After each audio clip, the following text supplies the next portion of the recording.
ko lang kung naispatan siya ni KLP doon. Mukhang oo, nakita mo yung flick of the wrist. Nakupuntuhan niya.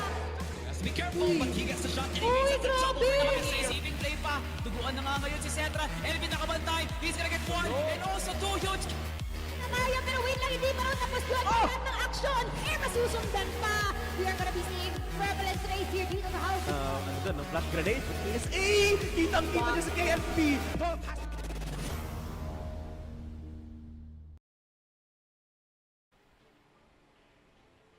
Magandang tanghali at hapon sa inyong lahat. We're now back dito sa ating third day of CFS SEA Masters 2026 Summer, wherein our teams are bagging their W's and the receipts of their strengths are already getting long. Kami ang inyong mga kasama dito sa inyong panel, Mochi and Salvatore nga pala. Uy, di ako makapaniwala, nasasabihin ko to, pero na-miss kita dito sa panel desk natin. Kamusta naman ang swimming natin, boss? Amin naman, Mochi, ang saya lumangoy at hindi ko akakalaya maririnig ko yun sa buha mo, considering na parang ang saya-saya mo naman ata nung 2 araw na nagkaroon ng kaguluhan sa loob nga ng landscape ng CFS SEA Masters Summer. No? Teams being upset, may mga lumalago, may umaangat nga talaga. You love to see it, Mochi. Lahat ng teams ngayon, Yes. gutom na gutom para man lang maranasan nilang lumipad papuntang Paris, no?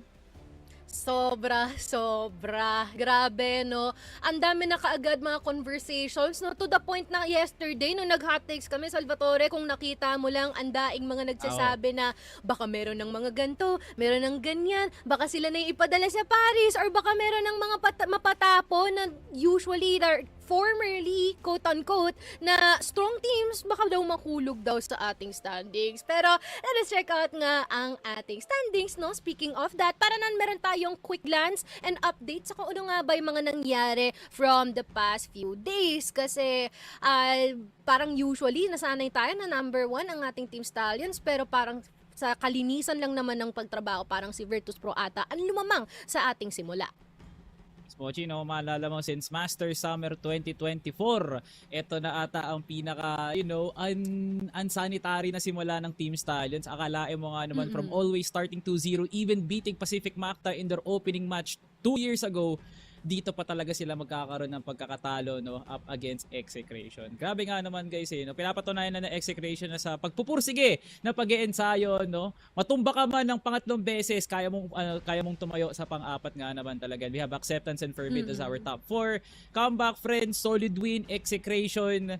Parang gusto nga nilang mas palaguin pa nga yan for the upcoming days. And so far, no, parang may onting hulma ang ating standings with a bit of, merong onting sabit dito para nga kay Matches, no, replicating their very, first week, magpapatalo muna kami na mauna, pero babawi nga kami sa mga susunod. Gantong-ganto sila ng regionals last year, Mochi. Yeah, that is true, no? Parang mag-iinit sila as time goes by. Yan ang aabangan natin dito for matches. And aabangan din natin ang unang laban ng Atras, no? Kasi for now, wala pa, malinis pa ang kanilang estado ngayon, no? Wala pa sila nakakatapat, and all they can do right now na is mang-exayo tsaka mag-mod review, no? Kasi parang unang 3 araw pa lang, hitik na kaagad ang kanilang materialis na pwedeng pag-aralan dito, no, Salvatore? Pero let us check na nga rin ang ating highlights na kung saan from yesterday, we can already recall yung mga pag-pop off ng ilan nating mga players at kung gaano katindi at kabilis nila linisa yung mga naiiwang mga dungis galing sa kanila mga kalaban. Alright, ito nga tayo sa ating unang clip mula sa MATTJESS Arctic player na si Zach. So magandang clear lang sa Aresta. Syempre, Mochi, USP yung panapos ni Zach. Pinakamalupit na baril sa balat ng CROSSFIRE, no? Talagang napaka-reliable naman ni Zach sa mga gantong sitwasyon. Totoo, no? And I can't believe na ito lang din yung pinapakita kasi sa totoo lang, I remember na meron din siyang ginawang matinding play nung nasa port tayo, nasa sa taas siya ng A-site natin, no? Pero, dude, di ko lang talaga malaman kung ano pang pwede natin sabihin dito kay Zach kasi from time and time again, he never fails to surprise people and never disappoints. Pero let us check ano naman kaya ang susunod nating clip dito at kanino naman kaya ito galing, no? Mukhang ito ay galing kay Boss Silent. By dun din, no? Angkara, same area, but different taste. Yan mo naman, Bochi, no? Pinangraratol niya lang talaga dito yung EBR. Halos makaltokan niya na nga rin dito si McRae, no? So, okay na rin tong entry na to. Considering na backup player siya, Mochi, no? Tinan mo rin kasi sitwasyon. It's a 2v4. So, wala siyang kasama dito. Ini-entryhan niya nga lang to na mag-isa kasi may ginagawa atang malupit si Hecton lang sa may arko. Kaya, grabe, no? Parang sinabi na lang ni Silent na, sige, ako na bahala, pre. Bigay mo na sa akin yung B-site. Ipapalinis ko para sa'yo. Yun sinabi niya dito. At ayan, naging 2v1 pa nga. Napaganda pa. Napaganda pa nga, no? Pero yun din yung nakakatakot dito for Silent, no? Sa sobrang tindi rin siguro ng trust niya sa mga kasama niya, since especially meron na silang pinagdaanan din kasama ang isa't isa, no? Parang wala na siyang pakialam, no? Kaya niya at gagawin niya. So let's check ang ating susunod na clip. Ito naman ay nanggaling kay Cetra. Away, magtataka na lang talaga kung wala nga talagang highlight si Cetra dito sa ating daily highlights kasi Tindi-lagtin naman talaga. No, ano ginagawa? Parang parte na talaga ng kamay niya itong ating sniper rifle. Grabe. Parang si Tense na may 4 na dots lang sa dulo kung mag-artic eh. Ito yung pinaka-paborito ko dito actually. No? Yung flick mula sa HM papuntang RS. Blind spot by the way, Bochi. Hindi yun kita sa peripheral scope niya. Kaya Cetrang gala, walang yaka talaga. Grabe ka kung maglaro eh, no? At ito na ata yung pinakamalupit na iteration ni Cetra, no? Ever since nagsimula itong Master Summer. Kasi palagi namin kinukutsa ni Sneaky ever since nung spring, pati nga rin ng Swiss. Christian good for one. Literal na matatapos niya yung series na 24-20 nga siya. Pero ngayon pre, no? Parang mainit na ngayon si Mr. Cetra. Sobrang init ka mo, no? Let us check ang ating susunod. It is gonna be from our player from VP's KSA. Against SGJ was the most memorable one considering na kulang nga sila ng isang player doon. So, kahit ganun, nakapag-qualify pa nga rin sila and the players remain impressive nga. Pero itong si veteran talaga, they have that one prospect na talagang malalim ang tingin natin sa kanya, that being Fires, no? Na marunong nga naman kumuha talaga ng headshots all throughout the games ng mga nakaraan. Kaya kung kakayanin talaga ng veteran na panatilihin yung form nga nila, i-expose yung hyper-aggression ng CBF, yung mga mid-round callings dito ng CBF na medyo sumasablay paminsan-minsan, pwede makakuha ng isang malapit na round dito ng veteran and bounce off of that with the momentum. So hopefully ngayon ang mangyari sa veteran kasi Mochi, so far wala pa rin katantos-tantos ang ating mga Rosea teams ever since naisalang natin sila sa ating Masters break. Kaya eto na yun guys, pasensya na kay Aidan at Tetsu, tropa kayo, pero sa ngayon veteran muna kami kasi syempre tropa din yung veteran na yun. Gusto rin naming makitang manalo din sila kahit isang beses man lang, di ba? Please, no? Kahit mapa, no? Of course, we're definitely vouching na for the growth of our Rosie brothers as well. That's why, for now, we'll be assisting them first, no? Kaya kayo niya sarili niyo, no? Comeback Friends. Pero alam mo, Salvatore, something that I want to point out din dito, no? For Comeback Friends is yung performance ni Aiden so far. No? Being hailed as players to look out for top 1 nung ating qualifiers and until nung recent na laban nila dito, no? Na nasa group stage tayo. Siya palagi ang ating nagiging match MVP.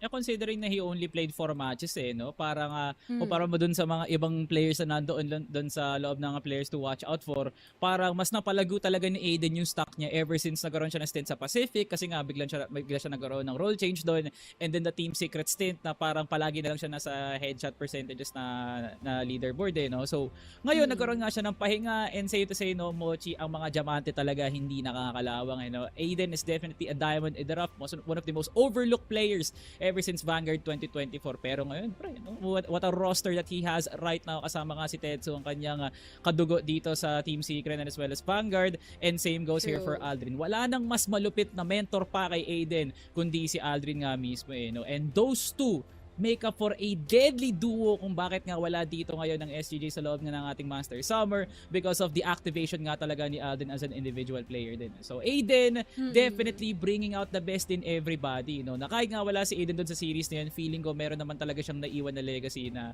okay, kahit wala ako guys, confident ako na kaya niya pa rin kunin to because Tetsu and Aldrin just make up for most dito ng CBF. Yun ang kinakatakutan dito ng veteran for sure no? Because we have Fires and then Aiden. Grabe naman talaga yung pinagtapat natin dalawa dito na Mochi. Yeah, that is true. Dagdag na rin natin siguro na for the side of veteran. And in times naman na medyo nahihirapan siguro itong si Fars and as well as tong si Rector na trumabaho, parang lagi naman present din tong si EV9, no? For some reason, even from yesterday, I observed that EV9 is mostly the person to look out for that can withstand pressure against yung mga teams na talagang angat na angat talaga in comparison to their level of play as of the current time, no? So, I feel like EV9, malaki din yung ma-offer niya dito for the team in terms of not only support but also trying to keep the mental alive, no, since dun mostly nagkakaroon ng problema other than the fact na kailangan pa ng kaunting kakapalan ng kanilang playbook, no. Unti-unti nating tatrabahuhin yan, veteran, that is fine. And just a little note, no, later on English na naman tayo kasi syempre Rosie ang isa sa mga maglalaro dito, so we will be Englishing, no, with a choice. Siya lang namin, guys. Very bad, very bad. I no Very like. Anyways, payat na guys, makikita nyo na magpalit na ang ating mga anyo no? Pero pag-usapan muna natin, Mochi, ang ating paboritong portion ng araw nga na to. Ayan Ang na. ating pang-nostra, pero sa laban na to, kasi Mochi, alam na nga natin yung kakalabasan na yan. Pero veteran, open na open kami sa usapang I told you so. Kaya veteran, please, sabihin nyo pa lang sa amin ngayon na mali yung mga pinagpe-predict namin. Kasi CBF is on a roll right now with their impressive win against Acceptance at hindi sila natatakot na ulitin pa ulit yon laban nga sa inyo. Pero veteran, no, make it a 2-1 or even yet, make it a 2-0 para talagang mas solid at mas tatatak siya sa mga Indonesian fans, especially ng veteran. And the whole landscape will definitely change and baka mas makagarner pa kayo ng maraming respeto because veteran is now a team that will most likely start their run dito sa panalo up against CBF. Yes. Parang ano lang yan, if else case lang yan, no, Salvatore. Na kung Ooh. hindi nila kayang, kung hindi nila kaya na 2-0, ituwan nyo. Kung hindi nyo kayang ituwan, pag-idikit nyo ng maigi yung mga mapang paglalaroan natin dito. No, veteran, yan ang aming wish para sa inyo. And please make our wish come true. Again, just by basing from the overall stature, overall experience, overall nainit na meron ng ating mga players, syempre, no, Comeback Friends is definitely the way to go in terms of the predictions that we have here. Kasi may bearing yan sa amin, guys, no? Di bala sana kung wala. So, for now, no, we're just gonna be waiting para sa ating mga players to chill, no, wait and as well as prepare para sa ating nalalapit na laban. Pero for now, no, maraming salamat sa pagtambay dito sa ating broadcast and share lang din namin, guys. Alam nyo ba, na pag chinek nyo yung mga pages namin, check nyo yung page ni Salvatore, page ko, ni Sneaky Frog, ni Bipolar, kahit sinong mga talent dito, may mga giveaway post na nakapin dyan. Yes, hindi lang yung 100 e-coins na pamigay natin for the play of the week, meron din individually sa aming mga caster. So kung interesado din kayo dyan, check out nyo na. Yeah, guys, as high as 500 e-coin ang pwede mo mapanalunan Yes. pag ikaw ang napili ni Smilegate at ni CROSSFIRE Philippines mismo. Kaya guys, basta tayo na maigi na ating mechanics, bisitahin yung mga page ng ating mga casters, hindi lang ako. Siyam kami, guys, kaya more chances of winning pag binisita mo yung siyam na yan na, guys, At baka malay mo, ikaw ang mapili sa lahat ng 500 e-coins sa giveaway na yun, Pero thank you so much once again, Smilegate and CROSSFIRE Philippines, for that giveaway. Dito na nga tayo dumako sa ating matchup of the day for our first series. We have a veteran, Isa sa mga Rosaya teams na hindi man lang dumaan sa pagbabagong, Mochi. Sila at sila pa rin ang matitikas, Former representatives of the Indonesian team way back in CFS 2018 and onwards. Pero men, grabe, literal na veteran kasi sinasapuso nila yung pangalang veteran kasi lahat ng mga batikan sa Indonesian CROSSFIRE. For sure. And again, no, sila pa rin ang ating mga kasama dito, no, the favorite people from veteran that we know and love. And I feel like here for Shock, nako, I'm sorry, but I will put a bit of pressure on Shock. I feel like that there would be needing a little more creativity para dito sa kanila, no? Especially when it comes to the set plays and as well as how they will be reacting sa mga binabato dito ng kanilang mga katapata. Pero other than that, the rest of the squad, they're actually already catching up pagdating sa ating mga mechanics dito, no? At kung pagdating sa ating mga pacing. I'd like to thank my friend Dadon for the detail, na EV9, despite being a backup player, has been winning countless duels up against Kano and Loy, so that might be like a tide turner para sa parating na matchup nga na to, because considering he will be facing within the same same wavelength of Aldrin and as well as Aiden. No? So veteran, ecstatic, napakasaya at talagang merong dating para nga sa laban nga na to. No? Hindi sila nag-qualify basta makapag-qualify lang. They also have aspiring dreams na maging kampiyon dito sa ating CFSC and hopefully qualify for that EWC. Kaya veteran right now could be the most amazing feat na gagawin nyo because one win up against CBF, natalo nyo ang isang international champion, natatalo na ng 3-time CFS champion, no? And as well as someone like Aiden and Ted who has sniffed itong ating playoffs experience natin. So veteran with one win against CBF, parang feeling ko solidong-solido na yun as a team achievement.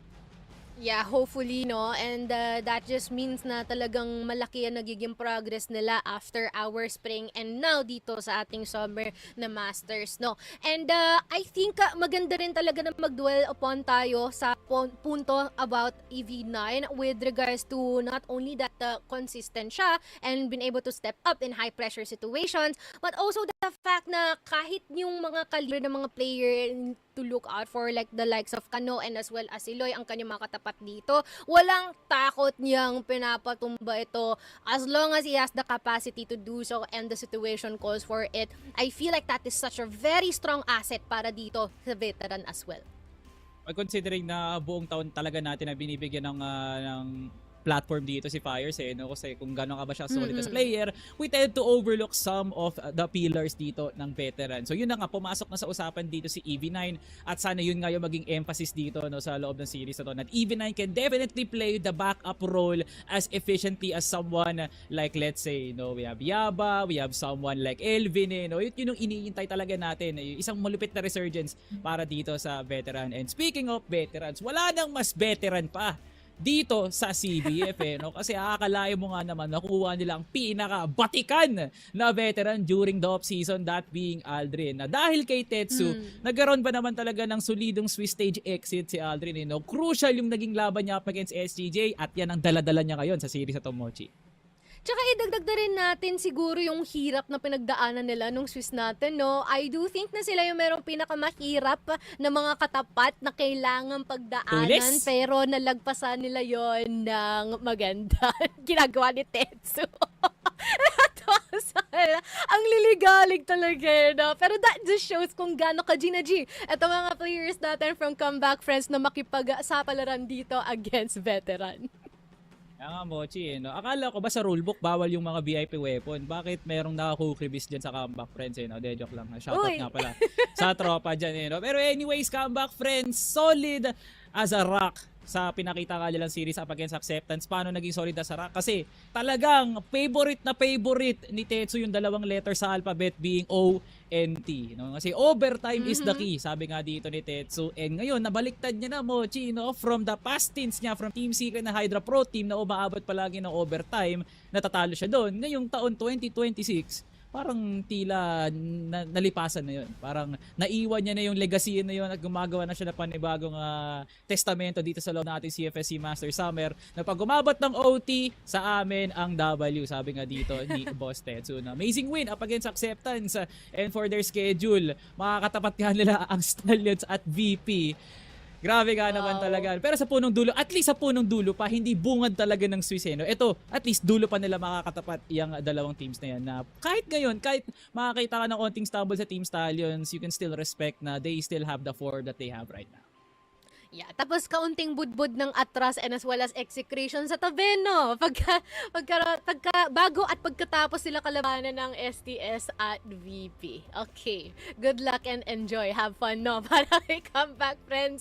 And dude, binanggit mo na rin kanina, no, na mahilig sila sa mga overtime plays natin ngayon. I mean, yes, that was true para sa ating first day, pero ewan ko na lang talaga kung yun ay mangyayari nga dito kontra sa veteran. Pero again, though, for CBF, I really like their lineup here right now because it's well-balanced, well-rounded, and the aggression is actually on the sweet spot na meron dito, no, para sa kanila. Head-to-head natin, Reknart and Aldrin. Okay. Parang ito na ata yung isa sa mga malupit na head-to-head nga natin where one of our Rosea brothers will be leading the KD numbers, no? Pero ang pinaka-impressive dito actually is the smokes per round ni Rectart, no? 0.71 is an insane feat of itself kasi ganun talaga ka-effective ang veteran sa mga early stints no, ng ating mga rounds. Na gusto maga pa lang nakakapag-establish na nga sila ng coverage, kaya feeling ko ganyan talaga kataas yung binibigay ni Rectart sa kanyang SR. Pero Aldrin, men, parang hawak niya pa rin talaga yung AK of all the way back 2017 no? Kasi 0.57 headshot per kill sa ating rejuvenated na HK player, that being Aldrin. So dun talaga lumalabang dito si Aldrin, no? Yung pag-asinta niya sa mga puyo dito ng veteran, especially sa matchup nga na to na makikita natin na both teams will be hyper aggressive from the start. Yes, and I feel like yun din yung kinagandahan doon, no? Kung ano yung nakikita namin ng mga numero, it reflects the playstyle already kahit hindi mo nakikita yung laban. Pero let us check ang ating map Vito, no? Saan naman kaya tayo dadalhin ng veteran as well as comeback friends ngayon? Kasi kung nakaraan, hindi natin nakita yung sabi, hindi rin natin makikita ngayon. Pero New Mexico kaagad ang paglalaroan natin dito. At sinong pumili? Ang comeback friends. Ang susunod na mapa naman natin dyan is going to be Port and as well as Eagle Eye for our decider. Ano kayang tumatakbo sa utak ng mga batang ire? No? Una sa lahat, ano ba sa palagay mo? Una sa lahat, hindi CBF ang pumili niyan. Si Tetsu ang pumili niyan eh. Wala nang mas malupit pa sa ginawa ni Tetsu dito, no? Na feeling ko kakuntsaba niya yung League Ops dyan. Bossing, ikaw na pumili ng mapa namin para sa map 1. Wala kaming paki kung ano man yan. Plus, ito pa talaga, no? Veteran banning out sa base is a move na hindi ko akalain considering na veteran. Meron din naman kayong sa base. That would have been the most easiest middle ground of a map na pwede nyong itapat dito sa CBF. Pero men, na-overlook ko yung Port at Eagle. Ay, dito talaga ako sa New Mexico na napalampas talaga. At pinili pa mismo ni Tetsu. Hindi ni Aiden, hindi ni Aldrin, hindi ni Wus mismo ha. Ewan ko talaga ba't New Mexico napili niya dito, no? Pero ito talaga ang pinakamalupit na move. On top of that, veteran picking blacklist start sa mapang GR-sided talaga. So, I'm sensing na lahat talaga ng atake dito magiging maaga para sa side ng veteran. Makuha lang talaga yung early position ng mapa.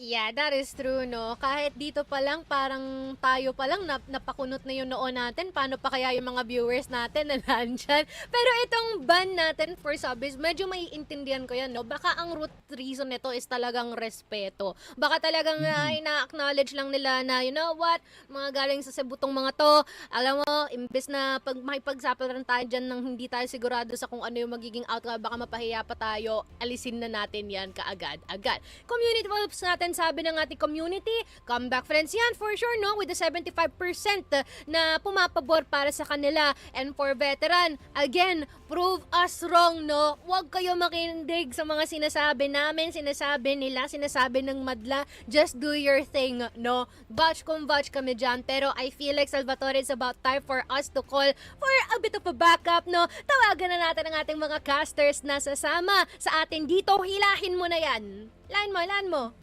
Yun! Oh, sakto! Sakto!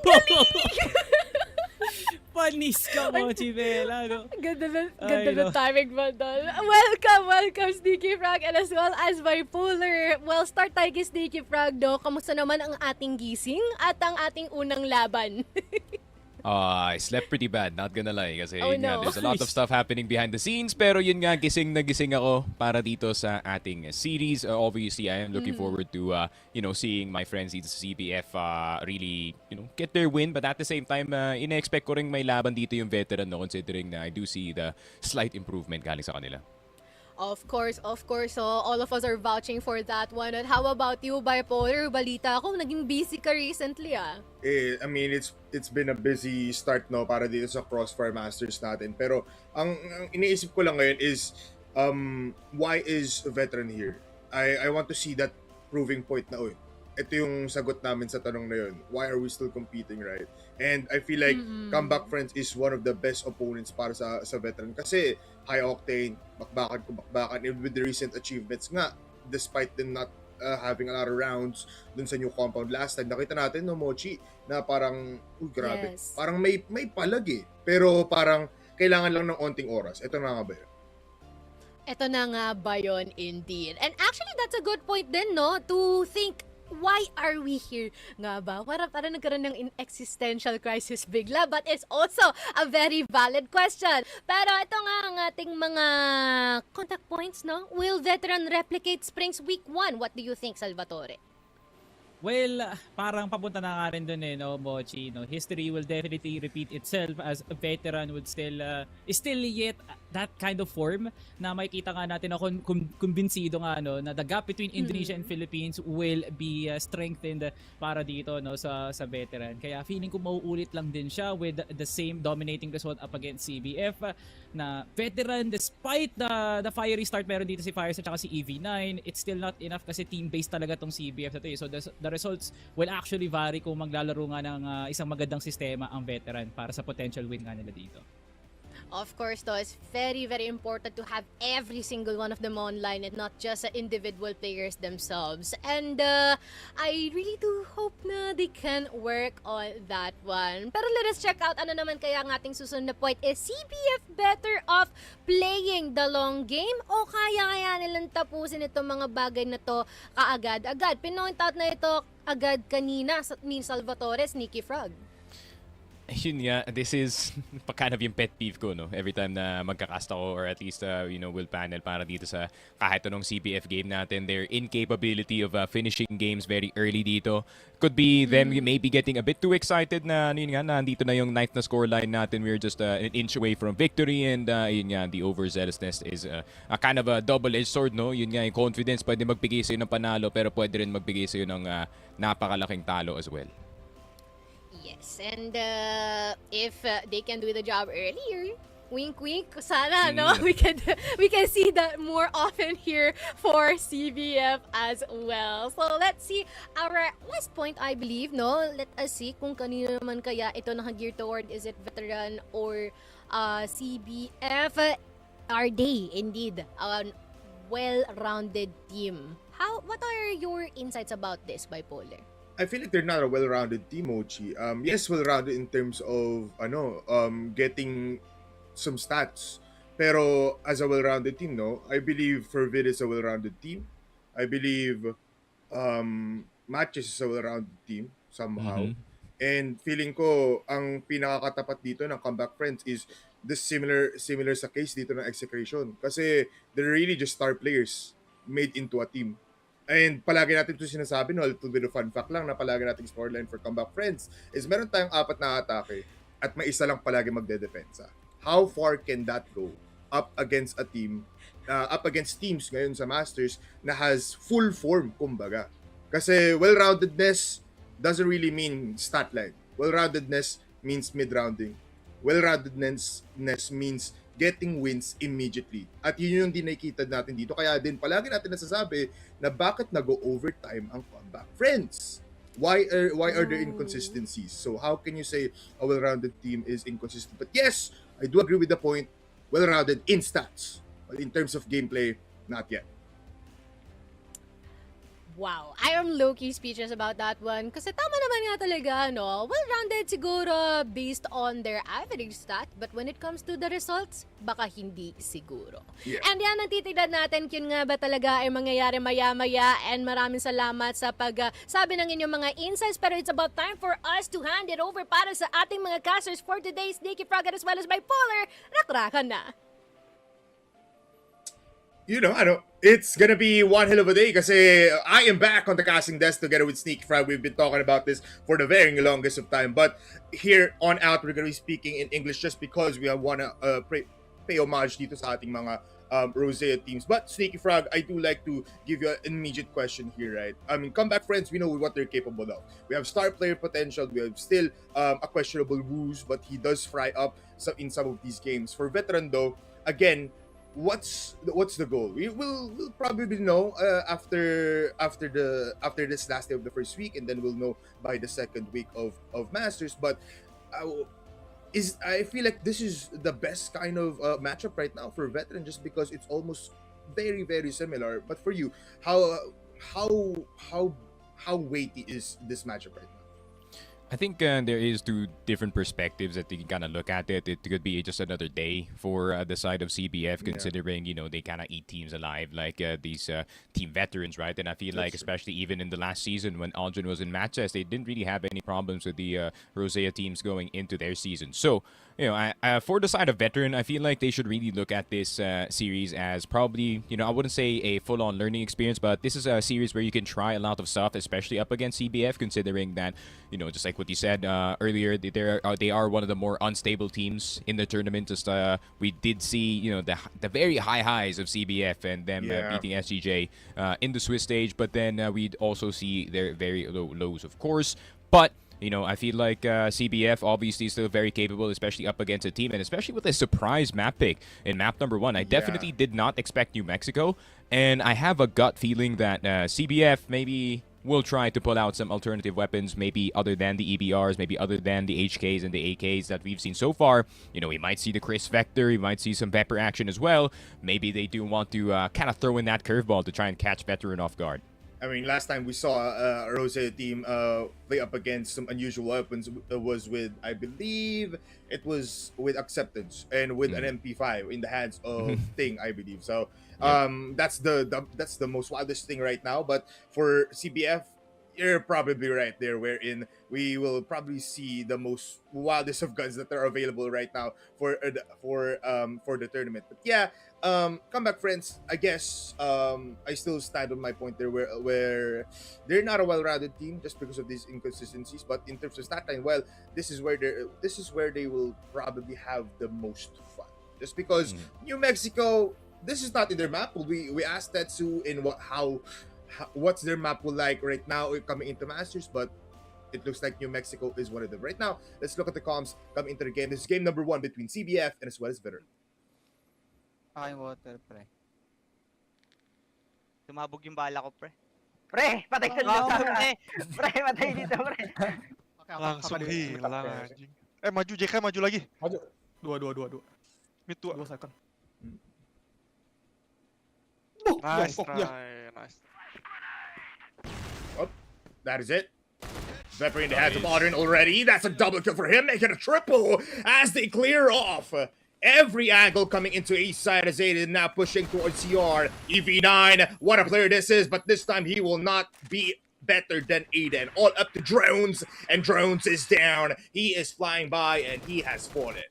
Yeah, Tetsu off the rip already. You can already see the smile on his face, and he knew what he got away with in that round number 1. And already we are seeing the Vepr count go up twice already for the side of CBF. Yaba and Aldrin going to be rocking the rifles here, but Aiden will be getting 2 on that mid side. Aiden will be getting it 3rd and the 4th as well. Oh my goodness, Aiden, you did that so fast. Me and Polar had to switch roles. Yeah, I mean, it's gonna be intense, right? I'll try to be an analyst in some of these cases because it is high octane. The adrenaline right now has been stemming these players already in these 2 rounds. But big push coming from Tetsu. Here comes the AK. Retribution comes in with fires, but Woos gets the betterment of that exchange. And again, Aiden, Prospect, just holding down CR for the entirety of these 3 rounds. Woos with a shot in EV9's leg. Yeah, and CBF, yeah, the full comfortability in a map like Mexico, and considering they do have all the best weapons possible in this map in perfect position, Tetsu wanting to peek on the water side already. He's going to get drones. Oh, Fires is next on the board with a very big kill now. Coming into Audrin's name. Reknart gets wrecked apart. Yaba calls for the flash and pins 360. One more for Tetsu. And I feel like this is a showcase of gun sneaky. This is how we should be playing CF. Yeah, I mean, less like, it looks less like a Masters game, more like our average rank match here on New Mexico, where you're really trying to get that promotion and that 6 scoreline. And especially with these kinds of weapons, they're not going to stop anytime soon. I mean, stopping, I feel like that's not on the plan book right now for Comeback Friends. Because look at this push coming in towards blue side, or the respawn of Veteran. EV9 answers back with only 1. Could have been better. Aldrin switches to the pistol, doesn't even need to reload the Vepr. But it's Drones up against Yaba. Yaba will fall, not fall. He will actually clean up house. Switches to the TRG, and what a double for Yaba.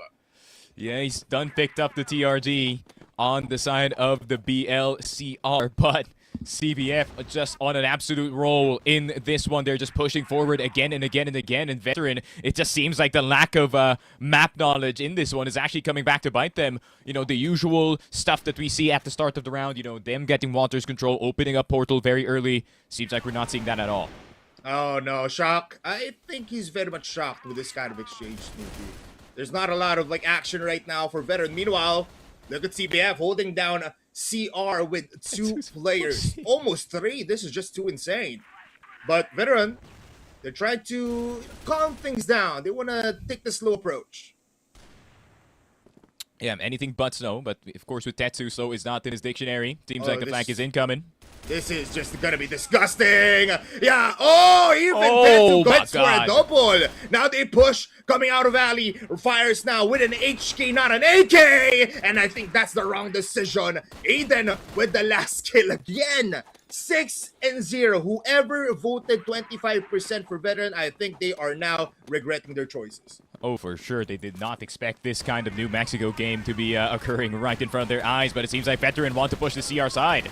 I mean, they cannot quite easily, because even the pepper from mid-range, it cleans up, and Woos again, just styling on these players. I am glad that New Mexico is going this way, though, Polar. Because it gives me more ammo to say that this map is not good. I would like to digress. This is my favorite map, Sticky. Shock will fall down again and again. He took 5 positions already in 7 rounds, Sneaky, but he always gets picked apart when they get out of the sewers. Reknard from up top will kill off Tetsu, but look at this forward approach, Neeks. Disrespected by Woos and EV9, and Yaba shows that Vepper is just too good. Look at the spray down on the wall. Too many bullets to handle for drones. What are we and doing? Yaba, he's just jumping around, Sneaky. I think having fun is an understatement. It's enjoyment now that they're just dumping on Veteran. But Fires is still alive. Again with the HK, and that's good for 2 now. 7 kills. Beautiful, probably, but Aldrin is just too fast. First time he goes towards CR, and he still gets the kill. It was Fires actually trying to gather his senses, gather his surroundings here to try and see if he can get something going in this map, and then Aldrin just shoots you in the back of the head with the USP. CBF for the first time in a while, they do not take Walter's control, and then Veteran, you know, they actually live in the first 15 seconds this time. Yeah, even shocked, surprised that he goes this far, but still missing the shots. Finally gets the headshot onto what Woos. Ajin next on the chopping board, and Shock will digress. But Tetsu in a different situation now goes towards EV9, but EV9 has been frying from the very past games. It's a 4v2. Hold on, Yaba. 3v2. And Aldrin just as capable when it comes to these kinds of situations. Shock's already on 9 HP. And if Yaba can find this HK, which he doesn't, that would have been possible control of the round. Seems like Aldrin has a big task ahead. Big task. And big kill for him as he clears off Reknard. It will go towards window A here probably. But with EV9 having 100 HP almost, and with 28 HP on Ajin, looks unlikely unless, never mind, EV9 aware of these situations and still giving his team round wins. A 1-8 scoreline. Sneaky, we just started the match. What happened? Yeah, it's become an 8-1, and just like what I said, it is looking like our ranked matches here on New Mexico, where we just pump the pace in this map and get as fast as you can to that 6th point. But Aiden may be a bit too fast in this Walters position. Drones is going to take him down, but it's Aldrin with a Vepper in alley. And when will he switch out from this gun, Sneak? I feel like it's never, because Aldrin is going to be killing one. Fires now with the AK. Tetsu with his own, but EV9 comes out towards CR to look towards A site. Tetsu in the forklift will fall, and he gets lifted into the skies. It's all up to Yaba with a Vepper again. But versus 3 players, Sneaky, it's very much unlikely. He has to find a way to attract them into this alley position, right? He does have the C4 still. And Shock, wrong place, wrong time, buddy.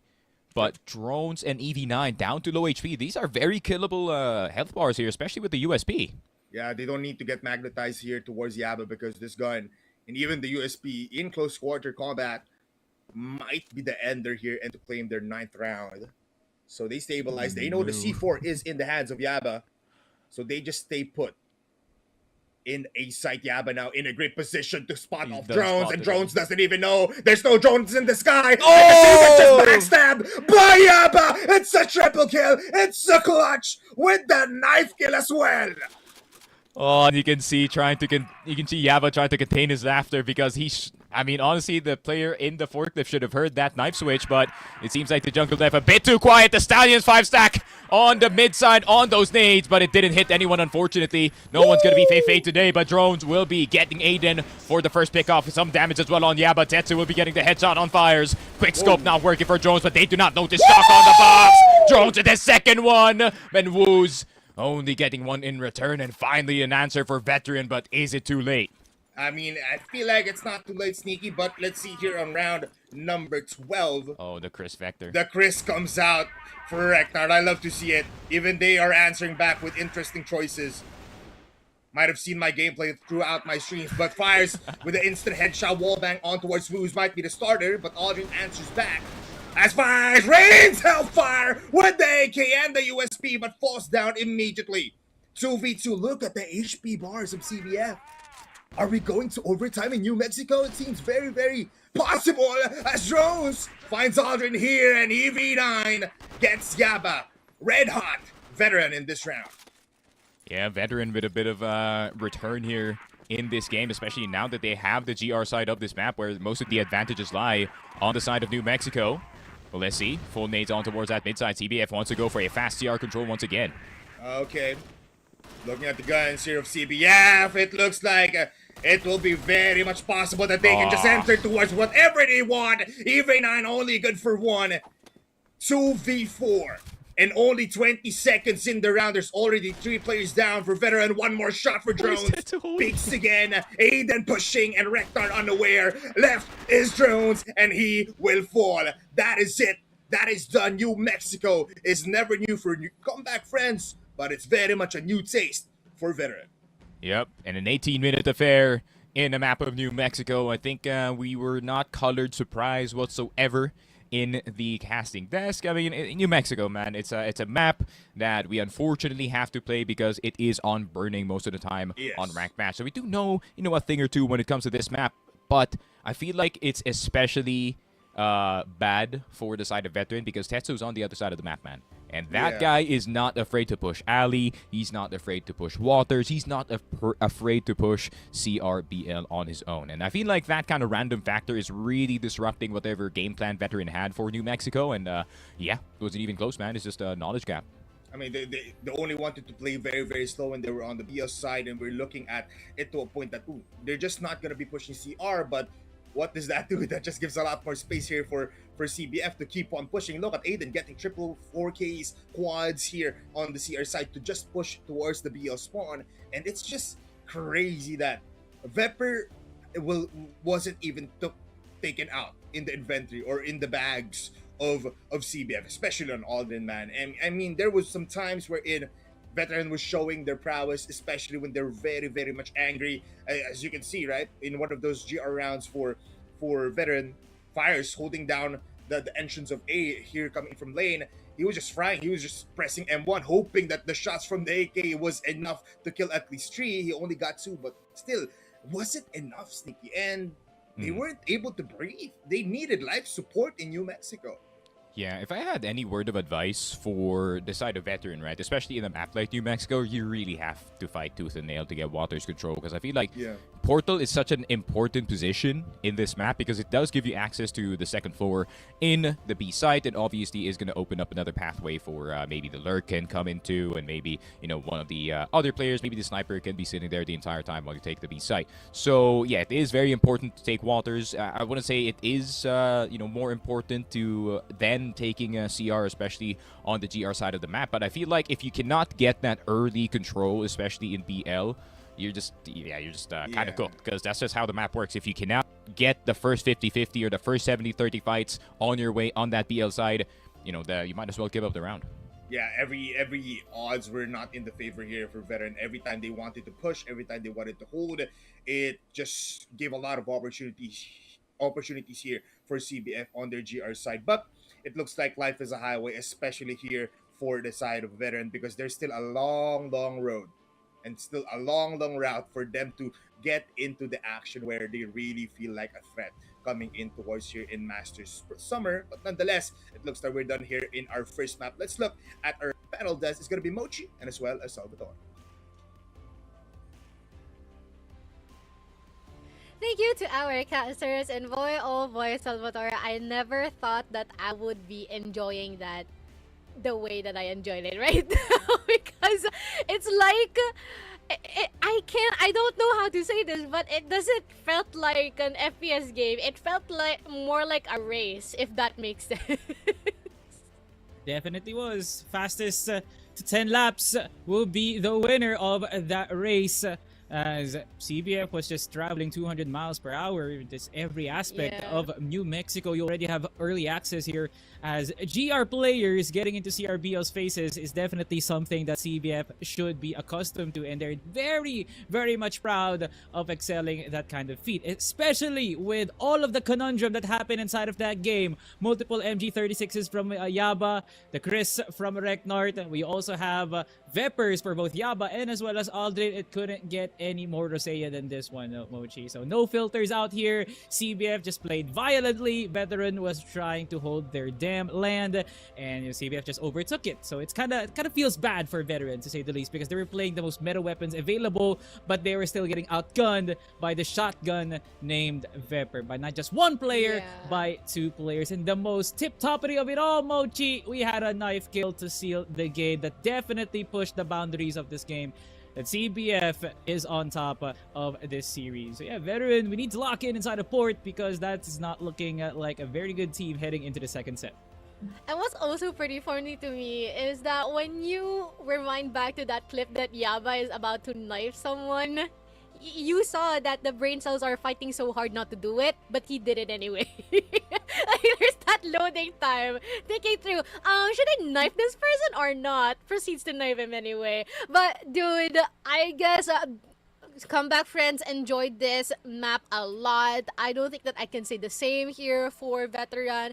And despite of all of the efforts that they've been able to a lot in New Mexico, unfortunately, it didn't reflect that much, because every single time it's either Eden, it's either Alden, it's either but actually every single one of them, they always get multi-kill after multi-kill, and despite Veteran actually securing the spot first, they always come down into the cemetery once that our members here from Comeback Friends catch up onto them, which is quite sad to see, honestly.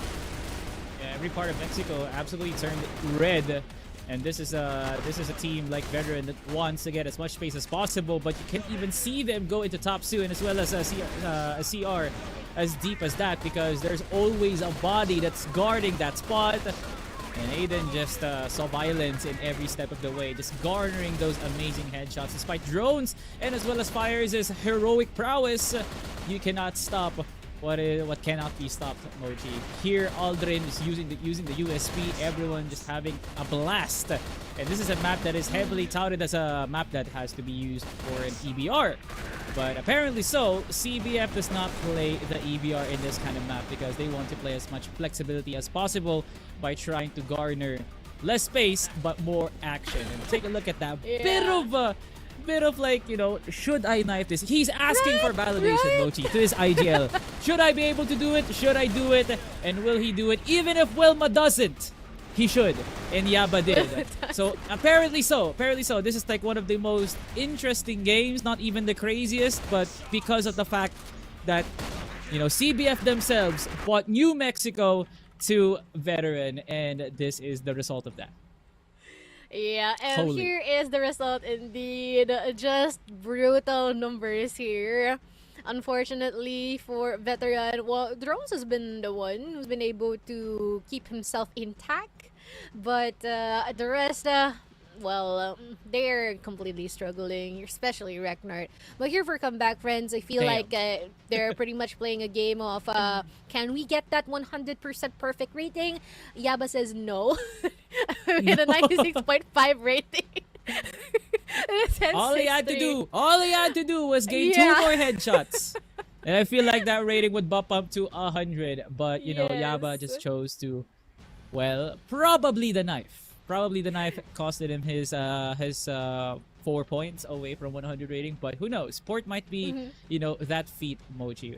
You know, I would not want to see Comeback Yeah. Friends score a 100 rating, because that just means something really bad for veterans. Yeah, that is true. But here is our MVP. It's no one else than the man himself, Ada, with a 2.0 OKD, and again the astounding 79% headshot per kill. And decent use of smoke still, regardless of him wreaking havoc all across the New Mexico map. Still staying true, still sticking to the narrative that he's still one of the primary bearers of that MVP title every single map ever since day one. Well, Aiden is that player, definitely, that you could rely on when it comes to headshots. But this is a map that wants you to play very, very much aggressively using the EBR, but he doesn't really want to read the testament of how optimal Mexico should be played. So it is definitely the CBF way of playing around New Mexico, but hopefully Port will be very nice for veteran, as that is one of their primary maps. That is a map that they're chosen. So hopefully we must be seeing some eagle eye anytime soon. I am hoping for the same thing, Salvatore. I hope that veteran will be able to answer back, but that would be a question, and the answer is up to them. And we will be seeing if that would be indeed the result later on as we come back after a quick short break.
lang kung naispatan siya ni KLB doon. Mukhang oo, nakita with the flick of the wrist. Nakupuntuhan niya. Be careful, but he gets the shot. And he gets the double. Receiving play pa. Tuguan na nga ngayon si Cetra. Elvin nakabantay. He's gonna get one. And also two huge. Nakaya, pero wait lang, hindi pa rin tapos yun. Lahat ng action, masusundan pa. We are gonna be seeing prevalence race here dito sa house. Ano dun, no? Flash grenade. PSA! Kitang-kita niya sa KLP.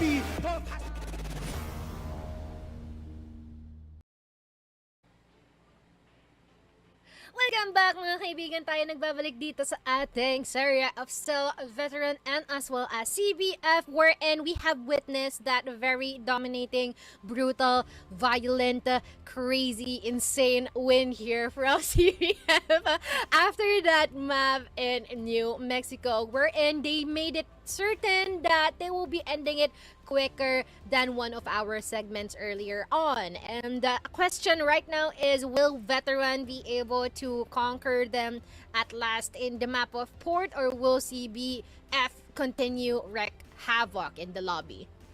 Well, Mochi, if you look up the word destruction, next to that word will be a picture of CBF and a Veteran, because that is the best description that we could definitely say on what happened inside of New Mexico. New Mexico is definitely a map that favors the passive team, but where in the world did you see any single player, Mochi, that played passive? Exactly. What's in your head right now is the definite answer for that, because CBF just played the most aggressive New Mexico we've seen in a while, and this is not even a map that should be played like that. But they made it work, and therefore we have to forget about it quickly like that. Same goes here for Veteran, because they would want to move on heading into inside of Port. So Port will be a very fairly good map for Veteran, as they scored a bunch of rounds here up against Team Stallions during Master Spring.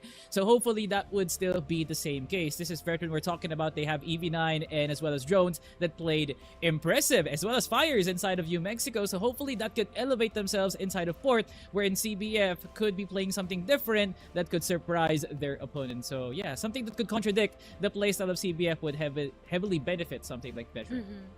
And if you can remember, last time from Split with Veterans' last match against Virtus Pro, they managed to be a bit close here in the map of Port. And I wonder if they can replicate the same thing or do something else or something better now that they're against Comeback Friends. And knowing that we've already seen the glimpses of growth that they have here, it's just a matter of time before we discover if there will be indeed the result that we've been anticipating and waiting for badly here for Veteran as well. But for now, I guess the battle is ready. Let us call on our casters by Fuller and as well as Sneaky Frog.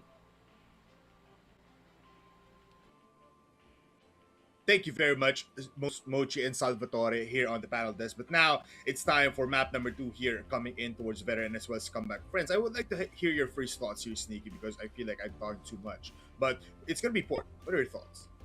Yeah, I'm already worried off the jump, right, for the side of Veteran, because they're going to be the ones starting on the BL side, considering they did pick this map, and considering they didn't already have a great start in this series in the first map of New Mexico. It could only get worse. But for the side of Veteran, if they did do a bit of studying, on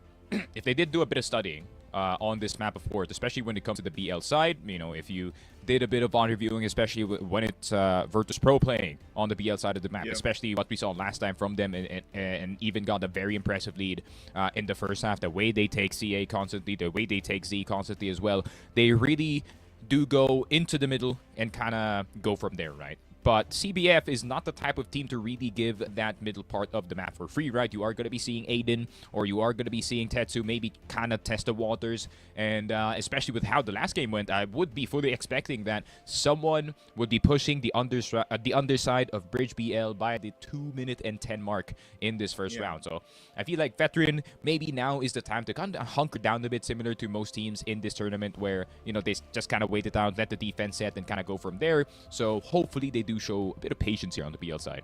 Yeah, I think we have the same sentiments here, Sneaky, but I'm really concerned why they pick up Port. Yes, we know it's a staple for the Rosea teams that Port has to be played, but I feel like they have more powers, or they're more successful in maps that are very, very big, just like New Compound, just like Ankara, because it provides a lot of space for them to breathe. Because like in New Mexico, it's all close quarter combats, wherein in 10 seconds or in less than 5 seconds, the enemy is already in your face, just like what Aiden is doing here on the CR side. But for Port, yeah, I would like to agree with you on that even more, on how VP has cleared up the BL side. And I feel like, yeah, that's the epitome of how you should be playing the BL side. Clearing operation, basically. Check out Court, check out House B, check out Z, and then go from there. Or at least take CA, at least take CA. Or if not, they can have these long range angles towards LA and battle up against the snipers. But I feel that's not really a possibility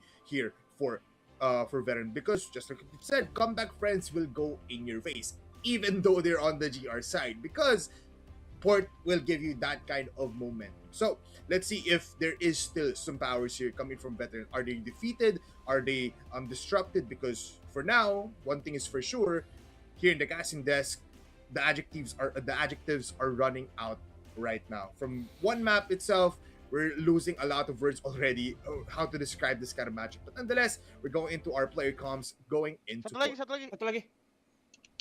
Biar maju. Belum. Dari Udah Tibes, maju, Tibes kiri, udah di kiri. Tibes. AWP ya? Mete juga ada. Mete Satu juga mid, ada. satu mid tape. Awas Tibes dulu. Pan. TV itu. Nga. Di ko tinamaan. 81 ko yan, Yaba. 81 ko yan. Ano ba niya pa? Wala din. Well, Oh. we got what we wanted. They stayed in the spawn for a little bit. But it's a push. BR or Bridge is a troll with Yaba with the Oh my MG36. God. Scopes up. He can hold this angle for the longest of time, Sneaky. But I feel like they also want to see something. Oh, he saw Spots him. the head. And here comes the scope in. And a sentry turret now enabled for Yaba, and the rest of Comeback Scope Friends. in Will they get a kill? Doesn't even need the scope, Sneaky. What a round here for Comeback Friends. Yeah, the MG36, man, oh so deadly, but at the same time, you know, you kind of expect this from Aiden, especially considering that I think 20 or 30% of his highlights on his For You page is literally him just pushing court the entire time. So, seems like he is all too familiar with this kind of play happening. But it was court last time, now it is going to be mid this time. Up, Aiden. Will push, but unsuccessful this time. Pretty insane. The Veteran is doing what we wanted from them, but they're now going into the push towards A. Good shots, but Tetsu missing. And actually will throw the nade, connects, wallbangs is there as well. Tetsu with a comfortable double, but it ends there as Reknart shows a very rare TRG on his hands. Yeah, and maybe a bit too comfortable, man. My man has his leg up and everything on the cam scene. So it seems like CBF are kind of taking a backseat in this game, but that could be a mistake here, Polar, considering that they are pushing into Veteran time and time again, and it ended up in a 2 versus 3. But with how the last round went, especially with Yaba and his capabilities with the MG36, and it has 86 bullets, so it doesn't have to reload anytime soon, still could be a threat. I'm just using like 5 bullets to clear it out. But Yaba will never use that again in round number 2. Looks like Fires will plant the bomb here, and it's all up to Aldrin. And it's been a while since we've seen Aldrin smile, and I'm so happy to see that. But with him killing off Reknart and his Precious Stone in the GR spawn, he will rotate towards House B, pushing now. And he doesn't even want to use the USP here. He wants to go for the instant headshots, possibly. But with drones getting that initial fire in the left of his here, he will push, and that's a round for Veteran in Port. Yeah, and once again, off of the overextensions here for the side of CBF, it was just Tetsu, Aiden, and Woos kind of overextending from their positions. It's kind of leaving Yamba and Aldrin on an island here, but the instant switch up on the weapons, they go back to their serious mode. Aldrin not having an idea that there's someone in spawn looking at him. Reknart will be getting Yamba, and Aiden will be getting Reknart. So it's another positive trade up until there. Yep. Now it's a negative as Tetsu did fall in the hands of Shaw. I would like to say, while these two teams are setting up, if we're talking about Zach, who will be playing later on, who is underrated a little bit, Drones is an underrated sniper, man. Oh, for sure. Coming in from Rosea, always hitting these shots, especially from their previous match. But let's see, Woods is also somewhat underrated. Does spot some players here on the BR side of Blacklist. They want to go towards A. Could be a bit of a mistake, considering that Wu still has a pretty open angle on where the players are in this bridge side. And it could be a very quick rotation incoming here for the side of Aiden, so it has to be an insta-give here on Woos. Oh, he didn't get it. He gets the second one, though. Concerning that the smokes just come out. They have still full utilities, but Fires plants the bomb, and he's not standing there. He will crouch his way towards the ladder side and fortify the farthest sides away from CBF. Aiden, still a force to be reckoned with. Still a flash, a smoke, and a nade. And close by now spots EV9, and Fires now activates with a headshot. This might be better, but Woos with the quick scope and enough time for them to get these kills. Yeah, I think Fires was thinking that Woos has already made it all the way around towards that ladder side ever since that first death. But it seems like the wrong choice, wrong time for the side of Veteran. A 1v1 that could have easily went in their way, but CBF once again securing these very tight positions. But Woos once again is taking his sniper on the LB side. Might peek. We might. EV9. Oh, baby! At this point. Just give out speed. But they're going to be pushing sneaky with this flash. Aiden, half HP, but does have a friend within him. Tetsu holds down mid. Next one is going to be Fires. And as you can see, good nades as well coming into Yaba. Aiden will get one more. It's a 3v2. Veterans still holding their ground, sneaky, but a big threat coming into the back lines. It's Tetsu with an AK.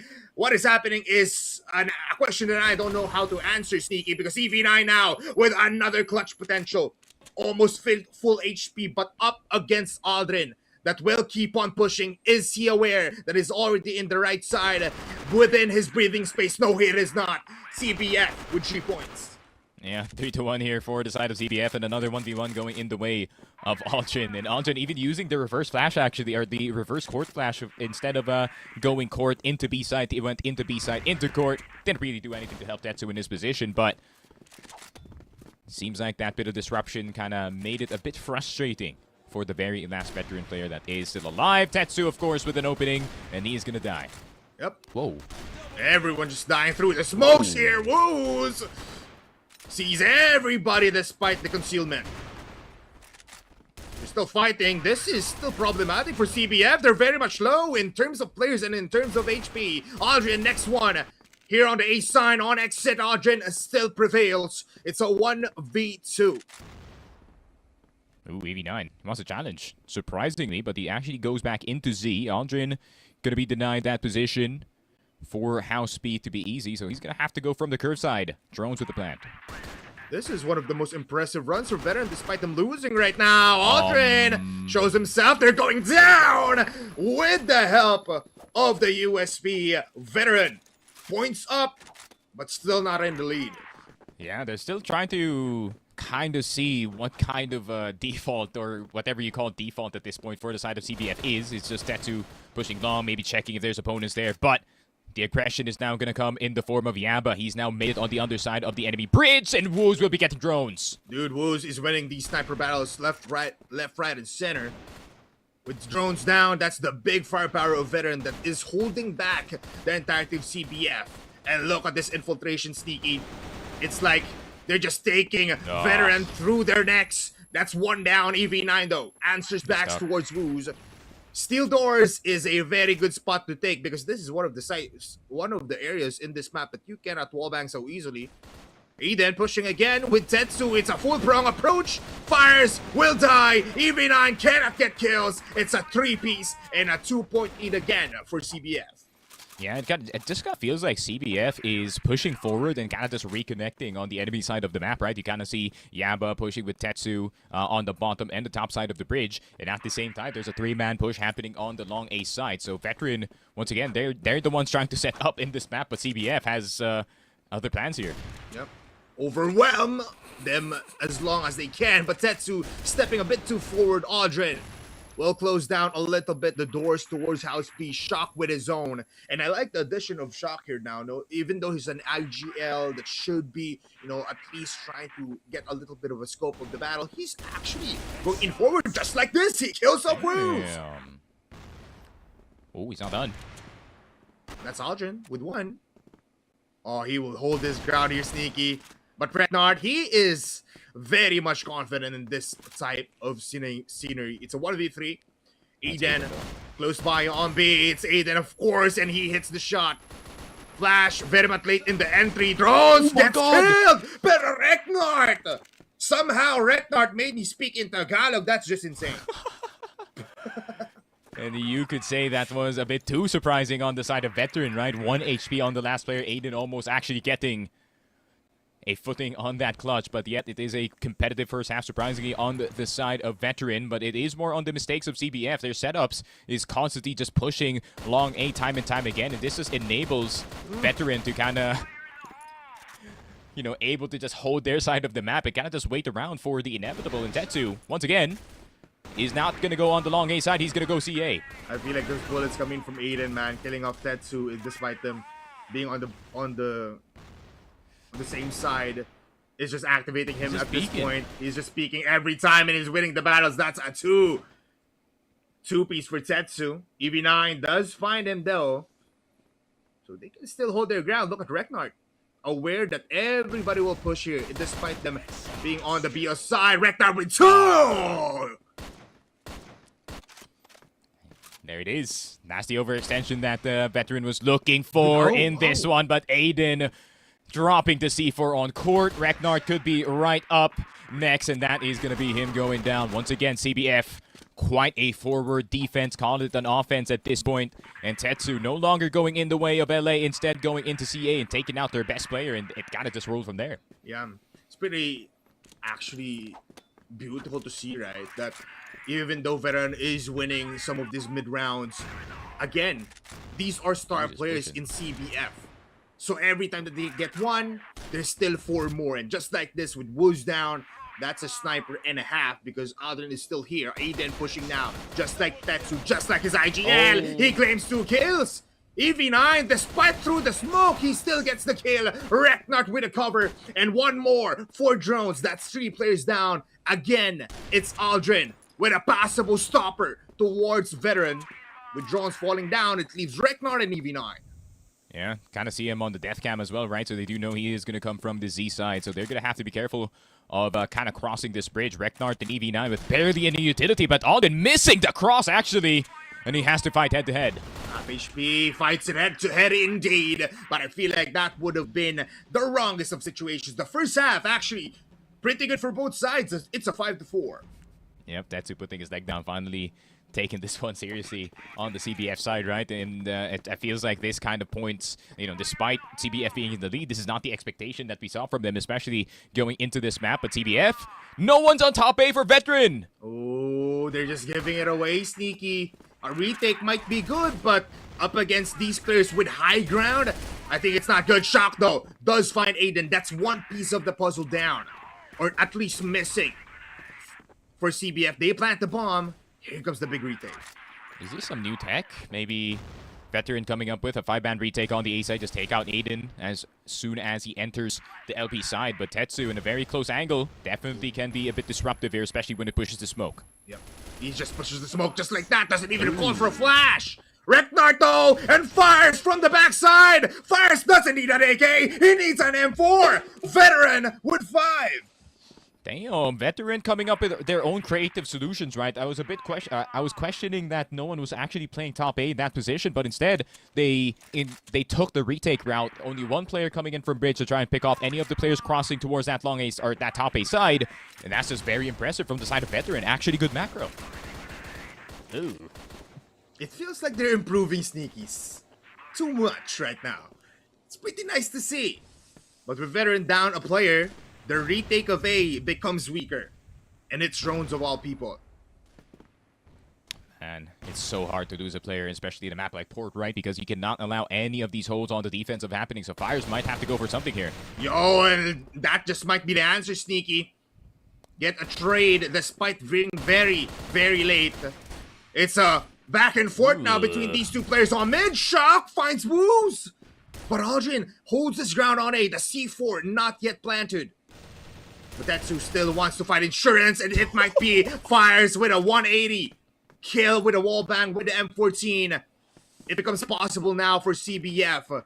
But EV9 has been frying Sneaky Frog. 12 kills on EV9. Can he make it 14? Shots now flying by. They know he's here, but he knows that he can win this fight. Nades expect it's a top player, but looks towards Bodega. And Tetsu with the kill. And Tetsu just comfortable after that off angle that he's going to take. He knew that that was the last player left alive, and that was the only factor that you can think about. And honestly, I feel like, just like what I said at the start of the round, like, Paul, it's really hard to play a 5 versus 4 here, especially when you're on the GR side, because you are forced as one of the GR players to try and check one of these angles aggressively. And speaking of aggressive, Tetsu will be getting Reknart, but he will get traded in return. I love how Shock is still fighting here. Sneaks in mid. He knows the walls are just too thin. Who's almost killing one player there if he just pulled the trigger, but with a smoke concealing the fight. And look at this mid push coming in from EV9, a backline push, but Drones with him falling down, it's not good. EV9 doesn't get the kill. Woos gets out from the sticky situation, and Shock, Oh no. shocked up and electrified by Aiden's headshot. It all ends up from the veteran fires. Only 5 kills in 12 rounds. A 1v2. This time he has it for the clutch. Goes towards Curve. That's one down. It's up against Aiden though. But with 10 HP Sneaky. Oh, it's very, very sneaky. 25 seconds. You can still play with time. Despite being in low HP, a disadvantage for veteran. But can they find it? No, they cannot. Aiden just too good. Comeback Friends are coming back out of this very, very tight lead. Yeah, Aiden very well aware that the last player was already on no HP, but at the same time, that was actually some really good fights coming in from Veteran and Fires. Yeah, they got tired of that mid-fight, so we're just going to deal with you early in this one. EV9 stuck in the Z-side. Reknart will be getting taken down. Aiden with the taps out of his mind, but he finally goes down. Woos is going to get EV9 in return as well. Shock and Drones, the last 2 left alive. And the snipers, what can they do from this position? I think they can't do anything else. Yaba, you find it. Oh, one more! He chops him, and he dismembers Shock here on B. My God, Yaba the Butcher. Pick apart. 4 fair prices here, especially coming in from him. 8-5. And CBF looking like they just want to finish this one. Fires getting Aiden in return. Tetsu will be getting the spray down with a smile on his face. Veteran are fighting for their lives. Can they win the war though, Sneaky? It's 9 up incoming for CBF. Reknart and Fires left to defend this side of the map. That's one down. Aldrin, a core piece, but a core piece for Veteran is down as well. And that's the last 2 players.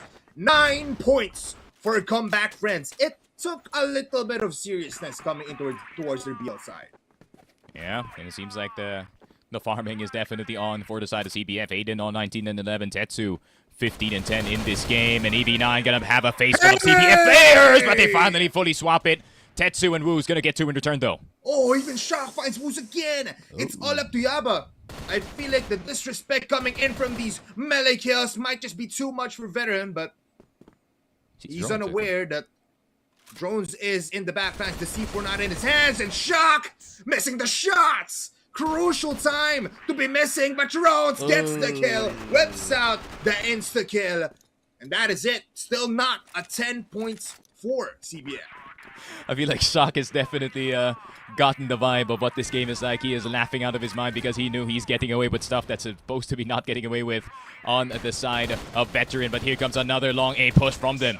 Oh, Reknart cannot stay alive there, Sneaky. Aldrin is just too fast. It's a marathon now towards east side. And the finish line is looking pretty good. Towards CBF, long-range fights, hand in hand. CBF controls the entirety of A. Yaba finds Shock, and it's all up to Drones. We told everyone that he is underrated, but he doesn't have a sniper. He has an M14, and all of the shots misses. But the miss will not be made by Comeback Friends. 10 rounds in, they win the whole series.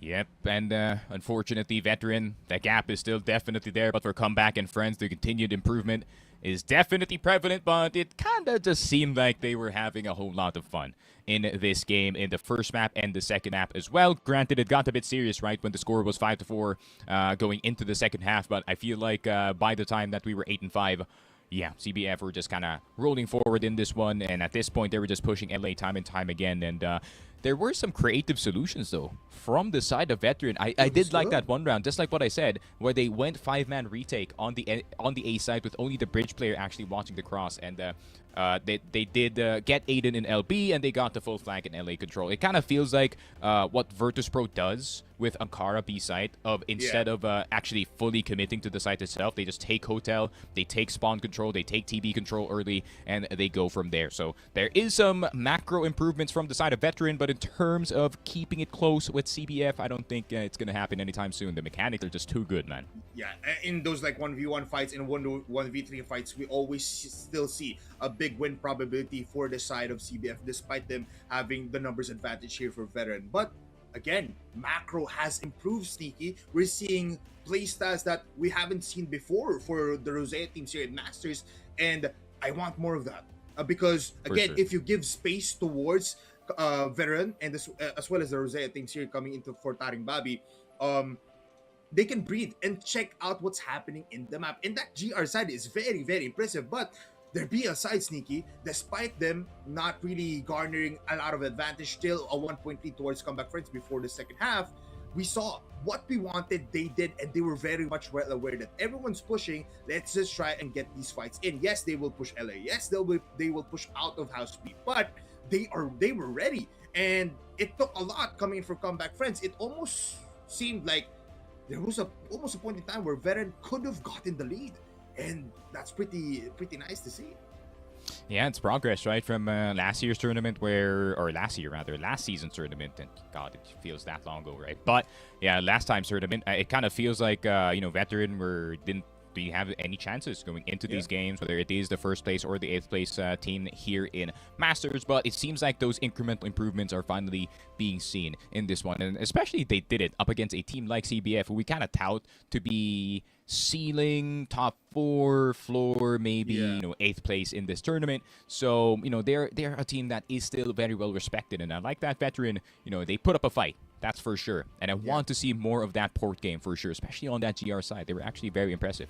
And now I know why port is being prioritized by Veteran and as well as TARINGBABI, but it's gonna be pretty much insane. But for us, it's gonna be done for now. It's time for our panel desk. It's Salvatore and as well as Mochi on the panel desk.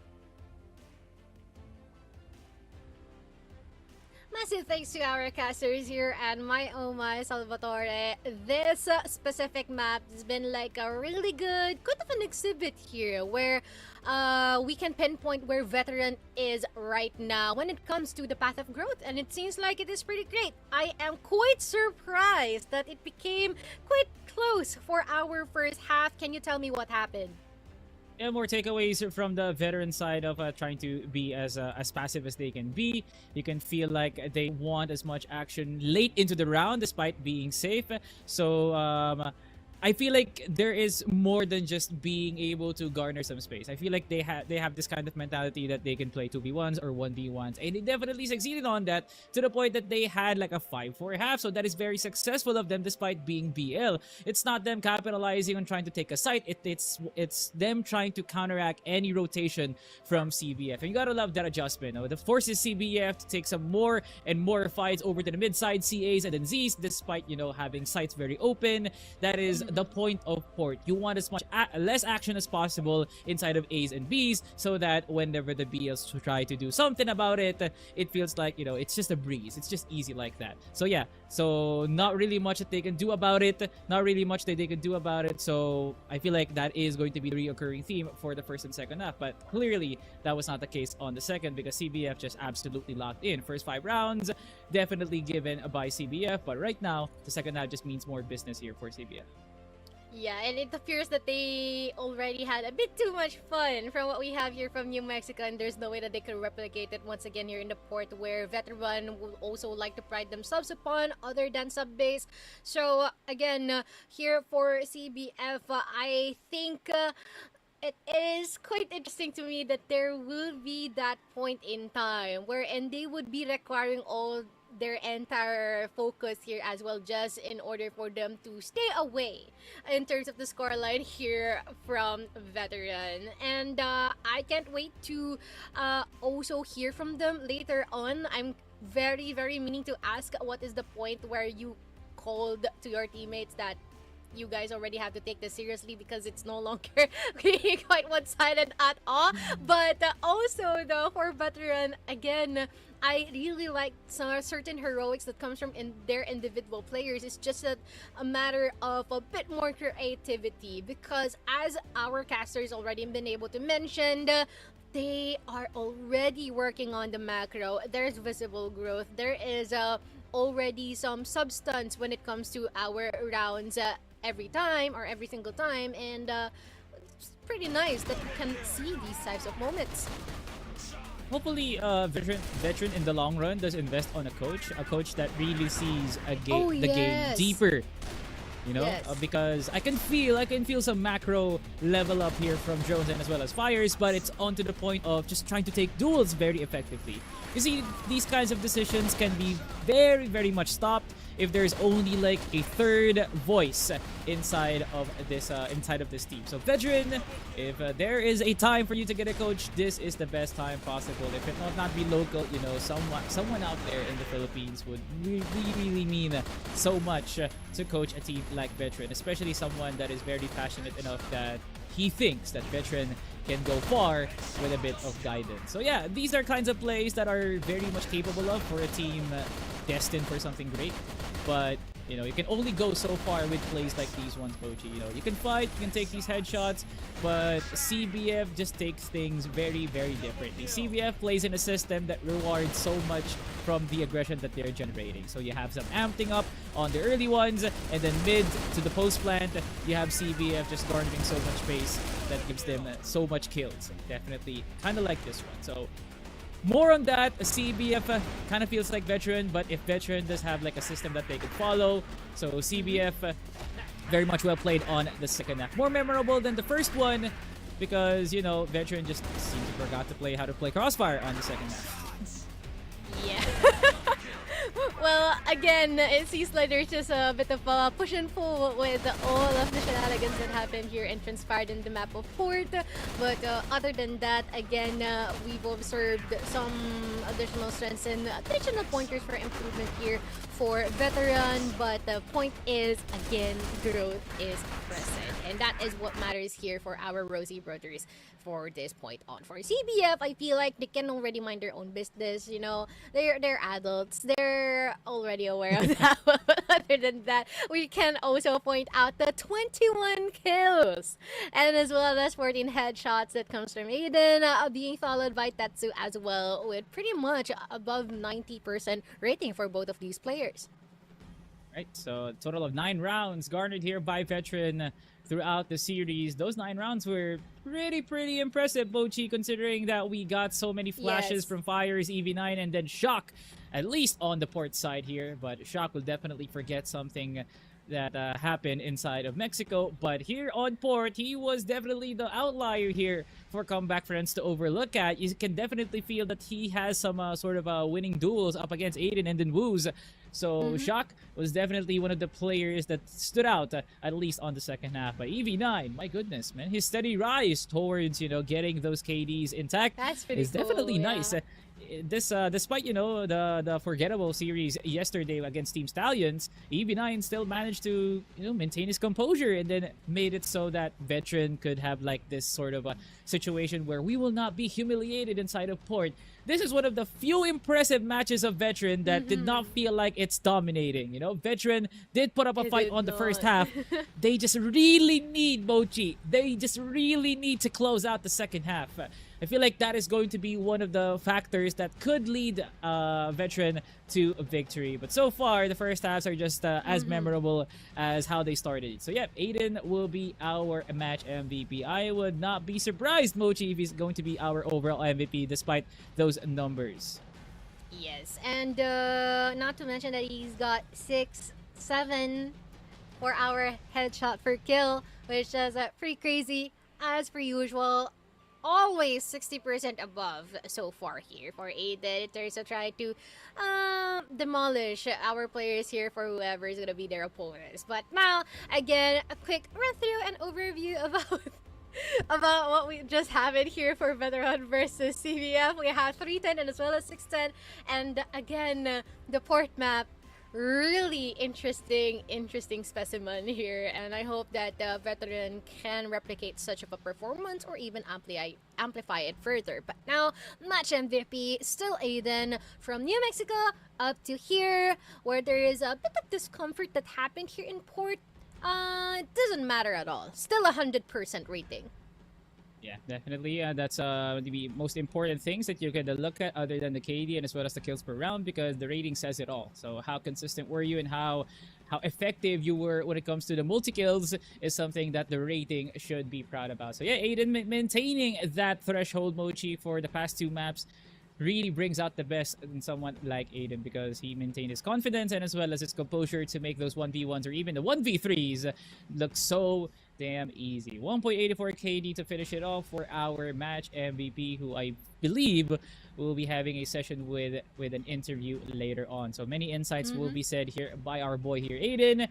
So yeah, congratulations for CBF and as well as to Aiden for garnering this huge W up against Veteran. But much like any other job out there, it's not over, Mochi. CBF will be crawling their way into numerous matches like MATTJESS, Virtus.Pro, and Stallions, to name a few. So yeah, this is just one of the, like, you know, stopovers before they do head on to the serious business, that being the playoffs. This is going to be very interesting for CBF, considering that we rated them as one of the mid-tier teams. But this is going to be like the benchmark of trying to look at if a team is definitely mid-tier, then, you know, this is a very good example of what a team with high expectations could look like.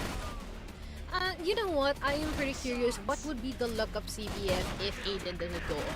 I feel like that will be the primary question that we will be knowing about as time goes by. But for now, we should be enjoying this very moment wherein we can see that they are in their full capacity, working and performing here in our map so far.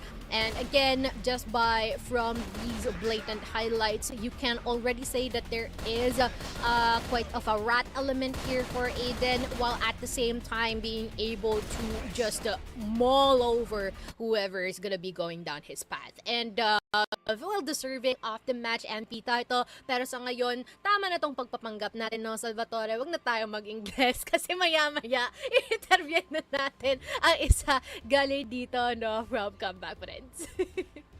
Yun na nga, pre, no? Maya't maya makakasama na nga natin si Mr. IGL, no? Hindi sa ating MVP. Pero piling ko din naman kasi, no, PR trade din si Tetsu. Yun. Sa dami ng beses na nakakasama ko na nga tong player nga, no, especially as well dito rin sa ating desk from last year. For sure naman ready na nga si Tetsu. Kaya Mochi, pakilala mo na siya. Ayan naman, ilapag na natin dito sa ating desk. Pahugot nga si Tetsu. Pahugot si Tetsu. Ayan, yo! Hello po. Welcome, Tetsu! Congrats, no? Grabe, parang nag-enjoy kayo ng husto sa laban nyo against Veteran. And pwede mo nang batuhin ng mga tanong yan si Tetsu, Salvatore.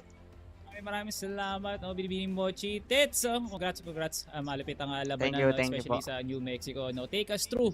Totoo nga ba talaga na si Das yung pumili ng New Mexico? At paano nyo naisip na New Mexico yung magiging set 1 nyo? Di ko alam dun. Nasa biyahe kasi ako eh. Sabi ko kayo na mag-veto. Tapos pag kita ko nung veto, sabi ko kay Dustin, Mexico. Akin yan, veto ko yan ha. Gumagano si Dustin. Sa kanya daw yun. Talagang sinapuso nyo pag i-New Mexico, eh, no? Kalain nyo nga naman 10-3 kinalabasan na yun. But either way, no, well played talaga, Tets. Ikaw naman, Mochi. Well played, no? Actually, parang pinag-uusapan namin dito kanina. Parang si Tetsu pumili nun. Hindi pala, no? Si Das pala. Pero ayun, question ko for you, Tetsu, no? Dikit yung laban natin sa first half natin for port. Ano kayong nangyari doon? Wala. Sugod lang ang sugod kasi. Tapos napapatay kami. Kulit. Ayun. Ang kukulit eh. So bali, hindi mo talaga nakokontrol eh. Hindi niya nakokontrol, kumbaga, Tets. Hindi kami nag-uusap kanina. Bahala na sila kung buhay nila. Ayun ang aking IGL. Yun ang aking dad, no? What an IGL. What What an idol eh. No? Boss Tetsu, no, maraming salamat sa oras mo. No? Congratulations on that win. Baka may gusto kong batiin dyan. I-shoutout, mensahe sa mga taga-supporters dyan ng Comeback Friends. At ano pa ang makikita namin sa mga susunod na araw para sa CBF? At, shoutout sa mga sumusuporta sa Comeback Friends dyan kahit bago lang kaming team dito. Tsaka shoutout sa girlfriend ko na nanonood. Tapos expect nyo sa amin na mas magiging madisiplina kami tsaka mas ayusin namin yung mga rounds namin in the future. Alright. May pagganon. Hindi tuloy namin alam, Tetsu, kung maniniwala kami sa sinabi yun or talagang yun yung direction din dito for CBF. Pero we will believe, no, na yun talaga yung direction din dito. Kasi syempre, no, palakas tayo, palakas din, which is great for your team, especially from qualifiers up to now. Pero, ayun, maraming salamat, Tetsu. Congrats and good luck sa iyong mga susunod na mga laban. Thank you. Yun, solid naman ang ating interview dito with Tetsu, no? Very straightforward, if I may say. Pwede nyo na tinatago, no, Mochi? No? Kasi maugulat na ako kung sinabi ni Tetsu, kasi yun yung pinaraktis namin para sa laban talaga ng veteran. Akalain mo nga hindi rin natin. Pero buti na lang talaga. Malapit sa puso yung pagkakasagot dito ni Tetsu. Talagang admirable naman yung pagiging honest niya. Nilaro niya yun na parang 8v8. Yes. Kaya naman sa susunod natin, titignan natin kung magmimistula nga ba muling 8v8 ito. Dahil TARINGBABI versus FERVID ang ating labanan ngayon. Medyo magkakagulo na naman ata ang ating mga utak, but all we can say and expect is ang entertainment for sure sa susunod nating serye. And for now, papahinga muna kami. Abangan ninyo muli ang serye ng TARINGBABI versus FERVID after a few minutes.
Hindi ko lang kung naispatan siya ni KLB doon. Mukhang oo, nakita mo sa flick of the wrist. Nakupuntuhan niya.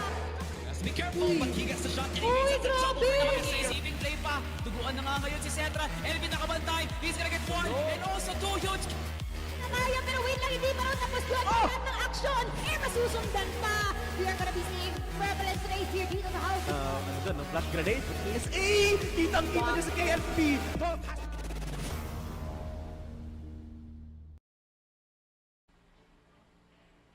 After Kwento Pares, tayo nandito muli para sa ating ikalawang laban for today na kung saan kanina nasaksihan natin kung paano nagkaroon ng laban ang veteran against CBF pero unfortunately it is still a 2-0. Would it still be the same theme dito sa FERVID versus TARINGBABI? Malalaman natin yan. Pero ano bang mga magagandang i-point out dito sa TARINGBABI since newcomer sila dito ngayon sa local scene natin, Salvatore? Well, una sa lahat, no, Mochi, sinagot mo na rin yung sarili mong tanong, no, na dahil first comer pa lang dito ang TARINGBABI, kakalabanin nga nila kagad dito ang isang malaking bomba tulad na lang din ng FERVID, no. So TARINGBABI talagang iyak na lang muna sila dito, no, with the kind of strength that we saw from them yesterday. It's enough to say na they are a threat at some kind, pero mas malaking threat na mas ipapriority talaga ng mga tao panoorin ng laruan dito ng FERVID. Safe to say, no, TARINGBABI, meron pa rin talaga silang kailangan ayusin dito, no, that being the confidence and their closers.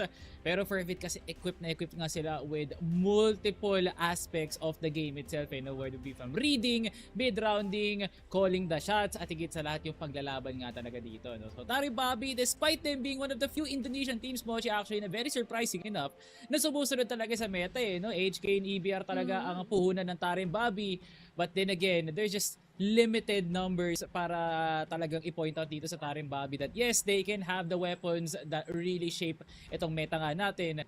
It's the execution what I'm talking about para talaga sa TARINGBABI, no. The gap is going to be absolutely huge up against FERVID, but we are definitely suckers for some very good underdog stories, no.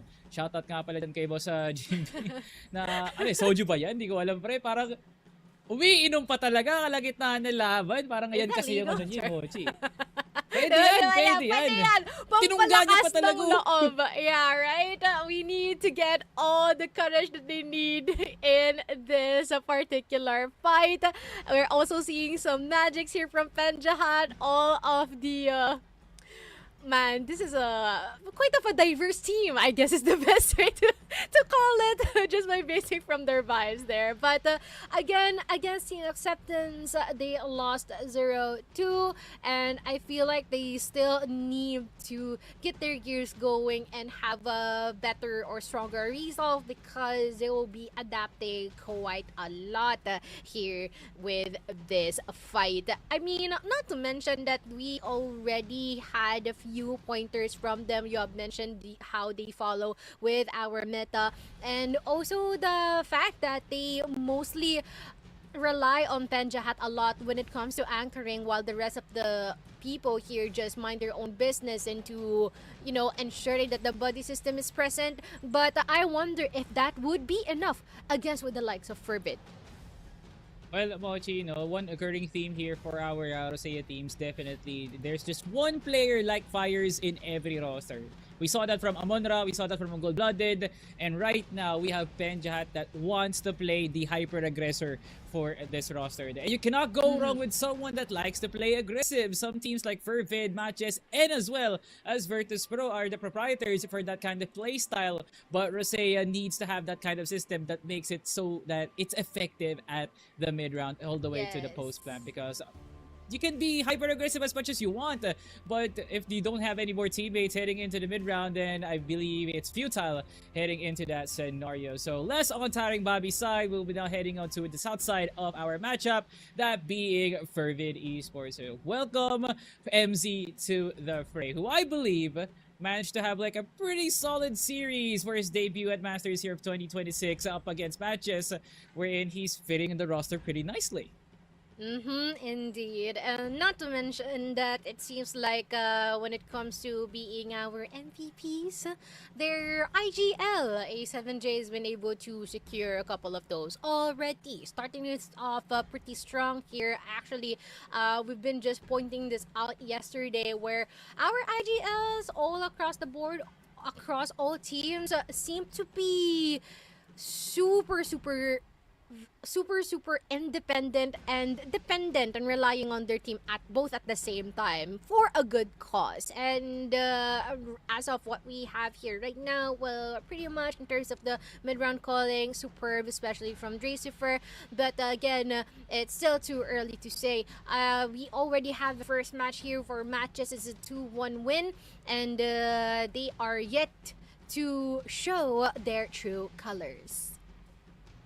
This is just the start here of Fervid, and the peak Fervid that we saw from Master Spring was definitely week 3 up against Execration, wherein they took that series convincingly, and that was the start for them to have that amazing playoffs run where they went toe-to-toe with Team Stallions. So right now, we might see some drop maps here and then on the group stage, but we will remember Fervid for their playoffs performances, and especially someone like D, who shines individually as a player. So TARINGBABI will be a very good target practice here for someone like A7J and D, who likes to prioritize the headshots, and as well as ̍Match, who had been quite the player when it comes to headshots as well, at least on the group stage, the Swiss stage standpoint.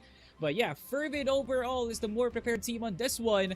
But I hope TARINGBABI from their series yesterday will be learning a few lessons on how it feels to face up against a Filipino team. One of which was definitely just rise to the occasion, just play with them aggressively.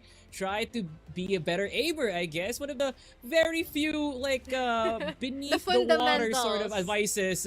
Yes, it's those kinds of fundamentals that kind of feels like a broken record being played over and over again. But I can assure you, TARINGBABI, this matchup for Fervid will definitely be even as long as you guys follow the list. Yeah, of course. And here is our head-to-head for this one as well. Pretty interesting that we have Alcompean as well as ̍Match. And just by looking at the stats that we have here so far, it is more on the assistance and as well as the brute force power. As per, yeah, literally all the 4 numbers that we have here. See that they're trying to fare up more on the kills per round, which is very much insane here for ̍Match, but there's a bit of evenness on the headshot per kill. You have a 0.56 and a 0.44. That means there's just more effectiveness here for ̍Match, but that doesn't negate the fact that Alcompe also likes to play around the headshot margin here. So yeah, Alcom wants to play that kind of style. Hopefully it will be effective up against ̍Match, but it's not just going to be ̍Match who will be faring up against.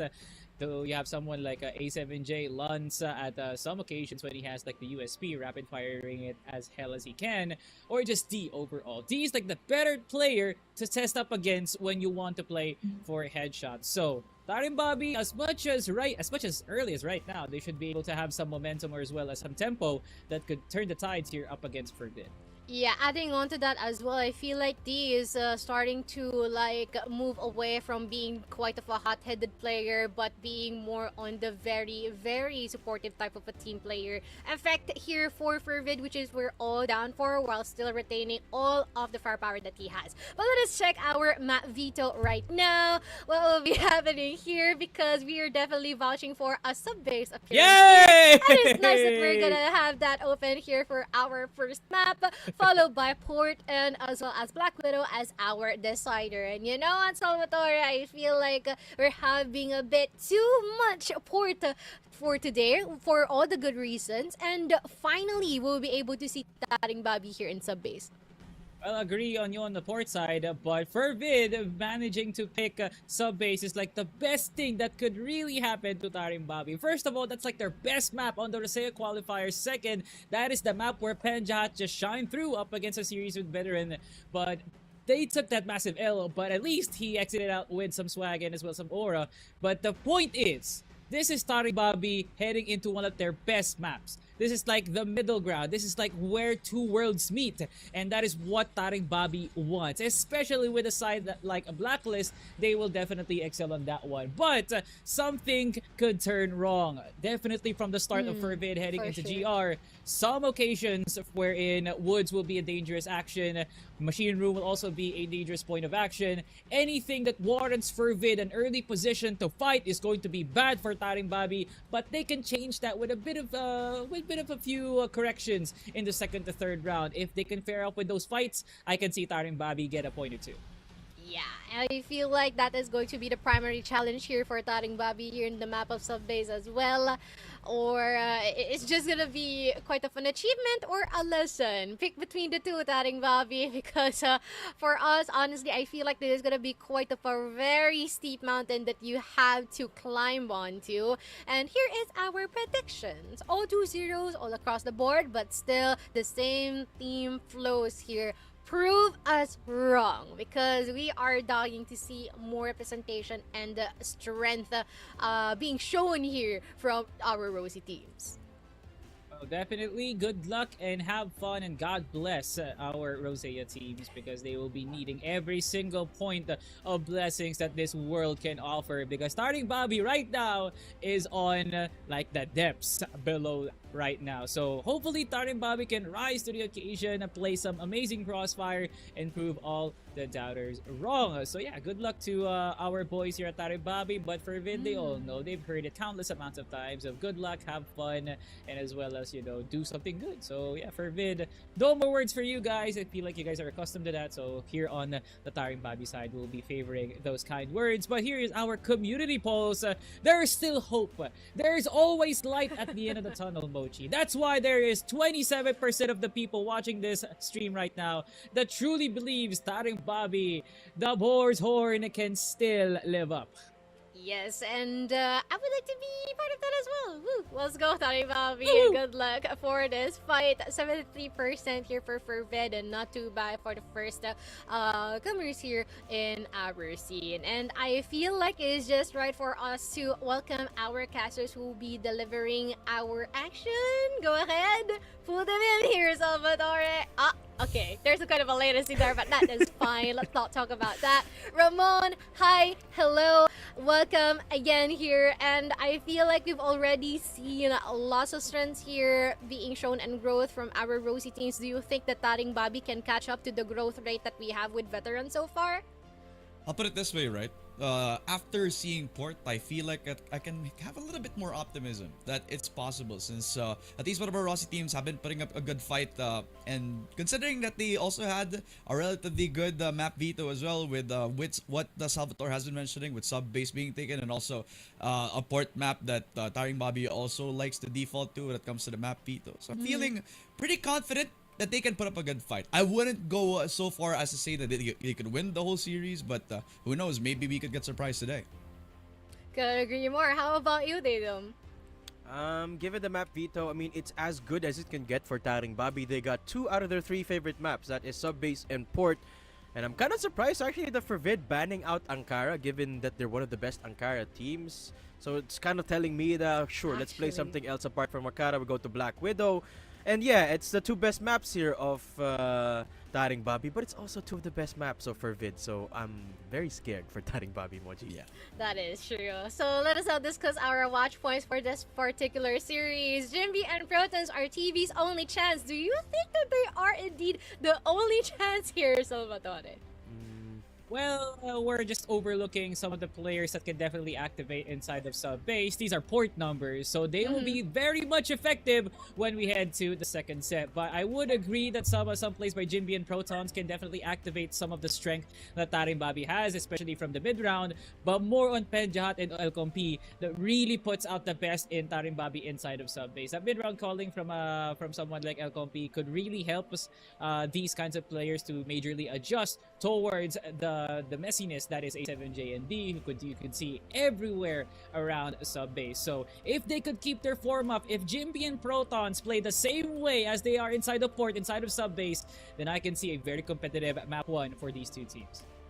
Yes, and I really do hope that we can see that later on here. But for our second point, we have Fervid's A7J and Lance are consistent. I feel like it's not just them. Do you think so, Ramon? I'd say so. The Fervid are becoming more well-rounded when it comes to the individuals. Yes. I mean, we talked about the player quality of Fervid having everybody coming up at the right ceiling at the right time as well. But I think for the point of this lower third, I think it is a good thing for them to be consistent. It gives them a bit of that fallback when it comes to Fervid. Sometimes not hitting the right timing. So if Lance is hitting those shots, if A7J is having the right calls, and especially if they're doing it with the double sniper setup, with this map, Vito, any opponent has been getting a lot of difficulties facing up against Fervid, and I think up against TARINGBABI, it's also going to be the same case. Yeah, especially after all of the conversations going on that Fervid might practically going to be placing their top 3, 2, or even 1 in the near future, which is a very, very an interesting topic. And I do think that we have one last watch point to show here, and I wonder what would that be for and which team it would be for, because so far every single one of these teams were practically showing off what they're made of. We're having a really good introduction, but the question is, until when? The performance in day 1, do you think that his performance dipped here, Datum, or is it just a change of roles and priorities? I think you hit the nail right on the head there, sorry, Mochi. D definitely taking on a very different approach this time around in this iteration of Masters, right? D used to be kind of like an attacker flex in the previous iterations, which is why we saw a lot of spotlight performances from D. But this time on the backup role, I would argue that D actually finds a lot more impact. There's a lot more structure for Vid. It gives free reign for A7J and Luns, giving them a lot more of that consistency. And despite the numbers not necessarily reflecting it, I think D is contributing more this time to Fervid. So I disagree. I don't think D's performance dipped. It's just the team needs a different face, a different role from D. Yes, and I do think so as well, especially when it came down to just having a bit more cohesion with the team of that is Fervid. I feel like that is definitely quite more evident, and I feel like our first map is already prepared here and our players are ready, and that's why our casters should be ready as well. Ramon and Datum, nakraka na! Thank you so much, Mochi and Salvatore. And mabilis na reminder lang po no, gagamitin namin ni Datum ang wikang Ingles para sa mga viewers natin. And with that said, we will welcome you all to the matchup between the fresh faces of TARINGBABI versus a Fervid that could hit harder than a truck running on full horsepower. Will this be Rossi's first set win, or will we see a Fervid that will take the tusk off of the swine, Datum? I mean, if we were to lay out predictions, which we did, I would say that Fervid is going to take the win here. But I digress here, Ramon. I don't want to discredit TARINGBABI of their success. They've had a pretty good run in the Rosea qualifier, only dropping games to the #1 seed, that is Veteran. And might I say, actually, TARINGBABI, I would consider is the more exciting prospect of the two, because they hit the ground running, Ramon. They went in of the Rosea qualifier with one of the few teams that find success of the meta guns. One of the few teams that actually consistently win with the HKs and the EBRs. And I want to say, Ramon, TARINGBABI actually has a very good execute, particularly in maps like Sub-Base. We saw in one of the watch points earlier, Jinbi and Protons, quote-unquote, are TB's only chance. I mean, I wouldn't say they're the only chance, but the reason why they look really good in some of the games of TARINGBABI is because TARINGBABI, when they can pull off and execute, those two can lead the charge really well. But the problem is getting there. The setup, the default, it's not as polished for TARINGBABI. For sure, right? I mean, and if you're the Ankara game, sometimes that I saw from the qualifiers as well, especially no, not in the qualifiers, but in the previous game that they played here in the group stage, I believe it was Ankara, where they kind of actually had a few decent early rounds, waiting for that pull, but not really excelling in the prod perspective, right? I mean, they're good on the early rounds where they're actually catching these players pushing a little bit too aggressively, but they couldn't really exactly win on those mid rounds. So hopefully that sort of macro play kind of improves up until this point.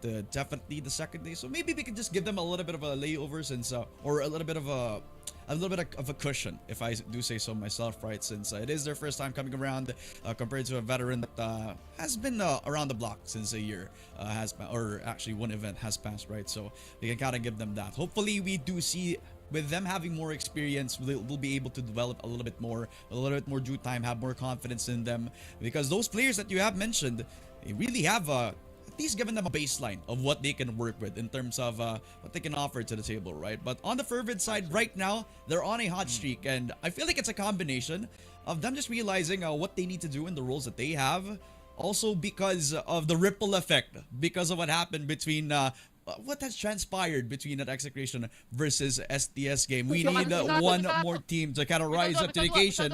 I feel like Fervid can be that top team. Let's listen to the comms. Ano ni Kapit? Mid last. Shutter.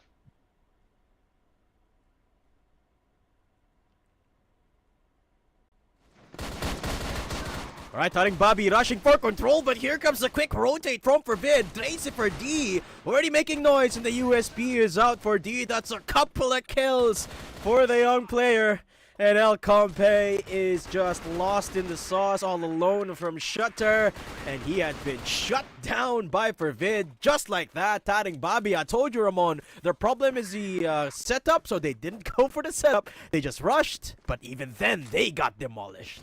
And we can give them props that they weren't even meeting any sort of resistance coming through from the woods position. They got themselves on the first part of A, but not entirely in a position to actually get that C4 down, since the response from FERVID on from CR was just quickly as that, as FERVID will secure that first point. Passage hold now coming through for Protons. They're setting up at least a default that we have been giving a lot of props to TARINGBABI, as MC will get that first kill, and that's already one part of the split gone for TARINGBABI.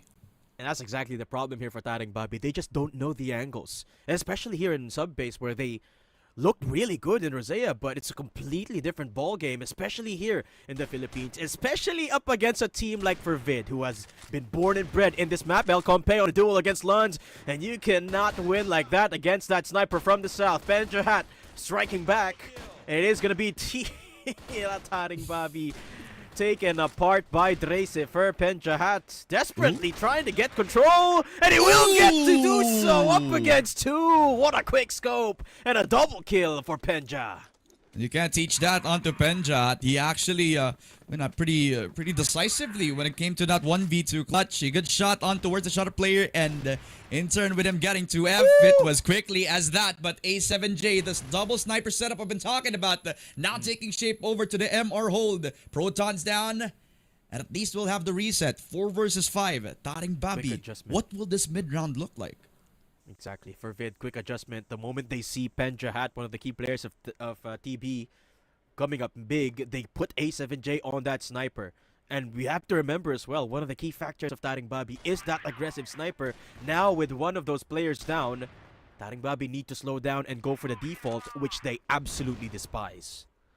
Very close on the angle with the TRG. A7J is taking a very big risk with this.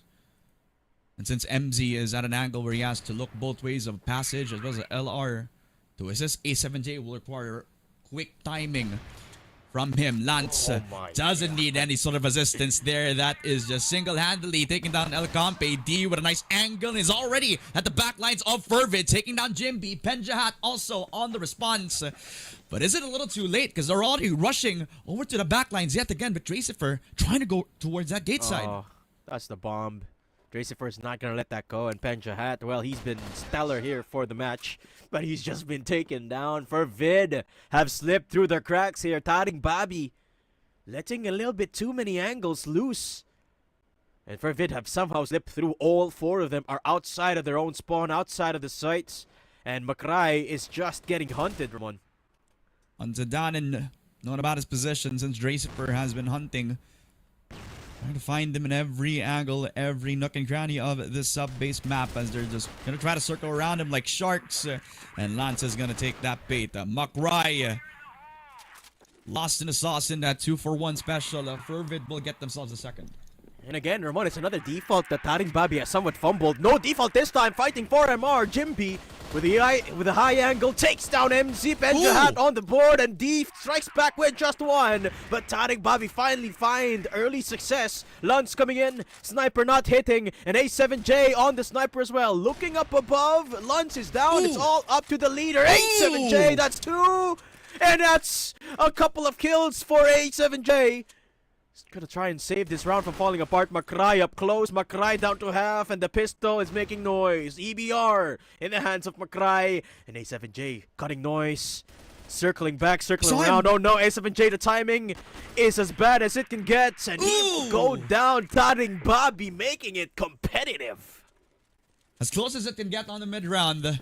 They got the MR hold that they were looking for and finally got out with a numbers advantage. With A7J's heroics, that went as competitive as it can get, but with the quick movement from Makrai and with the best weaponry for the job as well, a run and gun on the M14, it's made it all the more easy to cut through A7J like butter. Into a 2-2 scoreline now. Alright, I mean, we've been looking out for the sub-base of TARINGBABI. And it's been delivering on all fronts, I'm telling you right now. Exactly. I love this look from TARINGBABI, man. 2-2 Fervid. Look at the positions, Ramon. Fervid are defaulting. This is them taking the game seriously. Hold up. Might not have expected TARINGBABI to put up this much of a fight. Despite the shaky defaults, TARINGBABI have been able to take space. That's the problem for Fervid. They haven't been able to contest places like MR, places like Passage, which normally Fervid will be very willing to do so. So this time around, they won't. They won't oblige TARINGBABI of the fight. Instead, they'll go for a double sniper default. Not even a push from one of these snipers, man. That's what Fervid are trying to do. I think the fact that Alcampe has made his presence known over to the other side is keeping D in place here on that A site, which is double-edged blade. Yeah, you're fighting up against D, who really catch up El Campe, so that lurk is gone, and Lance also on the doorstep is just gonna deny any sort of challenge from Makrai. Penjahat with the trade, so at least there will be that 2F presence from J.B. And Lance is down. J.B. gets a second as well. The left hook, right hook is copying up a storm, but MZ, the reliable storm, has been shut down by just this one player from Fervid. It's just down to just Penjahat. And he got shot onto G. And it's down to MZ as well. But does he know that he's all the way towards the side of 2F? MZ will just deny Penjahat. The heroics coming through for Penjahat will not bear any fruit because MZ is here. And look at the faces of Fervid, man. They're not smiling at all. I could hear the hype from the other talents here in the call. And Fervid feeling the pressure as well. D, wait, putting the hammer down in MR. That's 3 for D. And TB trying to run away. But Fervid, they're trying to close in. Dracifer taken down from Welcome. A7J on the double. And Fervid 2 rounds ahead. Just like that, MR is for Fervid. And call it a family business because the brothers in arms going hand in hand with the all 5 kills. 3 onto D as well as 2 coming through from the welcome position on A7J. Yep. And nobody came out from MR alive as here comes the push all the way towards that A-site. TARINGBABI are putting in the rush in towards that A-site position. Fervid on the other hand are already on the defense. Good usage of utility. The flashes are denying any sort of space from TARINGBABI. And look at D. He's hungry for the kills.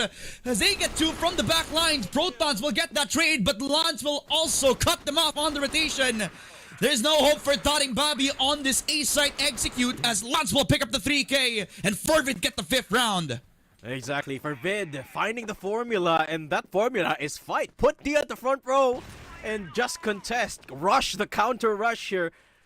And Fervid now 3 rounds ahead, already picking up the lead in the first half.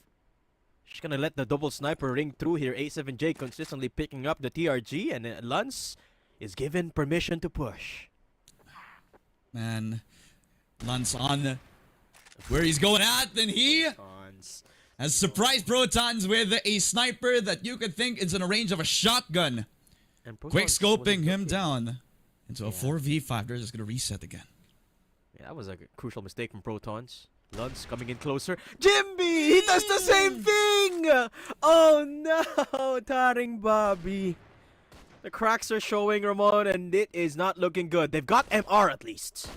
At least, right? And it's all on different angles, but if they're peeking all at the same time, it will not matter. ㍍MJ deviates a little bit of that pressure, but MZ will surprise him and already takes on the head of two snakes from TARINGBABI, trying to control that machine room. As FERVID on all sides are putting the brakes out for FERVID. And it was going so well. TARINGBABI just a lot of mistakes here. Oh, and there's Luns activated already. ㍍MB shutting down Dre. And that's how you do it. Shut down the push from FERVID. 3 versus 3, a 2-for-2 exchange. But A7J left isolated for now. TARINGBABI, there's a lot coming their way. And they aren't expecting Luns from downtown in Passage. ㍍MB is down. It's like they're aggressive, but they know when to kind of get out and then just get in at the most random time. TARINGBABI couldn't read all of those adjustments made from FERVID because they're coming from all sides of the map, and it's just too dangerous to look both ways. You do not know where to choose for TARINGBABI at this point, as their BL side is done. Now they're going to swap over to the GR, but what happens if FERVID get themselves the BL side where they can just rush on in towards that A side? And what happens when you've got D putting sort of a throwback as the attacker here? 12 kills on the board. Protons takes down the entry of ̍Match, but D takes down 1. Proton staying alive. What is that?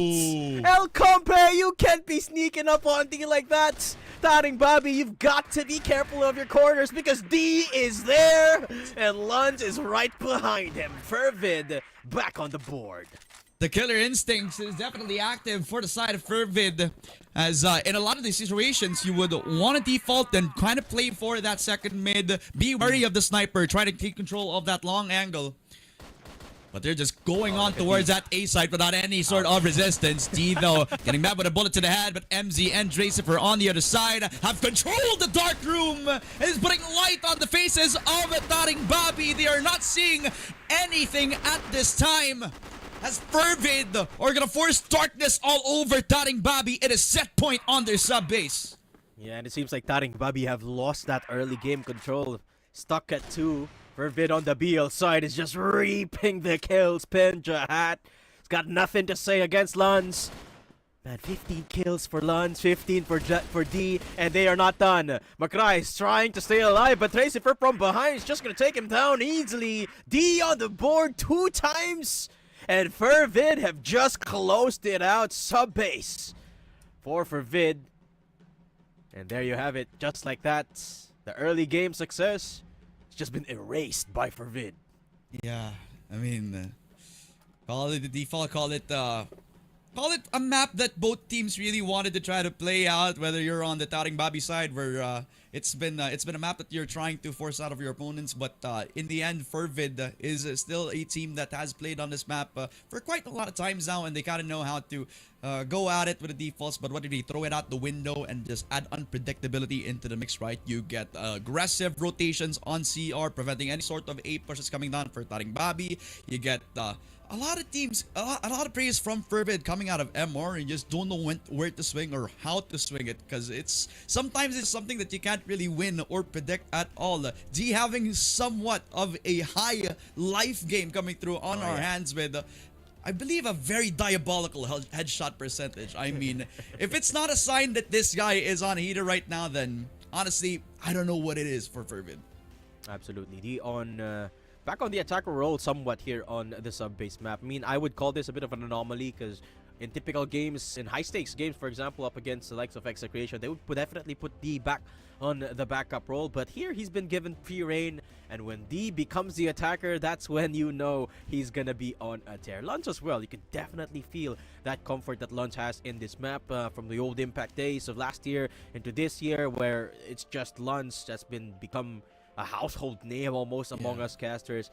And you can definitely feel the comfort that Fervid has after the first couple of rounds where they got challenged by TARINGBABI. And it's a shame that TARINGBABI unable to regain that early game control. They looked really good for those 2 rounds that they won. It's just that lapses in the early aggression of shutting down Fervid is really what struck them down here, Ramon, and they never got back up again. Which has honestly been the tragic story so far for Rosea as the lose streak continues for how this has been going for their journey so far in the SEA Masters. But hopefully we'll see a bit of bounce back on that port map. It is a map that they also like to pick, and a lot of the times that they have been playing over across that qualifier, as well as well, hopefully we'll see a lot more coming out from Penjat as well. We mentioned the individuals. This guy's been shining on that sniper, even winning out the 1v2 clutch in the end, or at the early start of this sub-base game as well. So if we could get some more consistency on that, and maybe a touch of that min rounding that we is the primary sort of criticism that we like to make around these Rosea teams, and honestly they could just try to put up a better fight at the end of the day. But this has been the Fervid magic that we kind of expect at the end of it, and we might go over towards port later on, but it's very early to tell. We're gonna be throwing it over to the panel, Mochi and Salvatore, to kind of expound a lot more on how this sub-base went.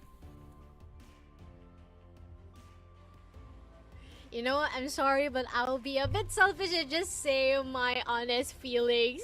Dude, that looks so good at first. It's just that, unfortunately, it's temporary. It's too temporary, Salvatore. They gave us hope, and I was clinging onto that hope, Mochi, much like any other person would. But that hope really depleted quickly enough when D managed to take this whole game by the palm of his hand, scoring 10 out of 10 at one point, and then finishing the game with almost 80% of a headshot percentage. And I thought Penjat or even Protons was trying to get a bit of an aggression, just try to make sure that D or even someone like MZ cannot play out their own game. But of course, Fervid with total control by making sure that every lurk is effective, every duel from Lance is that huge.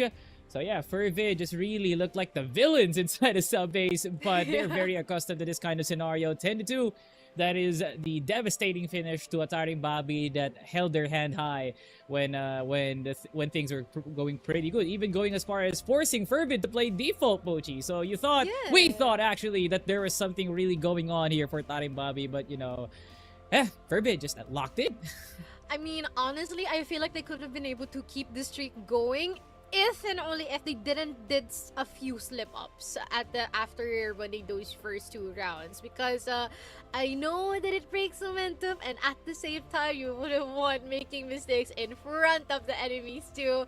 And I feel like if they will be able to keep themselves intact, I feel like there's a lot of giddiness also going on in the lobby, ensuring that they really want to keep the pace and energy going, the same trend of winning. But unfortunately, again, hold your horses, guys. Hold your horses. Chill, okay? Chill. You can do that. And a nice try here in our map of sub-base. At least we'll be heading into Port Mochi with a bit of an expectation that some things are just meant for something to be good for the start, and not really during the series wherein TARINGBABI will be putting out an excellent fight.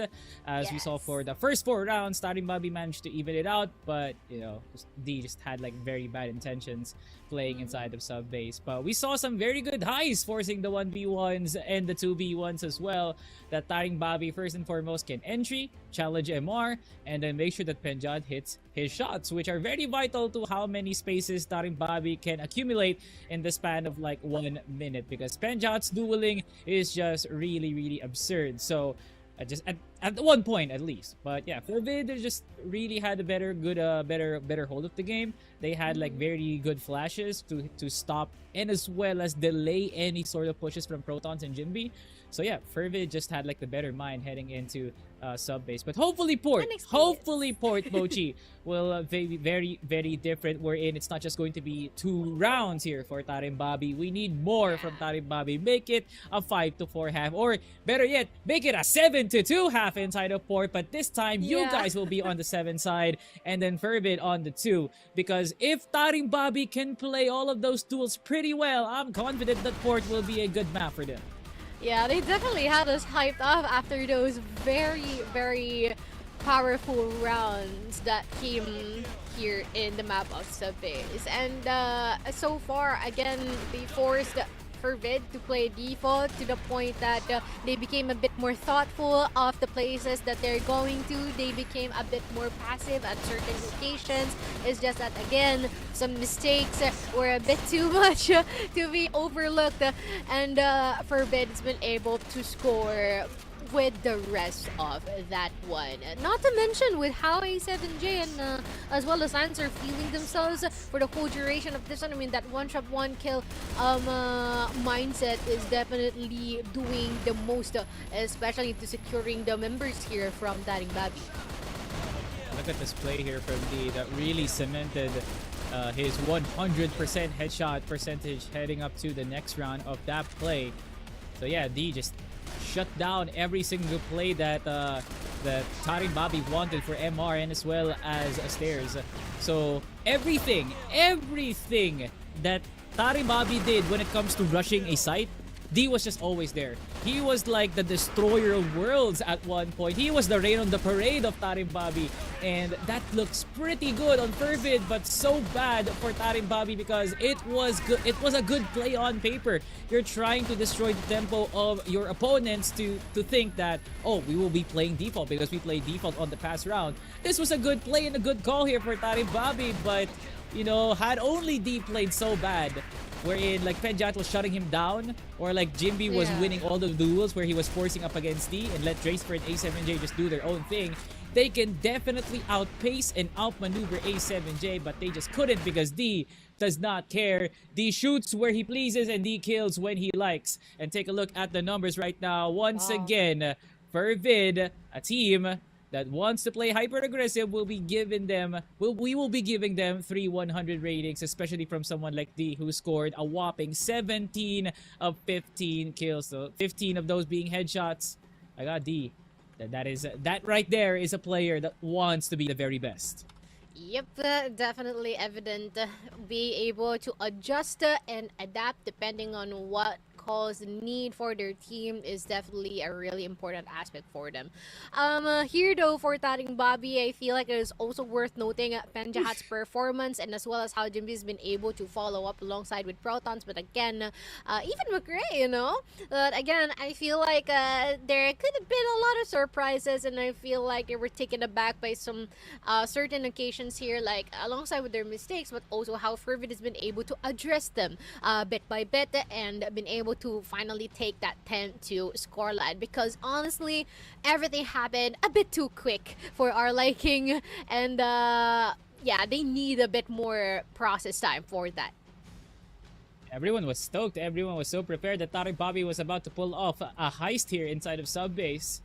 But yeah, El Compi was just not feeling himself. Penjahat was hitting so much but rewarded so less. Protons and Jimby, two of which were highly noted heading into the pre-game mochi, but did not live up to the expectations that were sought to them. So here's going to be our MVP. It's a very close bout between three players, but it's going to be Luns with a staggering 3.75 KD to finish things off inside of Subbase. This is a man that does not play the passive game. We call them a bangers mochi, but Luns played every single angle inside of Subbase as he was holding a Vepr or even like an HK. He was just pushing. Yeah, defending every single time and even certain times attacking with all his might here for Lance, and all accuracy and as well as finesse been shown here by their side as well. And it does seem that consistency is the key here for Lance gameplay for sure. And I am wondering what will be happening for our next round. It's going to be in port after all, and I really do hope that TARINGBABI can catch up because y'all look so good at first. Hopefully you can repeat it again. And for now, we'll be back after a quick short break.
ko lang kung naispatan siya ni KLP doon. Mukhang oo, nakita mo yung flick of the wrist na mabutuhan niya. Be careful, but he gets the shot and he gets the trouble. Even play pa. Tuguan na nga ngayon si Cetra. Elvin nakabantay. He's gonna get one and also two huge. Nakaya, pero wait lang, hindi pa rin tapos yun. Lahat ng action, masusundan pa. We are gonna be seeing prevalence race here dito sa house. Ano doon, flash grenade? PSA! Kitang-kita niya sa KLP!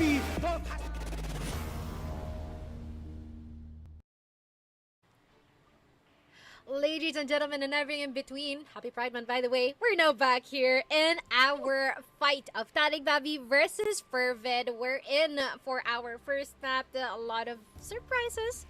TARINGBABI started off pretty strong. It's just that they haven't been able to hold out until the end because FERVID was forced to lock in after that second round. And this time, will FERVID sweep TARINGBABI here in the map of Port? That is our question right now. Mochi, there's a whole lot of hopium inside of sub-base, but hopefully less inside the port because we would really love for a locked-in TARINGBABI to enter into that set with very bloody intentions for a very fiery hot D as well. But yeah, FERVID locking in the most crucial time possible is definitely nothing new to them because they love to lock in when times are getting tough. So yeah, FERVID said, D, do your thing, go lurk, and then give us amazing headshots. That was the theme inside of FERVID in sub sub-base. But Port, this is now a more tactical reliant map wherein you don't really have the goal to push every long angles here, whether it be from long A or even long B. Yeah. But all in all, Mochi, Fervid and TARINGBABI has like the same vision to one another, which is definitely for some early fights. If that is going to be the case for TARINGBABI, I highly suggest Diverse try to, derive off of that kind of mentality, because TARINGBABI, the best thing that you can do for Fervid to gain numerous rounds is definitely try to do something different. Yeah, and other than the fact that they need to chill and then work on their timing, I feel like it's also important to work with learning a couple of sniper setups, because they're a bit too reliant on Benjahat into the anchoring. Unlike with the rest of our squads here, I feel like there is a bit of flexibility that comes into play, wherein others can swap in between rifles and sniper depending on what is being needed in a particular map. So let's see. I feel like we've already said our pointers. It is all up to them to perform. That's why let us call on our casters, Ramon and Datum. Will it be Fervid in 2, or will it be the first for Rosea right here, right now? Welcome back, ladies and gentlemen. This is the Casters Desk. I am Ramon. This is Datum. We have been having fun over at Subbase, because this has been one hell of a demolition, courtesy of Fervid as we speak right here, right? So will this second set be any different, right? Because from what we've been seeing from these Rossi teams, it looks like they do have the firepower. Case in point, Benjahat doing pretty well on the sniper, right? But when it comes to the setups, you're sort of lacking when it comes to that. What do you think should they be able to do? I think for the most part, TARINGBABI have to have more variety when it comes to their executions. They've already got a pretty decent sniper in the form of Benjahat. So good, actually, that Benjahat forced Fervid to consistently play the double snipers. They couldn't just rely on Luns fighting the long angles. They needed to make him push, just so they make sure that Benjahat doesn't find that early pick. And that's already an adjustment forced onto Fervid. And if there were enough sort of bullets in the pack here for TARINGBABI, to say the least, I think they could have made it an even closer game apart from the first 4 rounds. Because let's face it, Ramon, we were all kind of rooting for TARINGBABI in the first 4 rounds, right? They got the first 2, and then Fervid locked in, and that's where the show kind of went one direction. But TARINGBABI, they're the kind of team that you can't help but root for, right? They have the biggest David versus Goliath story, if there's any, coming into Masters as the fresh faces. They replaced Riders, and now they are a team that have a pretty decent sort of chance in the early part of the round. I think they just need a little bit more variety so they can make it work up against teams like Fervid. Yeah, for sure, right? I mean, case in point, right now, we've seen that TARINGBABI taking up that mantle from Riders. The storyline does kind of brim itself, right? Considering that the last remnant of that Riders team over at Kuek, I believe it was Sekdet, it was against TARINGBABI, where in the qualifiers it was unfortunate for Sek that he wasn't able to have his reappearance in here, because TARINGBABI really did improve while the qualifying stage actually happened all throughout the days of the Rossi qualifiers as well, right? So hopefully they keep that in check, and they do actually translate it into the local games, because it's really looking good so far in terms of the record as we speak right now. But maybe time will tell with what they can do, right? I mean, I want to double down on what Mochi has been talking about, where the sniper setups is something that they should actually capitalize on, since we already highlighted Benjahat. I feel like there are a lot of things that he can do around the map, considering that they're going to start on the BL side, maybe go on the default, where they're going to cross over on that LB position, just wait for the long angle, and just force Fervid to just kind of push outside of the spawn, which has been kind of the tendencies for a lot of local teams right now, underestimating a lot of our Rossi teams when it comes to the defaults. But maybe is that gonna be enough? Is that kind of setup gonna be enough? Because we put a lot of hypotheticals over at Rossi, but the results really haven't come to fruition yet. Yeah, for the most part, what I think here, Ramon, is TARINGBABI have to adjust to the way their opponents play. And for Vid, one key thing that they adjusted to get back in control of this game is just the flanks. The consistently flanking from that end of the site is what struck here for TARINGBABI. And I think if TARINGBABI just had better flank wash overall, they could have had better success, particularly on the BL side. Even Luns was pushing Woods with the sniper. And that's not one thing that you should be allowing. At the end of it, even the likes of Dre were pushing up and around because they noticed that, hey, D is getting through, Luns is getting through, why don't we all flank? And obviously it worked out for FERVID here, right? Because TARINGBABI, they needed to make that one crucial adjustment that they obviously did not. And that's where they could start here, Ramon. Just watch the flank. Just watch where you're coming from when you're defaulting. And ultimately, that's the problem here, right? That's the one thing that we kind of criticize TARINGBABI for, is that defaulting. They could start there. Just watch the flank, take care of D, and then let's see what happens from there. Yeah, and the flank is usually step number 3, so they kind of just go back to the basics, right? I mean, they have to do that. And I think in the game against Acceptance, there was a round where they tried to split up that A site, but instead of using that CA control as a sort of first contact to try to kind of hook and prod on what they can do on the LA position, they kind of force up LA early on and have the CA control late, a little bit too late into the round, which kind of is a bad form in the early rounds for the side of TARINGBABI. And if they're going to be able to clean up a few of those mistakes, make that presence known on CA early, and then take that control over LA to have a really good split push, then the theory could work in practice for the side of TARINGBABI if we come to that. But, you know, it's going to be a long road ahead for them to be able to reach that sort of precision, right? But I want to kind of shift over the discussion to the form that we've been seeing from FERVID right now. Because so far, they've been putting up a one hell of a record, right? If I remember correctly, they have gone through undefeated from the Swiss qualifiers. And up until now, I believe they have kept that record squeaky clean. If correct me if I'm wrong right now.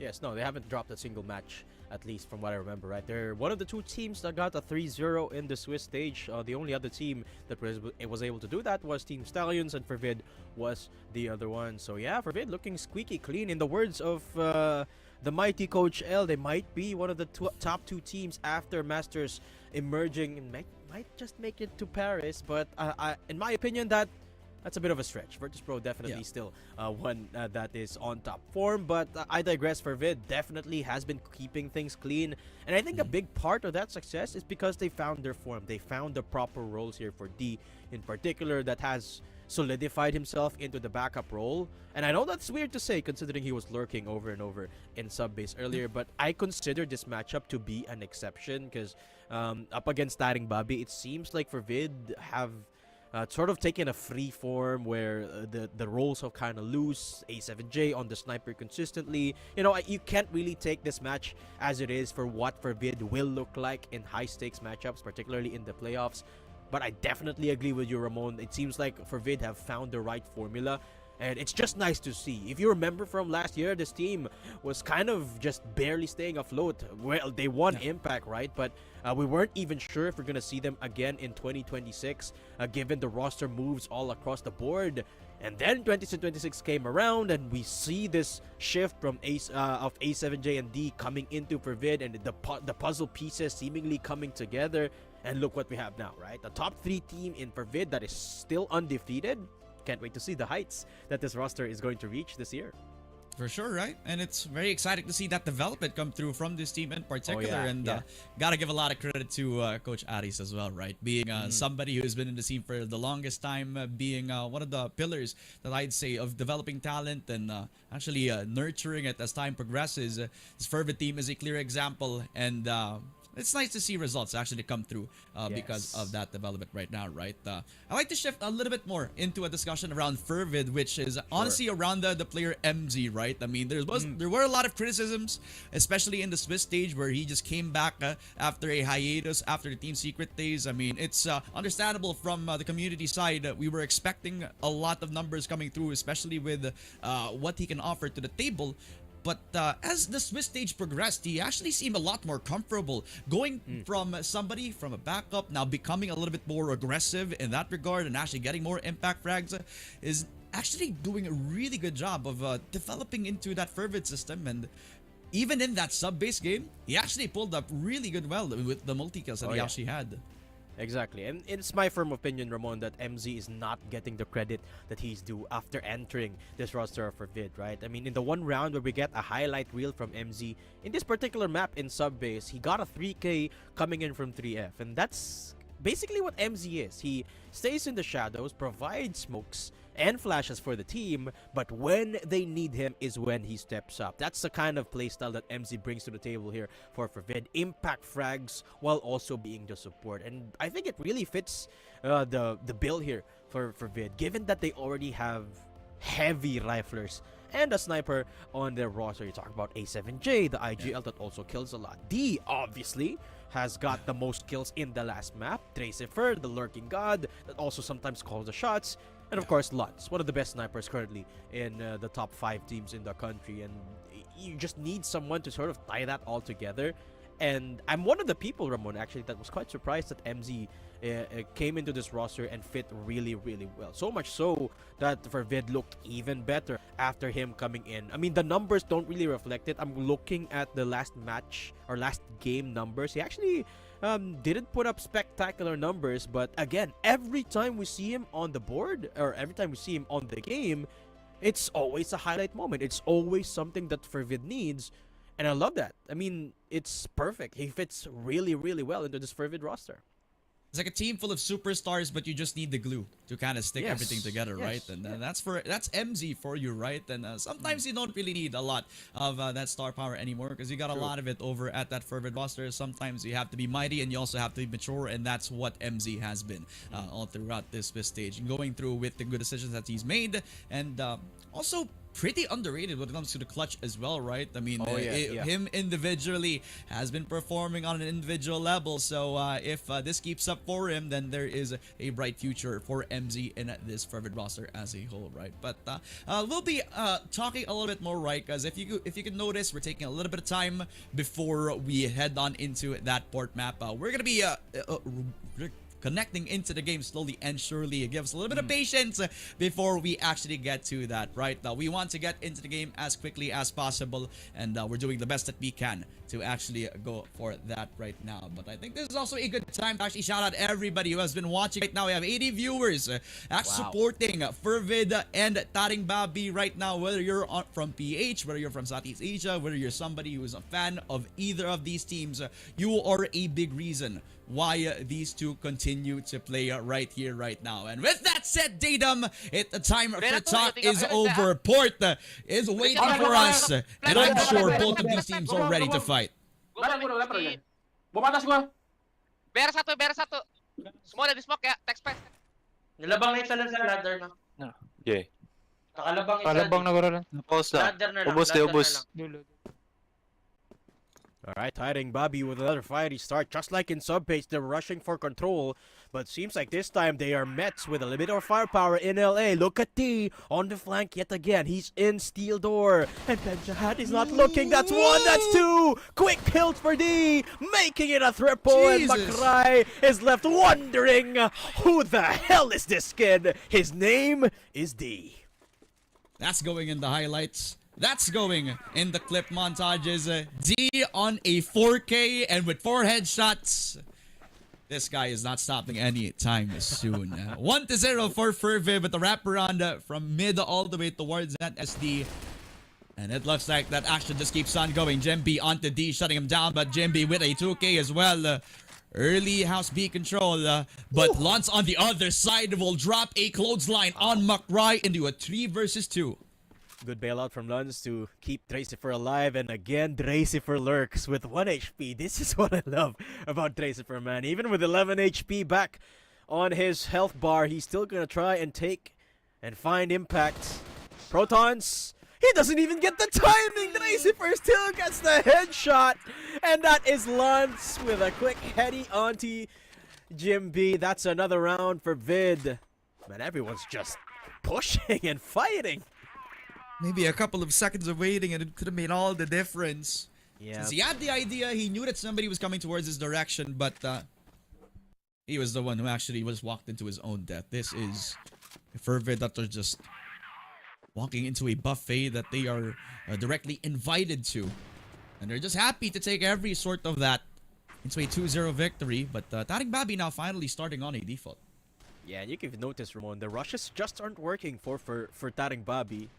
FERVID just keeps shutting it down, and that is where the options seem to run thin for TARINGBABI. What else do they have apart from the rush? The default It's what they're gonna attempt here. Fighting for CA, but there is one pesky player by the name of ㍍MATCH there. And of course, there's A7J down in mid. Uh-oh, you can never fight mid without plenty smokes. And TARINGBABI learning that lesson the harsh way. For sure. Take a little bit of time, and fortunately for ㍍MATCH, he took less time to actually take control of that PR position. Does go down onto a 1-for-1 MZ. We've been talking about the setups for FERVID and him being a key component, and now that take full shape into the peak onto ㅠMATTJESS. D on the shot as well. It is pure precision for D, and he's not stopping anytime soon. 6 kills with 6 headshots, and he's on the way toward number 7. D on a 3K, and FERVID on another round. And if you can see the way D was pushing from Z, he just held that W key non-stop. Man, he's like a bulldozer on his way to flatten TARINGBABI, and it seems like that's the case. 3-0 on the board. MZ looking to make another big round. He runs away into house, but he's not done. He peeks out, gets a kill, looking for more. The EBR making noise for MZ. For sure. One of those times where TARINGBABI just came into the other side of the smoke, and unfortunately from them, they got fed with a pixel angle. Courtesy of MZ. But that point, what a flick shot coming through from Jimby. Surprising the CA player of ㍍MATCH as he peeks to his death, but A7J gets one onto McRae. ㅠMATTJESS finally punishing D with a little aggressive on the peak this time around. 3 versus 3, FERVID getting their hand too deep into the click jar right now, and Lance wants to go at it again. With a pistol, no less, USP, and it's gonna make Jimby die. Lance with a quick scope onto ㅍMATCH. And FERVID on another banger of round. 4-0 on the board. And the problem here, Ramon, TARINGBABI, they're just letting FERVID have too much space on this defense. They need to push further or put many people in one spot to prevent D they're from going pushing. at it. They're going at it. Over to LB. They're not waiting for the smoke and the flash anymore. As FERVID has set up that crossfire of death, but with Lance on the shot, they don't need the crossfire. They need one hell of a sniper, and D is here to deliver with Lance on that 4K. Lance decimating TARINGBABI on LB. It's down to just ㅍMATCH, and he doesn't even want to contest Lance right now. And Lance ain't about to let this 5K go. He's on the hunt. ㅍMATCH is hiding down in A site. And look at the rest of the team. They're just hunting for him. They're just finding information. About to give Lance the 5K, his first 5K here in Masters. And he's about to see him. He misses the shot. Readjust, and there it is. Lance with 5 kills to cement 5 rounds for FERVID. And that is a happy Lance if I ever saw him. He deserves that. Longest prospect in FERVID for so many years. Underrated no more. This guy's in the conversation, and he definitely deserves that 5K at this given time. D now trying to push down on SD. Good shot from Protons. Jimby on the response onto ㍍MATCH as well. FERVID getting a little too aggressive for my liking. And TB with the 5 versus 3. Now this slowly becomes a little more interesting on their default. This is exactly what I'm looking for from TARINGBABI. Group up and punish the players of FERVID who are, for the most part, too aggressive this entire time. The only problem is they're being let by TARINGBABI. A7J only finds one in top A. And you could see there TARINGBABI didn't even using utility to take down A7J, but it's enough to get the kill. Definitely with the peaks coming down. MZ. Okay. You're expecting the lurk coming down for ㅠMATTJESS. One of those times where finally he works out pretty beautiful timing. Lance. And now leaves it all up onto Lance. He had a shining moment previously. He now has to make it up with a 4K in the next round. Lance, 25 seconds. Spots out the peak on ㅍMATCH, and he does go down. And he has an opportunity to come up to top A without any sort of isolation. Protons just peeking him with the M14. And with McRae picking up the last frag, TARINGBABI finally get around on the board. That's a perfect post-plant hold from TARINGBABI, and you love to see more of that, Ramon. Only problem is TARINGBABI, they haven't been able to find a couple of post-plant rounds, have they? So, need to get there. That's the problem. TARINGBABI, the default, worked out that last round, punishing A7J. and D, but this time A7J playing just around the smoke. ㍍MaTJ not looking at the right direction, but he flicks to save his life. A7J is down. Those mistakes that you kind of expect from a team that becomes a little bit too overconfident on the early round. But, knowing the player quality from Fervid, I don't think they'll mind the death of A7J at any point. The very key component here is ㍍MaTJESS. He's pushed up over on LA in a position that needs to be cleared by TARINGBABI, who's taking a bit too much time on working towards that mid-split. Elcompay wary of that CA spot, and D, he doesn't care that his brother died there. He's gonna push nonetheless up against the smoke, and he will face the same fate. And so will Lons. Elcompay with 2. That's a beautiful start here for TARINGBABI again. And MZ is back on 2F right now, and I don't think he's gonna get cleared. He's gonna wait for more than just 1. Spots out 2, and MZ will take the buy one, take one. ㍍MaTJ able to get that trade up, but the damage is not enough for Fervid. It's not down to just ㍍MaTJESS, and we've seen miracles happen from him alone. He only has a pistol and had a nice shot onto Mukrai. But all he does is deny that plant coming down. TARINGBABI will still get the second round. And Elcompay, what a round. I see you, Elcompay. TARINGBABI needs more of that. They need more robust defaults. Yes. That's exactly what they're going to do here, Ramon. Take control of SD, which is exactly where D is looking at. And D is down. This is looking shaky for Vid. ㍍MaTJESS, stop pushing. And he's still going to try and attempt another kill. Luns coming in from LB as well. And that's 2 from the sniper from down south. Luns is not done. He's looking for more. Flashes out. C4 in his control, and Luns is absolutely looking for demolition. He finds his 3rd kill of the round. And it takes just 1 man to shut down TARINGBABI in the name of Luns and MZ, of course. ㍍MaTJESS is now all alone, and that is him going down as well. That's Fervid back on the board. I thought they're gonna slow down, Ramon. Nope. But they just keep on pushing. They just do. You don't normally see a sniper be that aggressive on the GR side.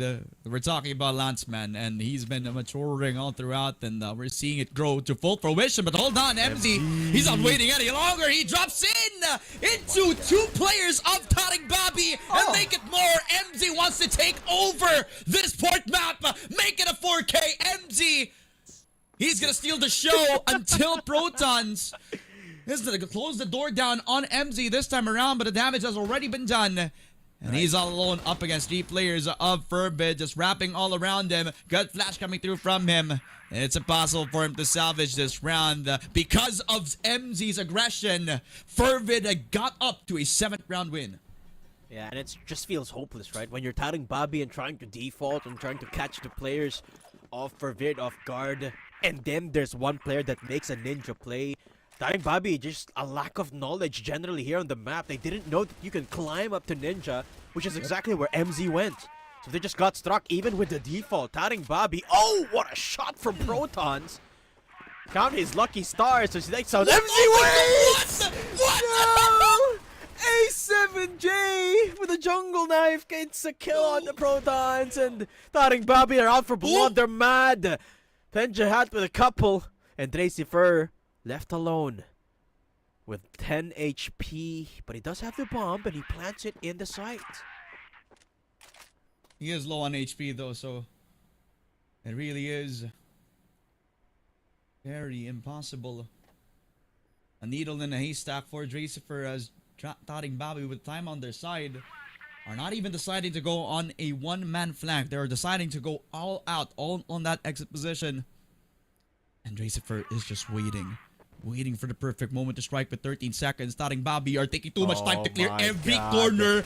And this bomb is about to go explode, but with a lot of time on his side, ㍍MaTJESS will only get 1 onto ㍍MaTJESS, but TARINGBABI will still win out the retake. Yeah, just a numbers game here for TARINGBABI, but that looked very scary. ㍍MaTJESS with the 5-head play. Obviously just wasn't enough. Didn't have enough HP and didn't have enough bullets in the EBR. So here we go. TARINGBABI finding their 3rd on the board. But Fervid are 3 away from taking this the distance. The drop on in, D. D's gonna go in yet again. He's not lurking anymore. He wants to snipe it all down. Face center onto the side of the TARINGBABI as MZ will try to reconvene in time. Only goes down itself. as El Campe, the last man onto the 1 versus 3, low HP from TARINGBABI on the rifle. MZ's down. There's a lot more work to be done. He's getting wrapped around by A7J. The nade almost cooks him, but Dracifer will silence El Campe. TARINGBABI losing so many rounds to FERVID. See, moments like that, Ramon, from El Compe is what make me think TARINGBABI are really sharp when it comes to the aim. They just don't know where the players will come from FERVID. It's just general map knowledge here that's missing from TARINGBABI. Lance has Put his them Chris. with a good coach. Put them with... Oh, wait. Lance is rushing with a Chris and MZ with a USP. El Compe is here. He's about to make some noise yet again. D Lance. will shut him down. Protons is alive to take down Lance, and D good for one more. He's looking for the third. He's looking for the fourth. Ramon, that's the third already, and D is not done, but here comes Big Bro from the side, and they're out for blood. El Compe about to make some noise yet again, but he's down to literally 4 HP, and D is staying alive for now. The smoke is just too thick, and FERVID is just too strong. 9-3, set point for FERVID. Even in the maps that they have been trying to actually take away from teams, even on sub-base, even on port, where TARINGBABI seemingly got the home court that they were looking for. FERVID, the library silent over for TARINGBABI. Nothing to be said for the GR right now as MZ catches the kill onto Protons very early on. LA controlled by FERVID, and A7J is just gonna cut off that rotation. He's not even waiting for them to come up from the BR. He's already trying his best on the Jimby. Muckrai with the chain as well. There's no hope for them on the retake unless they can get the kill over to the exit player. That's D.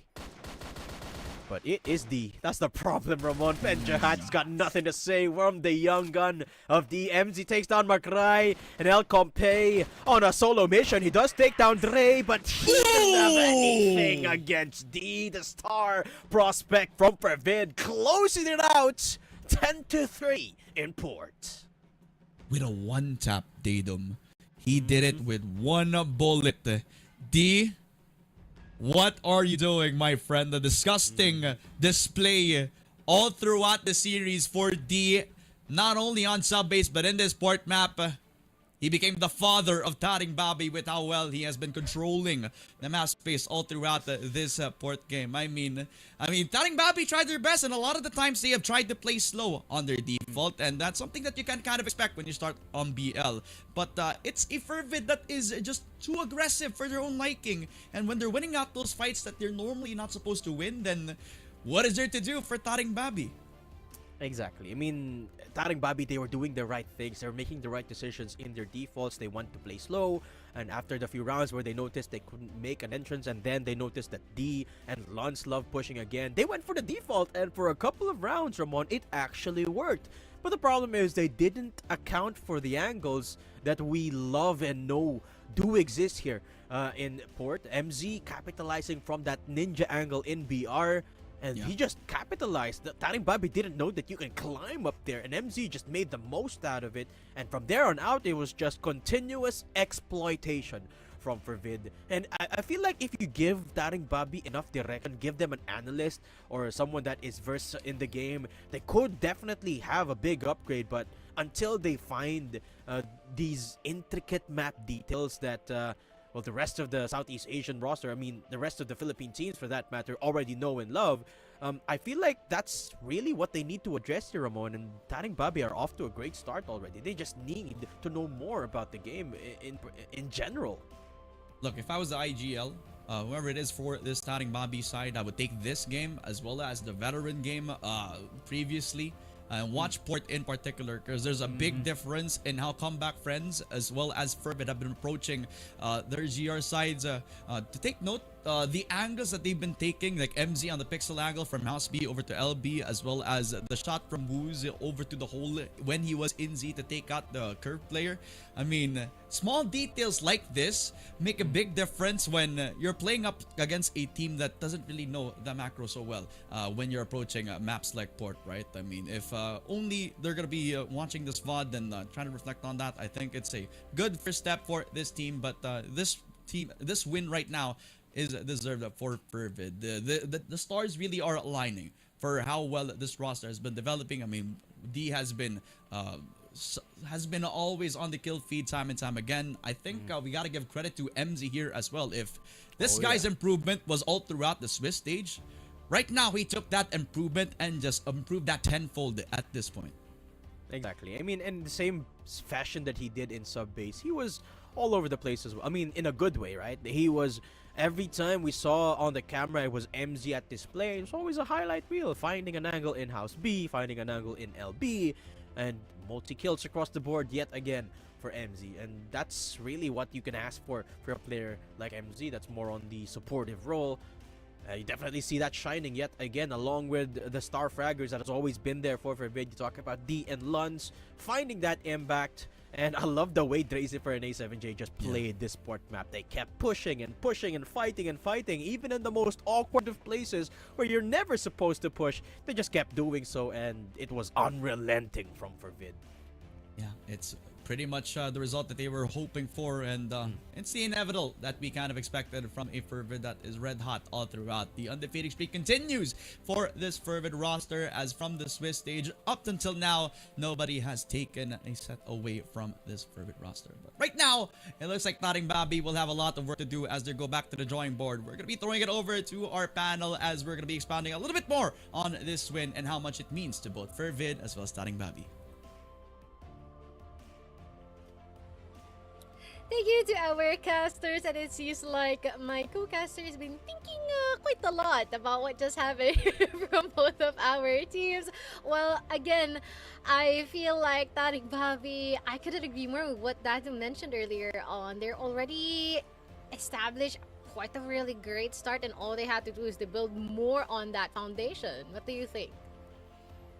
Well, it's clearly a matter of who just had like the better day, kind of feel like, because there was just no macro being thrown out inside of that game, because Lance just practically played the best port of his life right there. You have D just stepping up to the occasion, A7J making the right calls, and as well as the right equipment to make sure that it is going to be a humiliating game for TARINGBABI. So yeah, more so on your point, Mochi, that there were just some plays that that TARINGBABI wants to bring out, but there was just less of an answer here for TARINGBABI in order for them to get the mid round. Yes, they can have a good start. Yes, they can get the picks. Penjahat is fully activated. I am totally convinced that Penjahat can even it out up against Luns. But, you know, once again, FERVID showcasing that there is a time for play and there is a time for being locked in. So yeah, nothing's gonna stop FERVID from absolutely doing the most craziest of plays from top A all the way to long, because they just have like the better experience inside of this map. Just take a look at the highlights, Mochi. If you can think for a bit that there is a bit of macro being thrown out here, I must be crazy right now, because these are just the plays that are just tip of the iceberg of the usual antics that we are seeing inside of port. But you know, FERVID and TARINGBABI just made it look cool. Yeah, actually, they made it a bit more flashier, right?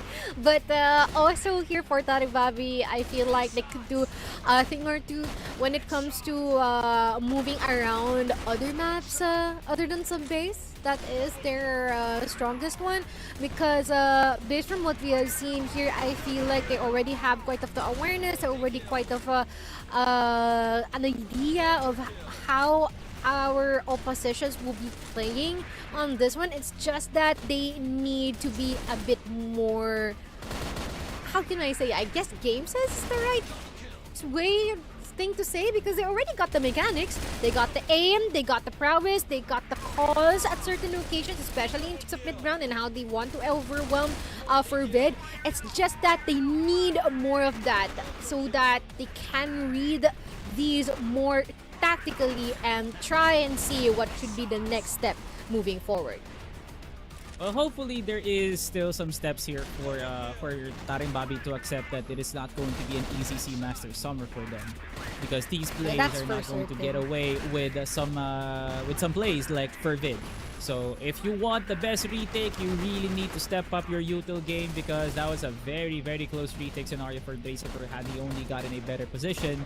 And second of all, these are really fights that look flashy, but because TARINGBABI is letting them look flashy, Bochi. So here once again on the numbers that are very, very huge for Fervid, as we have 3 players averaging a 100 rating once again. And it's the same names, Mochi. D and MZ still delivering the fieriness inside of this series, and as well as Lance, who had gotten a very impressive 5 kills here at 1 round. So Fervid really had the knack for getting those kills, and TARINGBABI had more a tactical approach heading into the mid round, which costed them a lot, honestly. TARINGBABI just needs to make it look simple at some point, but you know, they're trying to overcomplicate things as they progress. So yeah, TARINGBABI NT for them, but Fervid, nothing new.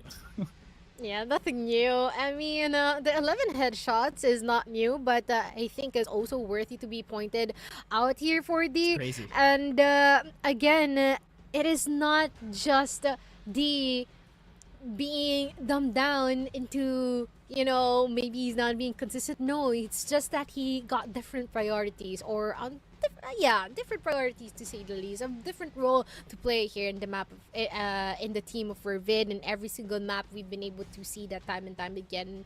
I really like the new look that we have here for Fervid so far. For TARINGBABI, again, you just been integrated here in the PH, and little by little y'all would be able to move through. Although I feel like we've been able to stress this ever since spring.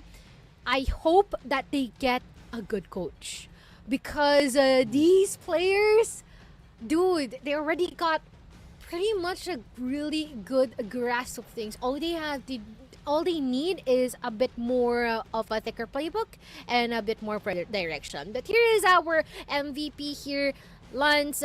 2.14 KD and 100% rating alongside with some of our other members here. And I feel like Lance is just minding his own business here. You know what? My role is to serve as a backup to try and get some pickoffs and amplify that with additional information. And he's been able to do that, which is nice.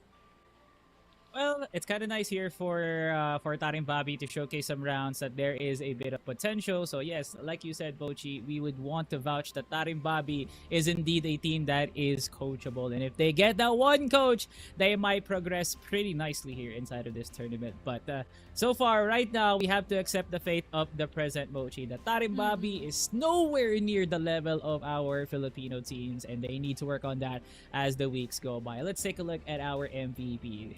Basically, it's pretty much everyone here at Fervid, but we're only going to be crowning one, and Mr. TRG21 himself. Lance with a 2.73 KD. Kind of feels like, Mochi, that, you know, the 2+ KD is being flown out everywhere inside of this series, and Lance is just one of them. And 0.56 smokes per round is just amazing here for Lance. He's that lethal in the TRG and also reliable on trying to take cover with the smoke. So yeah, well played for this player right here.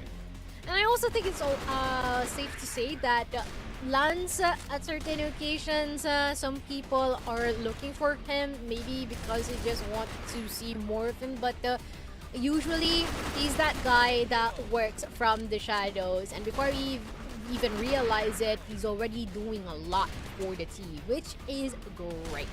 So, I do think that we're also gonna be hearing from Lance later on, and we'll be interviewing him. Huwag siya maglala, no? Hindi tayo mag-English doon. Kaya, magiging chill naman ang ating magiging interview maya-maya. Kaya, wag na rin tayo magpanggap, no, Salvatore, no? Tagalog na tayo ulit. Yun! Buti naman! Thank you so much. Pero huge shout out to our Sayer brothers for enjoying every single bit of the games played today by your major representatives. We will now be shifting back towards the green pastures here, that being the post game, na makakasama na nga natin ang ating kabayan na si Lance para sa pakikipanayam, kasi palong-palo si Idol no? Ginagawa mong HK yang tanging TRG mo, kaya nakakapagtaka naman dahil sa pagtaka nga nun ng Mochi, marami tayong tanong na ibabato dito kay kaibigan. True, kaya naman tawagan na natin ang ating Match MVP dito sa ating interview desk. Hello, Lance. Hello po. Good evening. Ayan. Good evening. Good evening Hello, po. how are you? And congratulations for taking this Match MVP. Tignan mo naman yung mga numerong yan. Hindi talaga biro. Salvatore, sige, hiritan mo na ng katanungan yan. Okay, Lance, nang hindi mo ginagamit yung salitang practice, ginawa ko lang po yung best ko tsaka chamba. Lance, ano ba ang goal ng FERVID ngayon, pre? Knowing na parang maraming nagsasabi na kayo na yung pwedeng sumunod dito, no, as our number 2 team. So ngayon, anong pakiramdam, Lance, na parang binibigyan kayo ng paratang ng mga tao na pwede daw kayo magparis?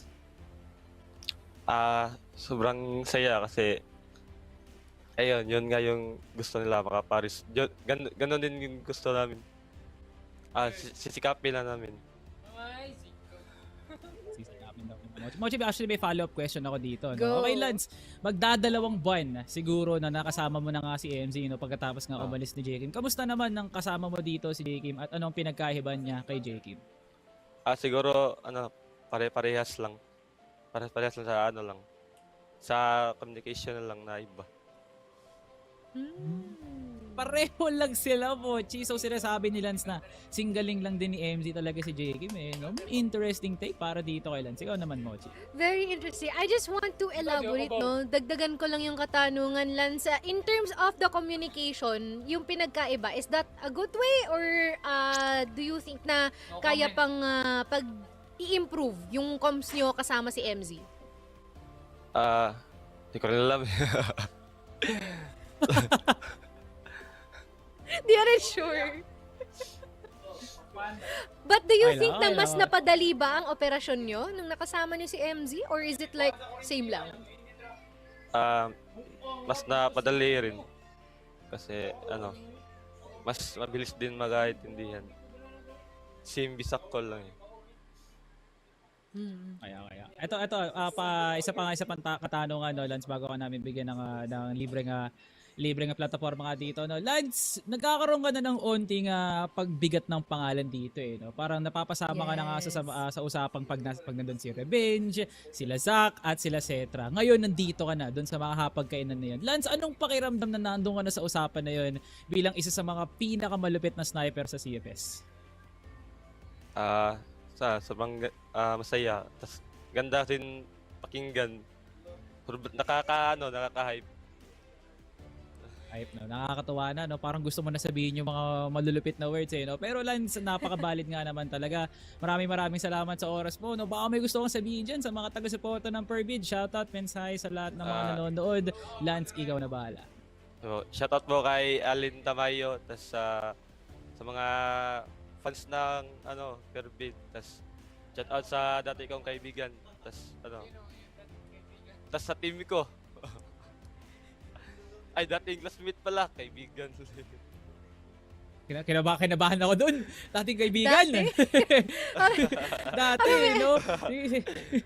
Bakit? Ba't hindi mo na kaibigan, eh, no? Pero mamaya na ngayon, ganun, Lance. Congratulations for that amazing win sa TARINGBABI. Good luck sa mga susunod mo panlaban at pag-igihan po yung pag-aarte ko. Baka yan na maging susi para makapag-Paris ka kayo. Lance, congratulations. Maraming salamat. Thank you po.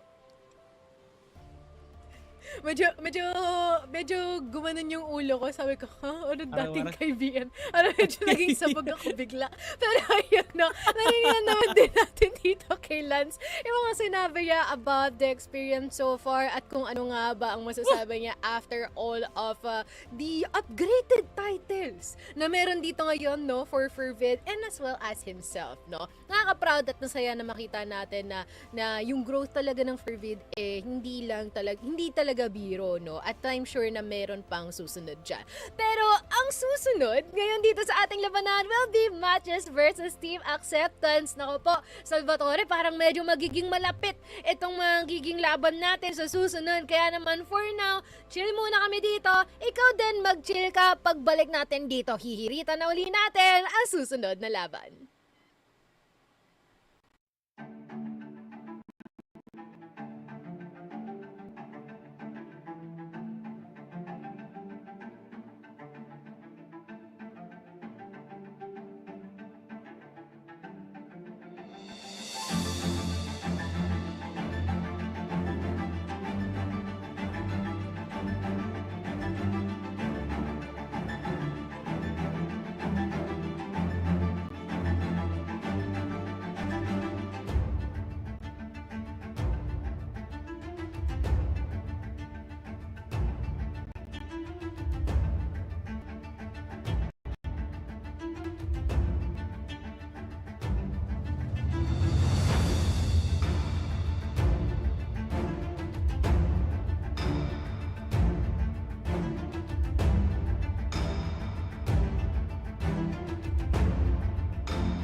lang kung naispatan siya ni KLP doon. Mukhang oo, nakita mo yung flick of the wrist na mapuntuhan niya. Be careful, but he gets the shot. And he gets the trouble. Receiving play pa. Duguan na nga ngayon si Cetra. Elvin nakabantay. He's gonna get one. And also two huge. Nakaya, pero wait lang, hindi pa rin tapos yun. Lahat ng action, masusundan pa. We are gonna be seeing prevalence race here dito sa house. Ano doon, no? Flash grenade. PSA! Kitang-kita niya sa KFP.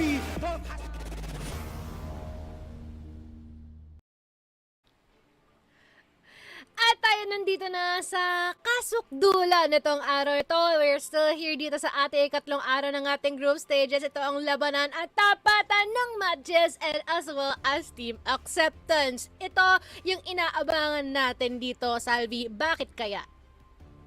Bakit nga, Mochi? Kasi magtatambalan nga ang dalawang teams na to mula sa parehong lalawigan ng Cebu. At higit sa lahat, palagi natin kinikilala ang MATTJESS as one of the few teams inside of Cebu na talagang solido kung bumira at solido din talagang magbigay ng resulta. No? And Acceptance bilang isang team galing Impact, syempre gugustuhin din talaga nila na manalo nga dito. No? And force MATTJESS to finish week number 1 with an 0-3 record. No? Isang malupit na headline nga yan para dito sa Acceptance and an even better one para sa MATTJESS. Syempre kasi babawiin nga nila lahat ng tinalo nga nila noong mga nakaraang araw. Especially with a MATTJESS na maraming pinagdaanan during the off-season. Marami nagsasabi kung epektibo nga ba talaga to o hindi. At dito natin malalaman yun, Mochi.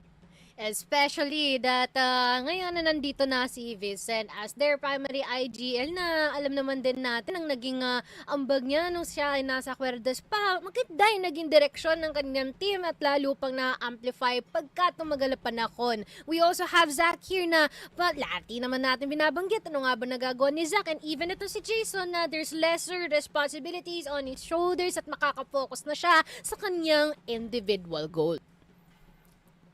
Nautusan na nga pong mag-hello si Ninkyu, gumenggeng na nga, si Yetja nagsi-hello, si Vincent ngumingiti, si Zach nag-aayos ng damit, at si Jason ay Jason. No? And MATTJESS, parang di mo man nakikita sa kanilang mga pagmumukha, Mochi, pero yan ang mukha ng mga gustong maging kampiyon balang araw. No? Naranasan na nga nilang tumungtong ng playoffs pero tila, Mochi, hindi sapat yung mga naranasan nila doon sa loob ng eksena nga na yun. Kasi despite all of those collated and collected years of being so hyper-aggressive at pati na nga rin sa pagiging team na parang individually nag-i-stand out, di pa rin sila nakasabit dito sa FERVID at mas lalo pa silang napahiya sa isang madugong Virtus Pro. Grabe, men. Kaya eto na yun sa laban ng Acceptance natin makikita yung paghihiganti talaga ng mga inapi. And you know what? I blame it dito rin sa ating scheduling, no? Kasi talaga naman na biro mo, sapa ka na agad. FERVID tapos Virtus Pro, no? Pero dito magkakaalaman. Susunod na kalaban, as you have mentioned, it is gonna be Acceptance, and after this, si Comeback Friends naman. Pag hindi pa nila napanalo nito, abay, ewan na lang. That will be saying a lot about sa current na status ng MATTJESS ngayon. And hopefully, no, na hindi manatili at hindi sila mapako sa ating runner-up na branding para sa kanila, no. Hopefully, na makita natin sila na mag-upgrade as time goes by. Pero I think it is just right na i-point out din natin dito ang Team Acceptance na nagbabalik din dito, no, finally sa ating lobby with Heck as their IGL na talaga rin namang malala din trumabaho. Parang kakalibre niya na sila E7J, no? And even itong sila Silent and Ajax, no? What a reunion na talaga nga naman makikita mo din na may angking chemistry ang bawat isa sa kanila. Solid storyline, no, Mochi, after sniffing only the runner-up finish once again dito sa ating Masters 2025. Nagkaroon nga sila ng onting pahinga as they went ahead and go through Masters Spring. Nagkaroon ng stumble, natalo sila sa Alliance, nagpa-impact, naging first runner-up at akalain mo nga naman sila pa ang nakapasok. Those are the faces, no, dito tulad ni Spider-Man, no, na talagang desidido nga siya na magpalakas. Yan na nga ba ang gusto kong makita kay Daddy Heck, no? Yung parang nagpa-flex ng braso na wala talaga siyang kinakatakutan dito. Yan ang tangi niyang lakas, Mochi, ang kanyang braso kasi maraming nang naipatay yung kanang kamay niya, ni Heck, pakakapindot niya ng mouse one. Pero going going back to the story of Acceptance, no, this is a team na merong X3D at Zolek, two of the highest prospects sa ating Impact 2025, and forwarding it to 2026, naging notable pa rin naman yung mga pangalan nga nila. Pero binangko, nagbigay ng bagong entrada dito si Dre at si Ting, and I just can honestly say na okay din naman yung pag-integrate nila ng dalawang bata nga dito, no, considering na meron na nga years of experience si Ajax, si Silent at si Heck dun sa original ACX MJ roster. Kaya hindi na tayo naugulat kung lahat ng plays talaga magmumukhang ay si Heck nag-drawing nito, ay si Ajax, man, maaasahan mo talaga sa barilan. Dre and Ting individually has been producing an amazing Swiss stage, no, and even so dun sa series nga nila up against TARINGBABI and CBF. So solid team. Pero marami pa silang kailangan patunayan dito, no, Mochi, and wala nang mas maganda pang patunay dito, no, na mas kaya nga nilang paghigitan pa yung kanilang standing with a W up against MATTJESS. Exactly. And kahit nasabihin mo na 1-2 yun, yung laban ng nila against Comeback Friends, hindi talaga biro yung pinagdaanan nila doon. Yung highlights nandun, yung structure nandun, sobrang dikit, may overtime pa, no, as a topper. Pero we also have this head-to-head, Zach at Heck. Saktong-sakto at napakaganda ng head-to-head natin ngayon. When it comes on handling the roles of being a sniper as well, no? Definitely, no, two snipers will be our head-to-head. One of which is very, very much aggressive. Paminsan-minsan mo lang nakikita talagang naghahawak talaga ng angle dito, no? And you have someone who wants to play inside of sights and is most likely going to be the anti-lurk for the team, no? So Heck and Zach, two different worlds magko-collide nga dito, no, Mochi, at parang magkakaroon nga tayo ng isang madugong map number 1. Definitely kahit hindi pa natin alam yung map na yan, which I do think is going to be sub-base. But the point is, no, dito, no, Mochi, na matches and acceptance, hindi mawawala talaga dyan yung bangayan sa isa't isa in order to gain that advantage, no? And speaking of maps, parang eto na ata yun, Mochi. Hindi na ako magtataka kung merong sub-base Eagle Eye at Ankara dito, pero tingnan nga natin yun kung ibibigay na nila ito. We have Port, sub-base, and Eagle Eye dito sa ating decider, Yiffy. We're doing our assignments, guys. And I can't wait, no? This Port will be setting the tone here, Salvatore. And this is actually a map, Mochi, na nilaliman nga namin yung isip namin ni Sticky Frog during Swiss na MATTJESS, Port. Bago to dahil ba kay Vincent? Dahil ba si Jason naging attacker na? At ngayon, dito rin ite-testing na acceptance sa tinagal nga nilang pagpapahinga kasi ilang araw din no? Port yung magiging priority nga nila. I expected Ankara, I expected Black Widow, pero acceptance bina ng Black Widow and MATTJESS not even touching Ankara talaga, no? So, nagkakaroon na nga ng polar opposite dito, no? Yung MATTJESS during spring, heading into summer, and then vice versa para dito, no, sa acceptance. Kaya, hindi ko labis maisip na parang eto yung prios, pero okay na rin to para sa MATTJESS. Pero acceptance on Port, it's going to be a question mark na may asterisk din sa bandang dulo, no? Kasi, this is going to be one of the few maps where Zach and as well as Vincent will shine, kasi lalo't magsisimula pa nga sila sa GR, at malaking benefit din to para matesting natin kung gaano nga ba kainit si Dre when given the opportunity. Yeah, that is true, no? Idagdag na rin natin na when it comes sa usapan na Dre and as well as Ting, no? Talaga namang maganda yung integration din nila dito for acceptance and how they were able to work with dito sa ating tatlong other members na matagal na namang kasama ang isa't isa. Kaya naman ilatag na rin natin dito sa ating lower thirds ang ating mga predictions kasi I'm pretty sure na halo-halo ang ating mga resulta, no? Sasabihin ko ba lang sana na magiging mahaba itong laban na ito. Pero sa pamamagitan ng pagpapakita kung gaano kahati, baka nga maging madikit ito, no? I have 2-1 for you and Sticky Frog, it's 2-0, and for Bipolar, it is the opposite.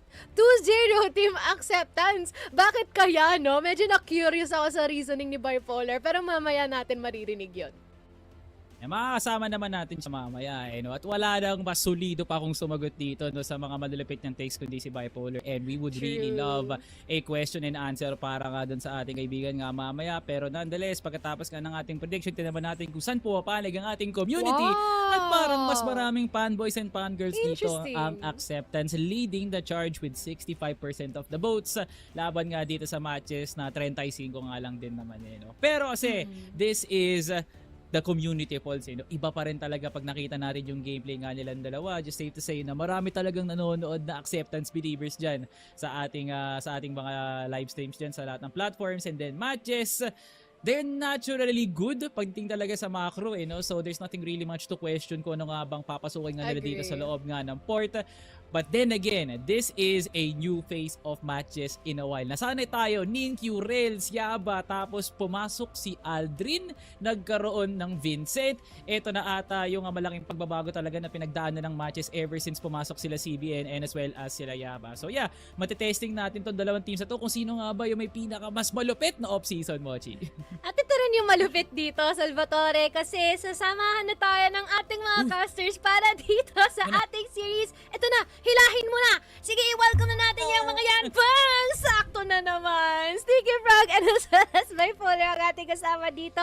Ngayon, Sticky Frog, hello! Grabe, no? Same kayo ni Salvatore ng predictions dito. May I ask bakit? Yun yung naging prediction kasi I'm pretty sure it's gonna be quite contrasting, especially pagka si Bipolar na yung tinanong ko maya-maya. Oh, for sure. I think I hold the belief na yung team acceptance, despite yung kanilang overperformances, no, from time to time, just like what we saw dito sa ating last season galing sa kanila, no, I still really do think that it will take a very good game para sa kanila to actually beat itong matches. Kasi matches, honestly, the way I see this team, despite yung kanilang loss up against Virtus.Pro yesterday, I still reckon na kaya nilang makipag-contest dito sa top 3 at sa top 4 like the Fervids and Execrations ng ating liga. It just so happens na Virtus.Pro, yun nga, no, kinda figured them out very early dito sa labanan natin. But I feel like it would not be the exact same para dito sa Acceptance. So, ayun nga, matches, of course, usually the ones kinda stealing the show early, no, dito sa laruan natin, and medyo tilt-prone rin itong Acceptance natin, napansin ko rin for the past few times. So, ayun nga, I'm banking on matches. Of course, Vincent has a very solid mindset papasok ng laro, and I do trust the team to do it. I see. And how about you, Bipolar, no? Total, ikaw naman na nag-watch ng 2-0 Team Acceptance.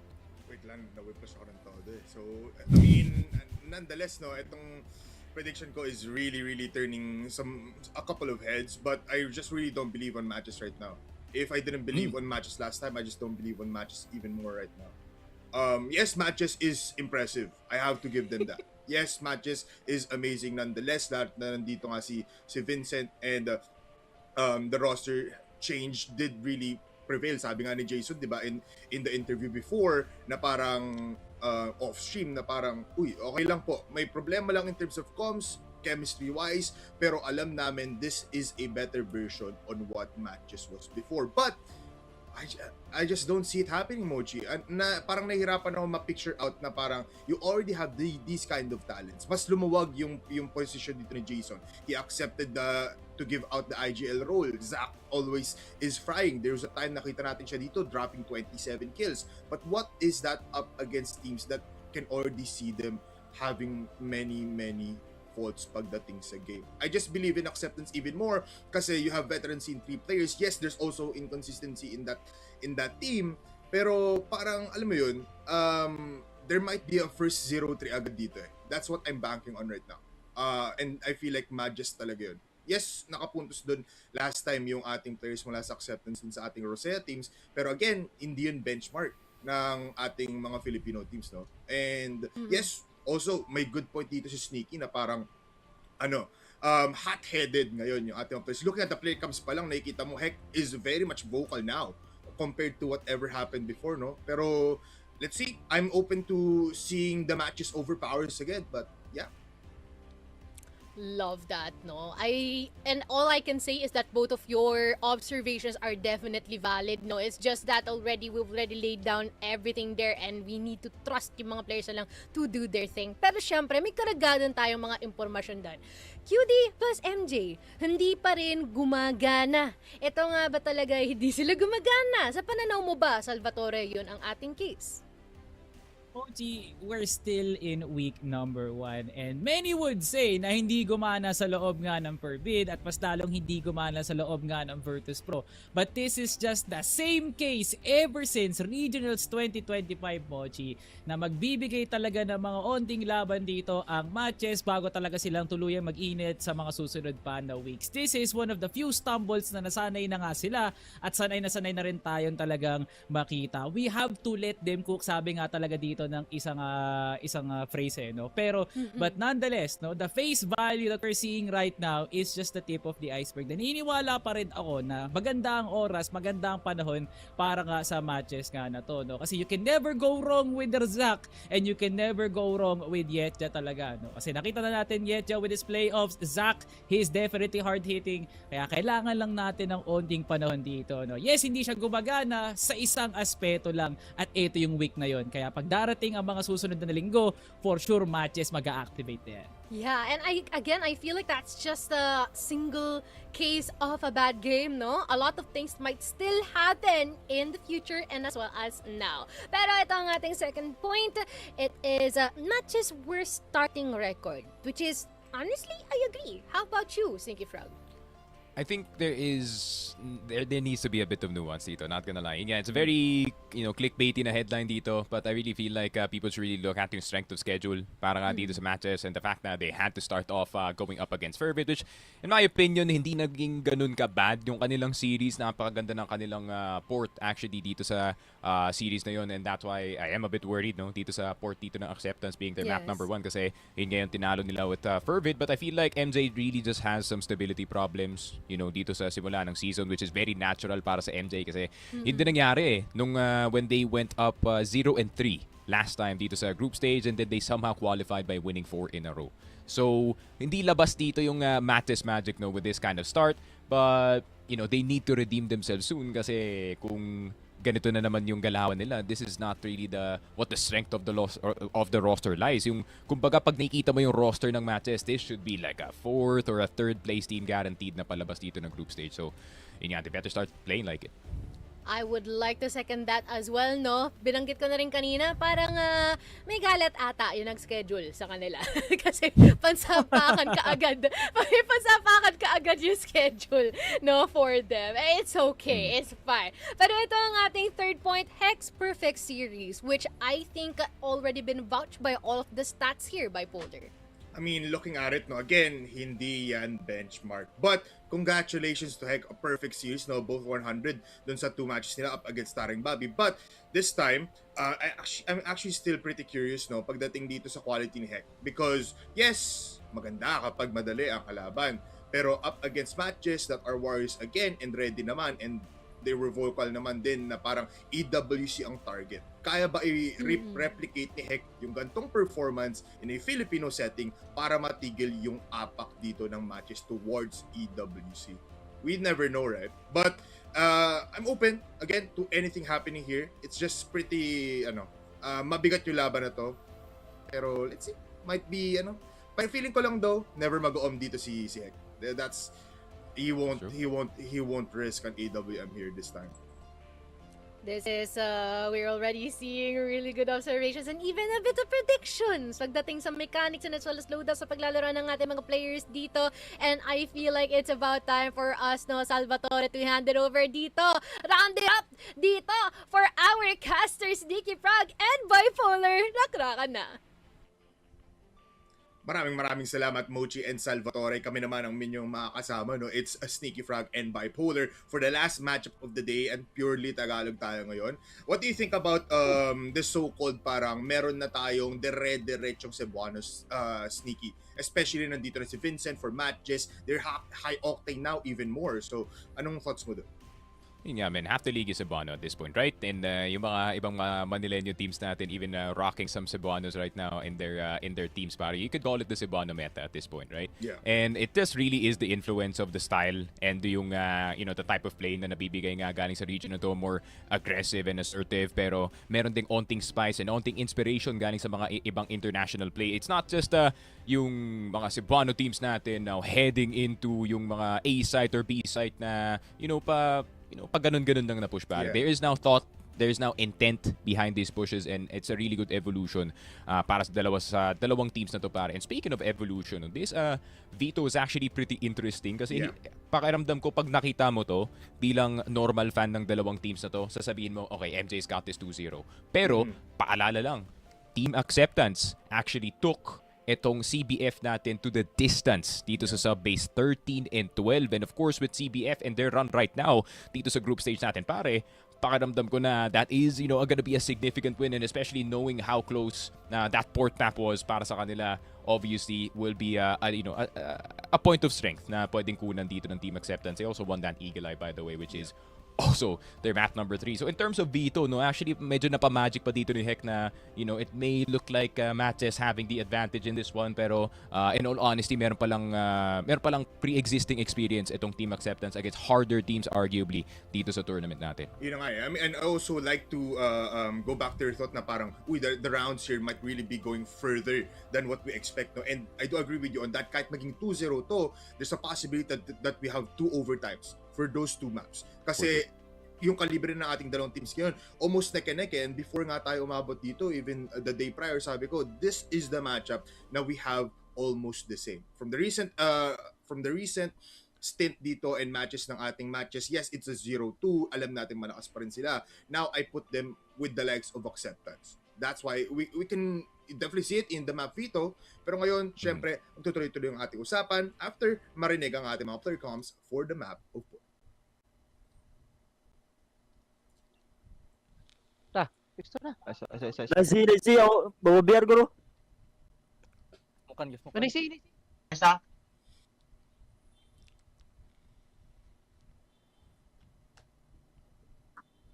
Wala.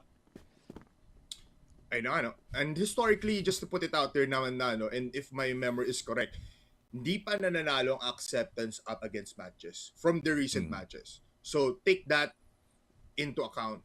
Kasi MATTJESS right now is looking pretty good on the BL on the GR side, and Acceptance mag-start dito sa BL.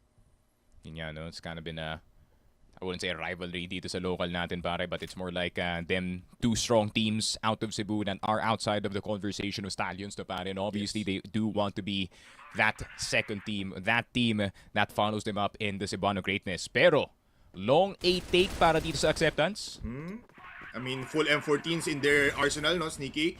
But there is pressure on CA. Vincent spots the C4. Kailangan na dumiretso dito ng ating players mula sa Acceptance. Heck with an impressive shot on towards Zach. But it's a 3v2 kung saan si Dre. He's better in the HK, but at least they have the entirety of this long A side flash for Dre, and as well as a nade. Walang makita si Heck. Never mind. He finds the singular pixel of the head. Dre with a kill, pero he drops down. Jason now enables a gap between these 2 areas sa side ng mapa na ito. Heck, good for 2 now. Can he get 3?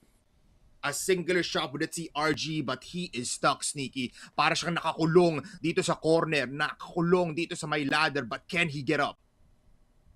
There's no reason for Jason to actually peek this, no, pare. Nasa kanya naman yung C4. Heck, also being the one that has to say, in this position, tignan mo naman ang pagka-patience dito ni Jason. And just like what I said, Polo, he didn't really have to realistically peak in that position, no? Nada-jump spot niya naman dun si Heck. So there's no reason to go for the full risk. MJ, hedging their bets at nakuha pa nila yun, pare. Yeah. And I like na iba yung atake dito ng ating players mula sa MATTJESS, no? You put Vincent in a cross angle close towards BR, tapos si Ninkyu yung nasa CA ngayon, which means hindi si Yetja yung gagawa ng paraan doon or even Vincent.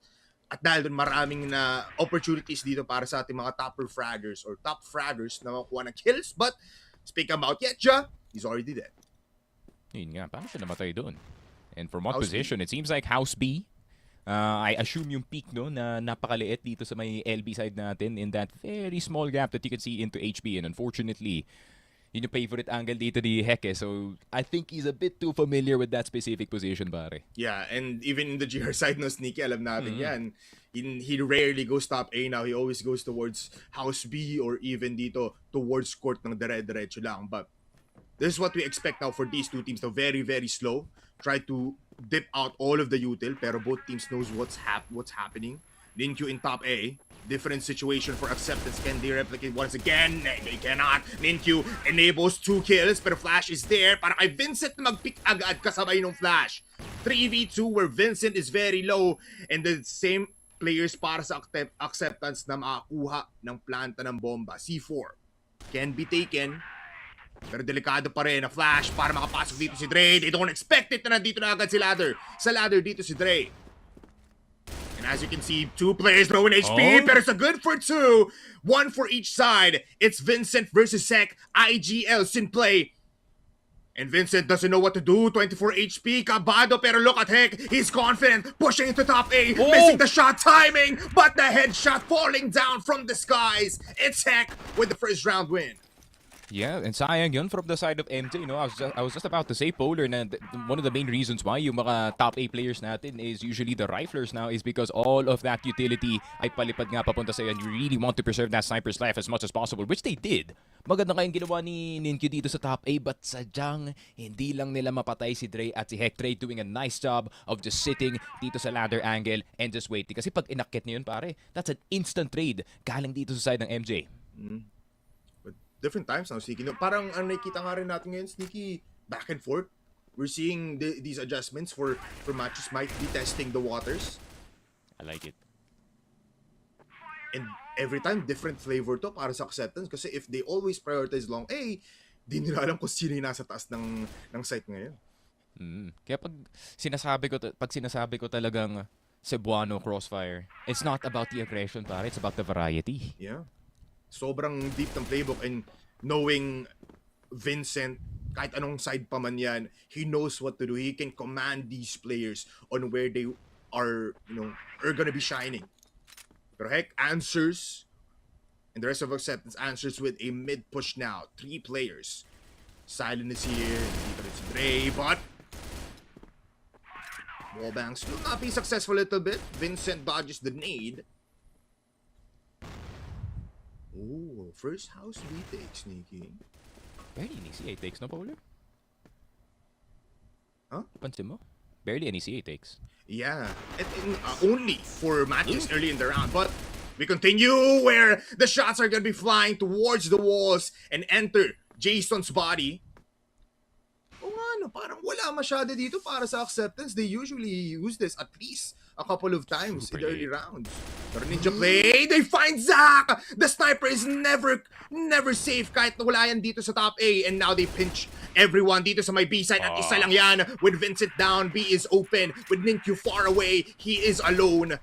At ngayon, pinaglalaroan na lang siya dito. Ngayon ni Silent at may pinapadala pa si Ajax dun na sa likuran pero hindi na kailangan yan.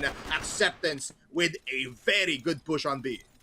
Yun nga, nakakatawa rin makita no, that Acceptance is also pulling off the stop-and-go offense, pare. Yung titake na tong LB, titigil kayo doon, wait for the MJ players to peek themselves. But at the same time, instead of CA na kinuha nila para dito sa B play nila, para kinuha na lang nila yung Z because that is the closest spot that you can get to on the underside of bridge. At nakuha nila yung split na malala dito, pare. And ayun nga, for now, they don't need CA control. Pero kung kuha kayo ng A side, you might need it, pare. Yeah. Mostly, nakikita natin ngayon, they just leave it. Tapos, handa na lang dito sa pwedeng pagtingin sa baba ng CA player coming in from matches. Siguro ayaw lang din nila talaga makuha yung 50-50 scenario na yun, Sneaky, na kung si Vincent to or si Ninkyu, you already know they're holding the angles because they can go there so fast. Ganon, since they're also playing very, very slow, no? This is an Acceptance that is just accepting the timer is running out. Yeah, MATTJESS is also greeting it, no? Polar, hindi sila gumagalaw masyadong forward dito sa mapa natin and they are also recognizing na Acceptance, okay, they are gonna play as slow as possible. If ever may forward position tayo dito sa Z or sa HP, it will be a 3-man peak galing sa kanila. So it does make sense na ganito ka-passive yung MATTJESS natin at the moment, pare. And I also like na nakikita natin dito, Heck actually being the one first in sometimes. Look at this, siya pinaka-forward approach. And most of the times nakikita natin dito, when they're executing, Heck is always the last one in. But they go towards house B now. Ting enters, checking every corner, going towards Z. It's a big push towards curve. And possibly si Dre and the C4 will go towards house B. Wait for that immediate frag mula dito sa pinaka-respawn ng ating MATTJESS. Whoa. This tempting, Sneaky. Grabe, tinan mo Ninkyu na tempting. Kung meron nga ba dito sa ating mid, does he find something? No, the timing! Hell, he finds the players and a back for the ages. Ninkyu only good for one. Pero dalawa na rin na nakuha dito ng Acceptance. Gusto pa rin pumunta ng B, pero naiwan si Ting. And Ting! Kuha niya dito yung mukha ng isa, pero Heck enabled in the site. Low HP players, Zach versus Heck. HP is better for MATTJESS, pero timing for Heck. Oh no, it's MATTJESS on the upper hand. What a play for Zach. Grabe, and that was off of just one lurk galing dito kay Ninkyu, no, he decided on 42 seconds. Teka lang, wala masyadong contact dito sa CA, so let me investigate mid, and investigate he did, spotting 2 players dito sa may curve side natin. But at the same time, napakalapit na isalba yung round na yun galing dito kay Ting Men, and I feel like if Ting just got one more kill, men, kayang-kaya pa yun eh. Tsaka nahirapan lang din talaga dito yung Acceptance. Bigla silang nagulat, uy, bakit nandito sa likuran si Ninkyu? And that really made a weaker offense dito sa my curve. Kasi dun yung pinakamaraming players ng Acceptance. What can we say? MATTJESS playing a very good defense right now. Kahit na Zach is always a threat dito sa mid, and despite Acceptance prioritizing this, mukhang they're holding their own. It's a 3-man dito sa may A side. Yun nga, does make sense, no? Kasi kanina pa inaatake ng Acceptance itong B site, and has been constantly attacking itong mid natin. I would be expecting a bit more presence as well dito sa middle area natin. That's why we do see itong si Jason now more looking towards yung Ninja side, at si Zach naka-fully focused lang talaga kung sino man dadaan sa baba ng PR. They really do not want to give any split opportunities para dito sa Acceptance, pare. Yeah, every angle considered now with a singular man holding it. Acceptance checking corners now again. And this is also similar, Sneaky, no, sa ginagawa ng VP na clearing operation, kumbaga, pero mas spread out dito yung Acceptance. They're taking a lot of space simultaneously, which means MATTJESS sobrang passive talaga nila ngayon. Look at that position, Sneaky. Lahat nasa norte na parte ng mapa, but this time might be for Ninkyu. Whoa. Gumagawa na ng isang malaking play, possibly backstabbing these people again. Unexpected now na sa BR siya manggagaling, and they spot him immediately. Ninkyu gets 2 kills at 3 pa ata makukuha nila with the help of Vietja, and everybody from Acceptance mamamatay from a singular backstab mula kay Ninkyu. And if I can remember, no, Polar, El was talking about this exact problem para sa Acceptance, the way na, you know, pag hindi nila nakuha yung kanilang opportunities dito, they start to freeze in the map, and that's where the chance to strike is para dito sa MATTJESS. And Nino or Ninkyu once again, the second timing off of CA, at nakukuha niya pa dito si Ajax, and that's another 5 versus 4, pero lalaban sila dito sa A. Vincent will get silent. Oh, the C4. Kailangan nila ulit mag-commit. Sneaky. Zach enters the side. Finds Zach as well. It's a double for Zach. Make it a triple, but Ting gets the kill. But with 28 HP, Sneaky, kaya pa ata. Instant headshot with a USP. And Yetcha, just too fast as well. Acceptance. It's always so close. Pero grabe dito yung macro ng buong matches. They're just controlling Acceptance. Yun nga, men, and hindi nila na-push yung A site just in time bago pa makapasok dito si Zach sa top A. And that was all about the timing para dito sa MATTJESS, pero Acceptance going B this time. Oh, you never push this! MATTJESS, you know na dire-dire dito ang Acceptance. At dahil dyan, So long though. Thing goes in. It took so long that nakapasok na dito ang mga A players natin, and they are aware, Sneaky, na meron na agad sa likuran. Vincent trying to fight the House B players as well. Look at the HP of Ajax and Ting. Might as well call them dead kasi wala na agad silang buhay dito. But MATTJESS, they recuperate. Babalik lang dito. Checking it. Now he's gonna push Ninkyu. Napakakapal ng mukha mo. Alam mo lahat ng timing. And he spots the C4. 2 players down. And it's all up to Dre. Impeccable player, pero up against Ninkyu, he doesn't win that 5 fight. 12 kills already para dito kay Ninkyu. Talk about, you know, taking matters into your own hands. And of course, si Ninkyu, no, it did kind of fell off at the start of the season. But of course, he wants to take the moniker of the star player dito na MATTJESS, pare. And he has had 12 kills already. Multiple times talaga. May isip po talaga, no way, this is not a safe timing para kay Ninkyu. But he does not care whether it is an 80-20 or 70-30, pare. He will go in. Amazing, man. Look at that replay. Hit talaga diretso lang, no? Walang pa kasi nararamdaman namin. Grabe. I feel like that is out of the question at this point, Sneaky. Ninkyu just wants domination pagdating dito sa port. Take away the map pick of Acceptance and take them down in the next. Ajax pushing in mid. Doesn't spot Vincent, pero Vincent, I think he spots him. Ang dami masyadong tao. Ninkyu spots him. Pwede niya ipadala yung mga Z players, pero unless siya na lang yung magpipick out. And everybody in mid para dito sa Acceptance falls down. But it's a 2-for-2 para sa ating each side. Grabe, the strat so far dito, Polar, has been Ninkyu, go kill these players. May makita sa mid. Okay, pa-flash ka namin, pare. Keep going while you are still hot. And it seems like Ninkyu not intending to stop anytime soon. He's already tap-walking dun sa base ng kalaban, pare. Oh, they're aware, Sneaky, na palaging magkakasama lang ditong Acceptance. So palaging may butas yan. Ang positions natin ngayon is gonna be House B for Acceptance. They're setting up. Pero are they aware na Zack and Ninkyu can create so many kills? And that is one site denied ulit para sa Acceptance. 4 points up ang MATTJESS. Call it a case of deja vu dito, Polar, but it has been said time and time again, it's too late, it's too late, it's too late para dito sa Acceptance. And it has happened 3 times in a row. Pero para kay Yetcha, simula pa lang patay na agad si Dre, and you can feel the frustration galing dito sa Acceptance. Oh, the emotions are high, Sneaky. I feel like Acceptance right now cannot contemplate kung ano nga ba ang merong nangyayari dito sa port.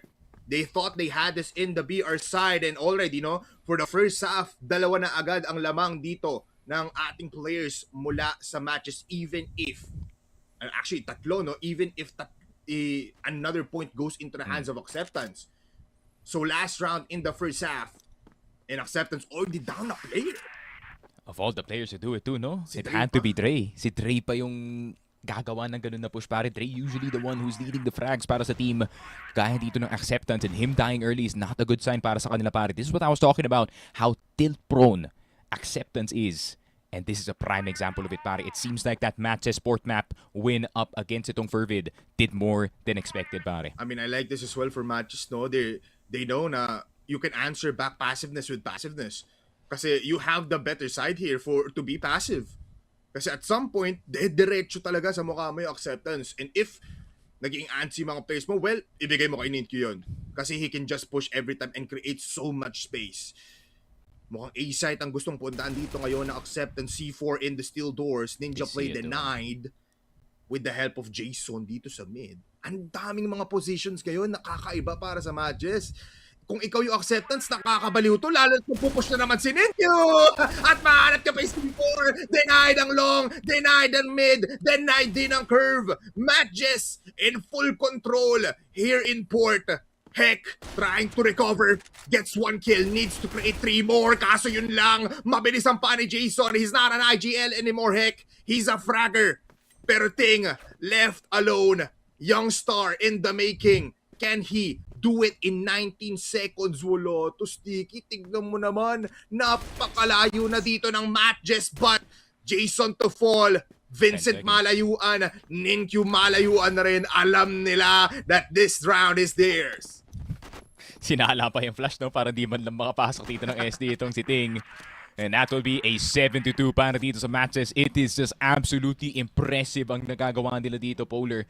And just like what I said, I feel like they learned a lot galing dito sa VP from that win up against itong Fervid, and end that game up against yung ating alright, this is actually their second series. Pero ayun nga, MATTJESS knowledge gapped dito ang ating Acceptance, and this is what I was talking about. The tilt is now starting to affect itong Acceptance mentally, and that is what Ninkyu does as a player. Sobrang balls to the wall niya maglaro dito, pare. The fact that that is happening every single round, napaka-annoying yan para sa mental ng Acceptance, and it's already at an all-time low, pare. Yeah, to see them crumble in just 9 rounds is already very, very concerning, no, para dito sa Acceptance. You have players that can frag, pero what can that do kung yung matches ngayon is just using every piece correctly? Ninkyu with 15 kills, 9 on Zack, and they have just full control. Look at this passiveness met with passiveness. Whoever gets killed here first, well, they already have a clear advantage. 1 minute 30 seconds. Ayun nga, man, MATTJESS realistically don't have to do anything at the start of the round, no? As long as pa-control lang talaga nila yung CA at the end of this one. But it kind of feels like Acceptance wants to go more of the bridge route in defending yung kanilang CA entrance dito, pare. Maybe looking for a triple peak, pero ready si Zack doon. It just feels so connected, pare. Yeah. Ano mo yun? Hindi ito yung matches na nakita natin ng kalaban nila yung VP. But Silent still goes for the trade here. Very late, but at least they dwindle down the players, and Ninkyu, napakakapal na mukha niya, man! Dire-diretso lang dito sa harapan ng buong Acceptance. And heck, trying to run away, but he is the prey, and Ninkyu is the beast, crawling them in towards their mouths. MATTJESS, iba talaga sneaky kapag natalo ang Warriors at kayo pa ang tatanggap ng sakit. Acceptance, we can't see kung nasan sila ngayon. Grabe, man. You can hear the swords banging on the shields at this point para dito sa MATTJESS trying to call Acceptance into battle, and it seems like they have no problem with face-up crossfire kagaya ng ganito, pare. And this is what everybody was flaming Yetcha about, no? Siya talaga yung alay ng team na to. Time and time again, sasabihin niya, Ninkyu, eto pare, mamamatay ako para sa'yo. One person in Z, one person on bridge. Ikaw na bahala, pare. And with that information, they can just play all around kasi ang ganda palagi ng pwestuhan dito ng matches, and even if Yetcha dies, he can deal some damage every time. Turn my boy into a drone. Ginawang UAV si Yetcha, man. It's effective, honestly. Ay. It's working pretty well, but this might be the first time that Ray needs to instantly kill 3 players. They're unaware. Jason I think he's checking. Nade is there and he just tanks it. Sabi ni Dre, di kayo makakapasok dito, but MATTJESS now will answer back with the help of Ninkyu. Almost 20 kills. Zach misses the sniper shot, pero Ting, that is just disgusting na hindi sila makakatama dito. Ninkyu now for 3 and he's 21 kills. Heck left alone again. Akalain mong nasa BL side sila pero hindi. GR sided dito ang ating Acceptance, and now match point 9 and 2. This is what I was expecting, Polar, in the VP series. This kind of matches. Everybody's well connected. Everybody good for their trades on their side. Pero si Trey naman, tired of waiting, tired of dying. Pero si Zach makikita si Ajax. Ninkyu will get Trey again. Heck does find one. Equalizer sneaky. It's a 3v3. But tignan mo naman. They're still pushing. Silent Chill, my God. will eat a bullet. Oh, heck. Doesn't know what to do now. Look at this. Frustrations coming in towards Acceptance. They have a good read. Pero ikot. He spots them sa pinakamalit na butas, and heck, shotgun sniper connects. Ting, unaware na pinapatay na dito yung kanyang kasama. Heck, is still alive, but Ting is also there to deny some rounds. 9-3, pero malayo pang tatahakin dito ng Acceptance. And even then, Polar, no, those 3 points don't feel like wins para dito sa Acceptance. It's down to 1v1s, 2 versus 2s, and it's always very tense situations para lang makuha sila ng panalo, which should not be a thing sa GR side. It feels like yung story nga natin na palaging hindi na nanalo dito ang Acceptance up against MATTJESS is in full form. Silent. Are you gonna get checked out, brother? He's not gonna get checked out. That's 1! Pero only good for 1! Oh, no! He misses everything, pero Ajax binombahan at pinasabog ang buka dito ng mga players mula sa MATTJESS. Good recovery, sneaky, pero very close from them losing that round. Yeah, MATTJESS is now starting to throw in the more faster strategies natin dito, para like the B-Rush and the A-Long Rush, and Acceptance fully well aware of it. Silent already playing the right side of the House B. Pero Ajax wanting to go aggressive too. I mean, he has a timing, but he doesn't wait up against Ninkyu sneaky. Oh, that is an expendable that you do not want to do. Malapitan pa rin naman dito si Dre, but he will just fall back sneaky. It's not a good trade para dito ngayon sa Acceptance. Ting has to get something, man. Oh, that's not the thing I was talking about, Ting. Hindi bala, That's Sneaks. a mad thing, bro. Ooh. Bombo. Aray mo. No words, no other words to describe it, pare. Yeah, you're just shocked. At yung nakakatawa dito, wala na dito si Shock. They're already just eating up everyone dito sa Acceptance. No. Left alone ang dalawang players natin dito sa 80. Heck and Silent checking kung saan pwede dumpensa. Heck falls back towards exit. Pero MATTJESS, they know that they're so comfortable na kailangan lang nila mag-CA. Apat pa rin to, Sneaks. And Heck does get the kill onto Jason. That's the first kill. Second kill is not there. Nagpa-left and right pa dito si Zach. It's all up to Silent. But he has been so silent in these rounds. At dahil dyan, patatahimikin siya na dito ni Zach. Tapos na ang port. And what a first map for MATTJESS, denying the map pick of Acceptance. This is the matches that I was waiting for, Polo. Ito yung inaantay natin lahat. Ang matches na hindi na masyadong reckless. Ang matches na more strategic. Ang matches na connected, men. Grabe naman yun. And this is what I want to see. Galing dito sa MJ, men. Ninkyu, always good for a trade para dito kay Yetcha, pare. And at the same time, Vincent covering from the backside and Zach doing his job. Yetcha, you know, someone has to be the guy. Someone has to be that one guy that dies all the time para sa team mo for the sake of information, and he does a great job of it kasi naka-bente dito si Ninkyu, and it seems like he doesn't mind going, you know, negative dito sa laruan natin as long as they get a dominating win. Team Acceptance at the same time, pare. Ayun nga, man, it felt like they were not in the port game whatsoever, no? Kagaya nga na sinabi ko kanina, those 4 points really did feel like non-wins para sa kanila, pare, kasi tignan mo, 1 versus 1, 2 versus 2, 1 versus 1 na naman, at it's a clutch situation. So it's not really definite wins para dito sa Team Acceptance, and they should not look at those 4 wins na nakuha nila dito sa port like they did you know, a good job in saying na okay, napa-close pa natin to. No, sabihin nyo, man, you were really not in the game whatsoever. Yeah, I mean, you can definitely say na parang itong 4 wins ng Acceptance, no, was just basically pamigay ng ating players mula sa matches, because every time that you saw them getting these wins, everyone wasn't comfortable na, uy, kaya pa makabalik dito ng Acceptance. But MATTJESS, man, para silang kulto dito, iaalay nila palagi si Yetcha as sacrificial lamb just to get these round wins, and palaging nandun naman yung ating wizard na si Ninkyu to get these amazing kills. But yung nakakatawa pa doon, hindi pa minsan palagi namamatay si Yetcha, pero gumagawa na agad dito ng milagro, ng amazingness si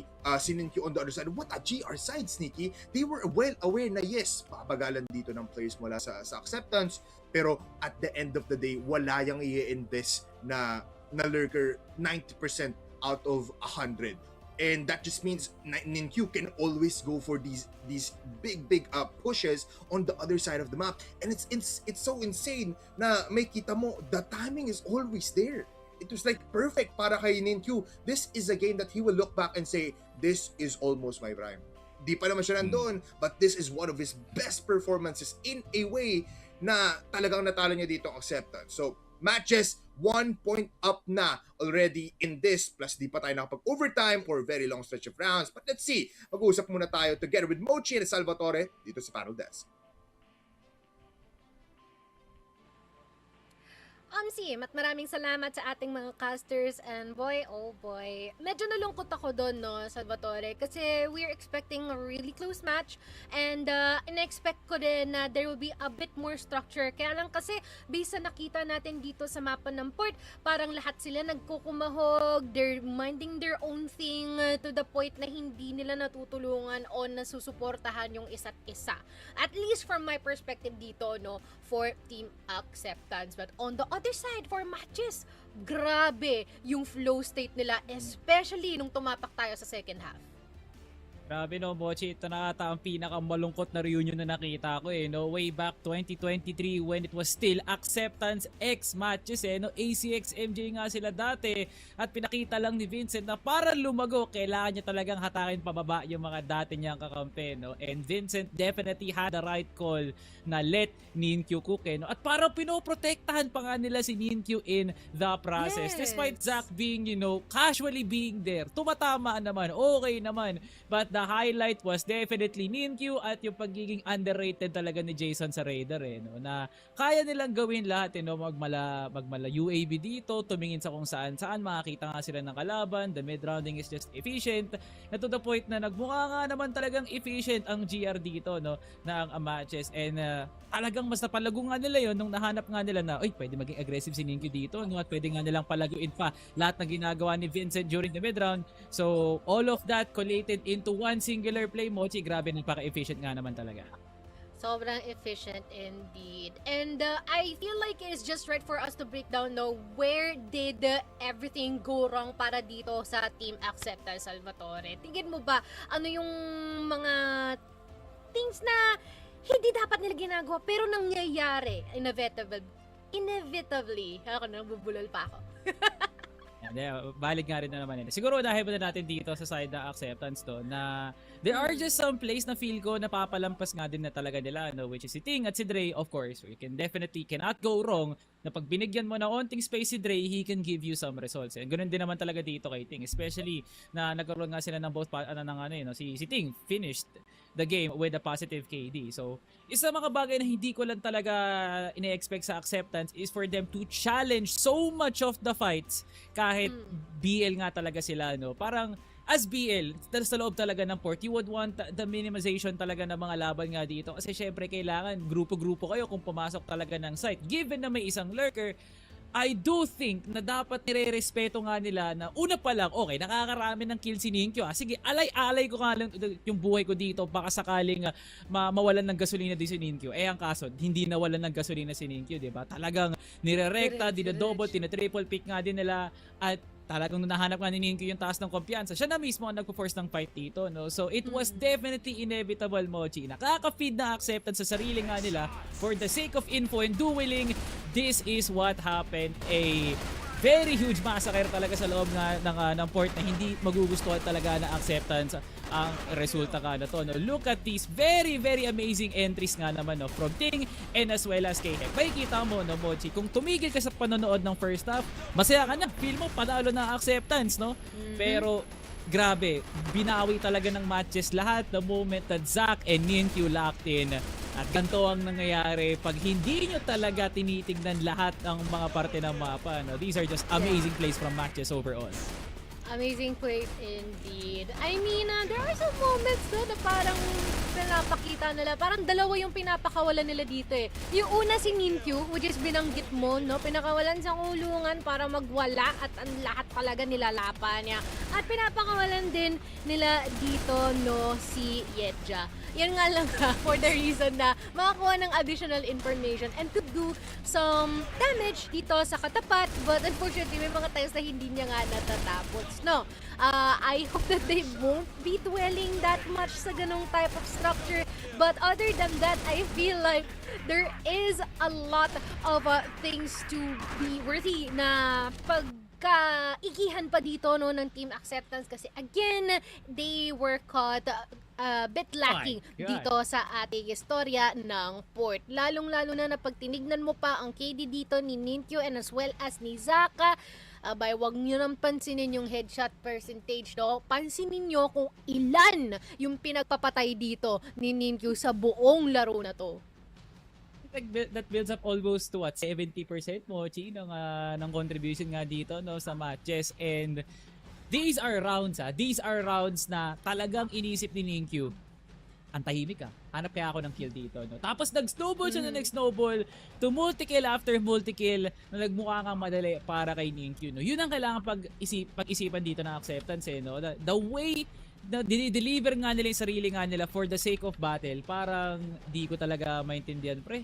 Ang masyado talagang magulo, masyadong makulit, pero at the same time, Acceptance is just something of a team na okay lang din naman yung approach paminsan-minsan, pero nakakalimutan talaga nilang magkaroon ng anti-lurk, no? Akala ko pa man din kanina, Mochi, binuod ko pa na ang playstyle dito ni Zack is aggressive, si Hek ang anti-lurk dito, pero tila nagkakalimutan nga tayo dito, no? But, you know, matches with that amazing 7-2 half na feeling ko dikit siya at one point, Mochi, kasi though yung 7 rounds na nakuha ng matches, ano nga ba kinakatapusan nito? Nagiging 3v3, dumidikit nga naman talaga. So, nakakaroon ng point na medyo sentimental yung usapan, no? Diskarte na pupunta at kitang-kita mo, Mochi, gaano kadali mag-multi-kill para kay Ninkyu. 1.79 kills per round. Kamunti ka ng magdos. Yan ang nakakatakot na Ninkyu talaga. Totoo, no? Sure ball na may isa at merong mapupuruhan na iba, no? Para dito kay Ninkyu in our map of port.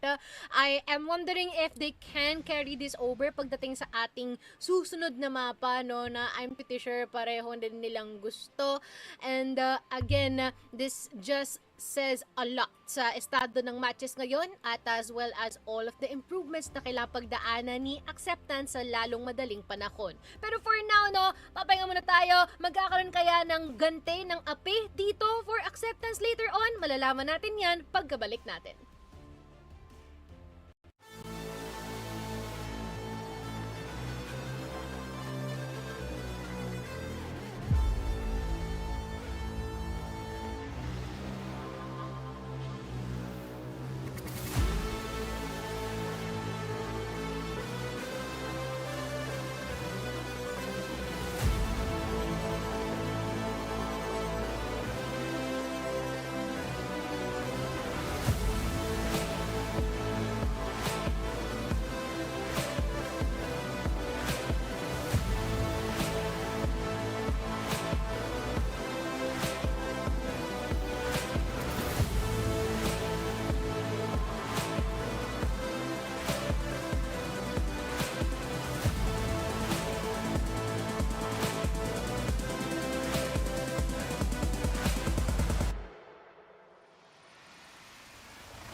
ko lang kung naispatan siya ni KLB doon. Mukhang oo, nakita mo sa flick of the wrist. Nakapulpungan niya.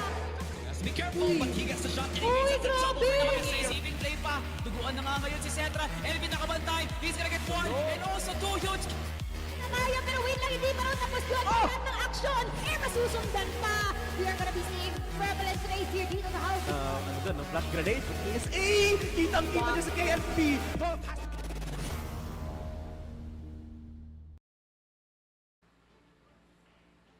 At nandito pa rin tayo sa labanan ng mga Warrior and as well as Team Acceptance na kung saan naaalamin natin kung hanggang dito na nga lang ba ang makakaya ng Team Acceptance or meron pa rin ba kaya silang rebat dito kontra sa matches.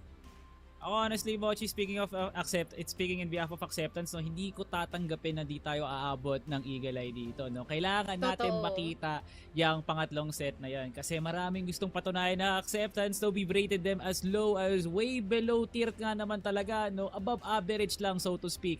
Kaya Acceptance, this is now the best time to prove everyone na yung ginawa ni Ninkyu ay pang-port nga lang talaga. And pag may nawawala talaga sa isang series, may pumapasok dito na bago. Kung mawawala si Ninkyu dito, papasok sa usapan si Dre. Dre, this is your map.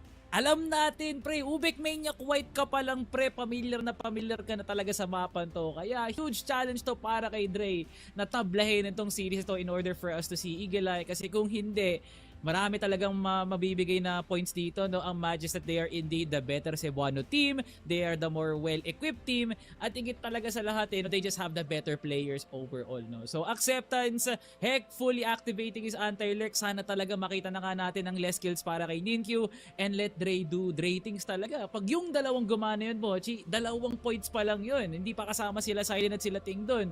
Those 2 points can really impact yung confidence dito na Acceptance heading into our sub-base.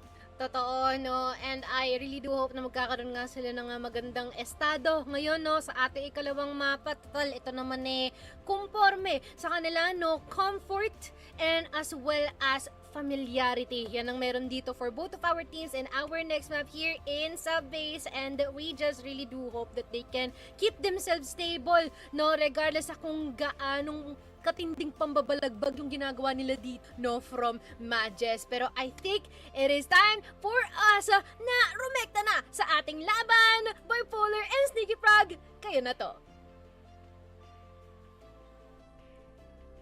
Tama kayo dyan, oras na para maglundagan dito tayo sa sub-base ang mapa ngayon ng MATTJESS. But looking at it, magsisimula sa GR side ang ating Acceptance, meanwhile BL side naman ang MATTJESS. Sneaky Frog, if we remember quite clearly, no, napakasimple lamang dito ng depensa ng ating players mula sa Acceptance. They did falter up against a squad before na parang minuscule mistakes pa yun nagpatalo sa kanila doon. But all eyes on Dre here, no, Sneaky, kasi siya lang ang nag-hold dito ng LR, siya lang ang pupush ng MR for Acceptance. Meanwhile, itong MATTJESS, they're pulling up a little something, no? I do have a question as well para sa'yo, Sneaky.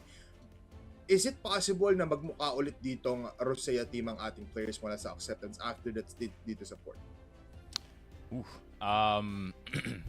Yeah, pare, in all honesty, I feel like that could definitely happen, no? Especially knowing yung experience dito ng MATTJESS when it comes to, the map of sub-base specifically. Pero I think I would also like to point out, no, once again, yung result nga dito ng Team Acceptance up against itong CBF, which was a 13-12, and that was the one time na napakaganda ng laro dito ni Heck, especially that he was holding down second mid and it got 27 kills dun sa time na yun. So, we need to see that exact same Heck, no? Yung kailangan niyang tapakan ng onte. Let's just say, I know na I usually love to give this advice sa mga teams. Hey, being passive is good, being well connected to your teammates is good.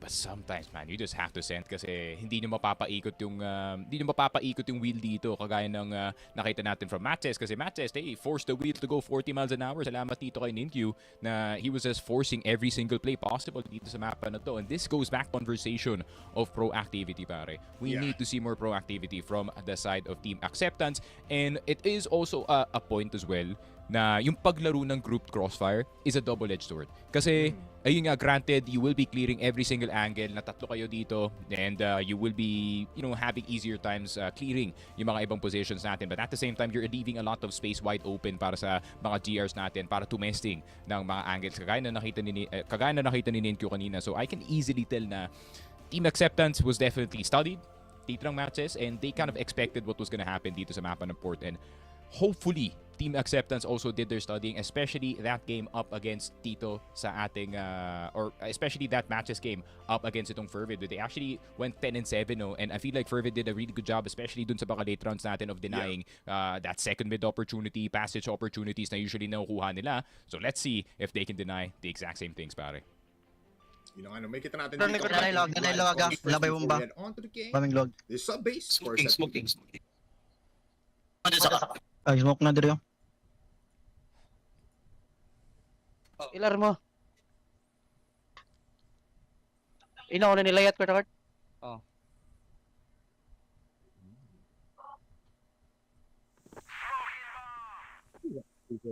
No, Sneaky, they put silence at 2F. Dre is holding A. And three players mula sa Acceptance move back and forth dito sa may second min and as well as dito sa may shutter. So, different times for Acceptance. But, going back to the topic, no, kailangan dito lalo ng ego ni Heck and the rest of the para maharap dito agad ang players natin for matches. But, setups here, MR push, possibly para sa MJ. Yeah, and I think this is the attempt of denial, no, dito sa may woods area natin para dito sa Acceptance Bowler kasi hanggang wala pang presence events itong matches natin, there's literally no reason to go to the A side unless meron kayong fast control na nakuha dito sa CR. So, I think Acceptance trying to really kind of stretch their arms dito sa kanilang defense pero you know, it is going to require some mechanics from the side of some of the players here. And I wouldn't say it's a 50-50, but it's good positions being taken by Acceptance. But at the same time, pag nag-set up dito yung matches, for example, for a passage split, kagaya ng MR split, this could be vulnerable, pare. Yeah, and it gives so much space, no? Oh, wait. Ajax! Good for the kill there. And he just gets out. Yetcha exposes himself, pero Nitki nakapasok dito sa may CR, at dahil dyan, nakuha niya attention dito ni Ajax. What an A-split mula dito ngayon sa matches, pero Dre, with the AK spots the C4, but spots the bullet mula dito kay Zach instead. It's a 2v3 kung saan Silent and Heck again left alone. It's a push now on CR, Yetcha with the HK will hold them back. So is it possible na pwede sila makapasok dito? Yes, it is, lalo na back off sila towards the site.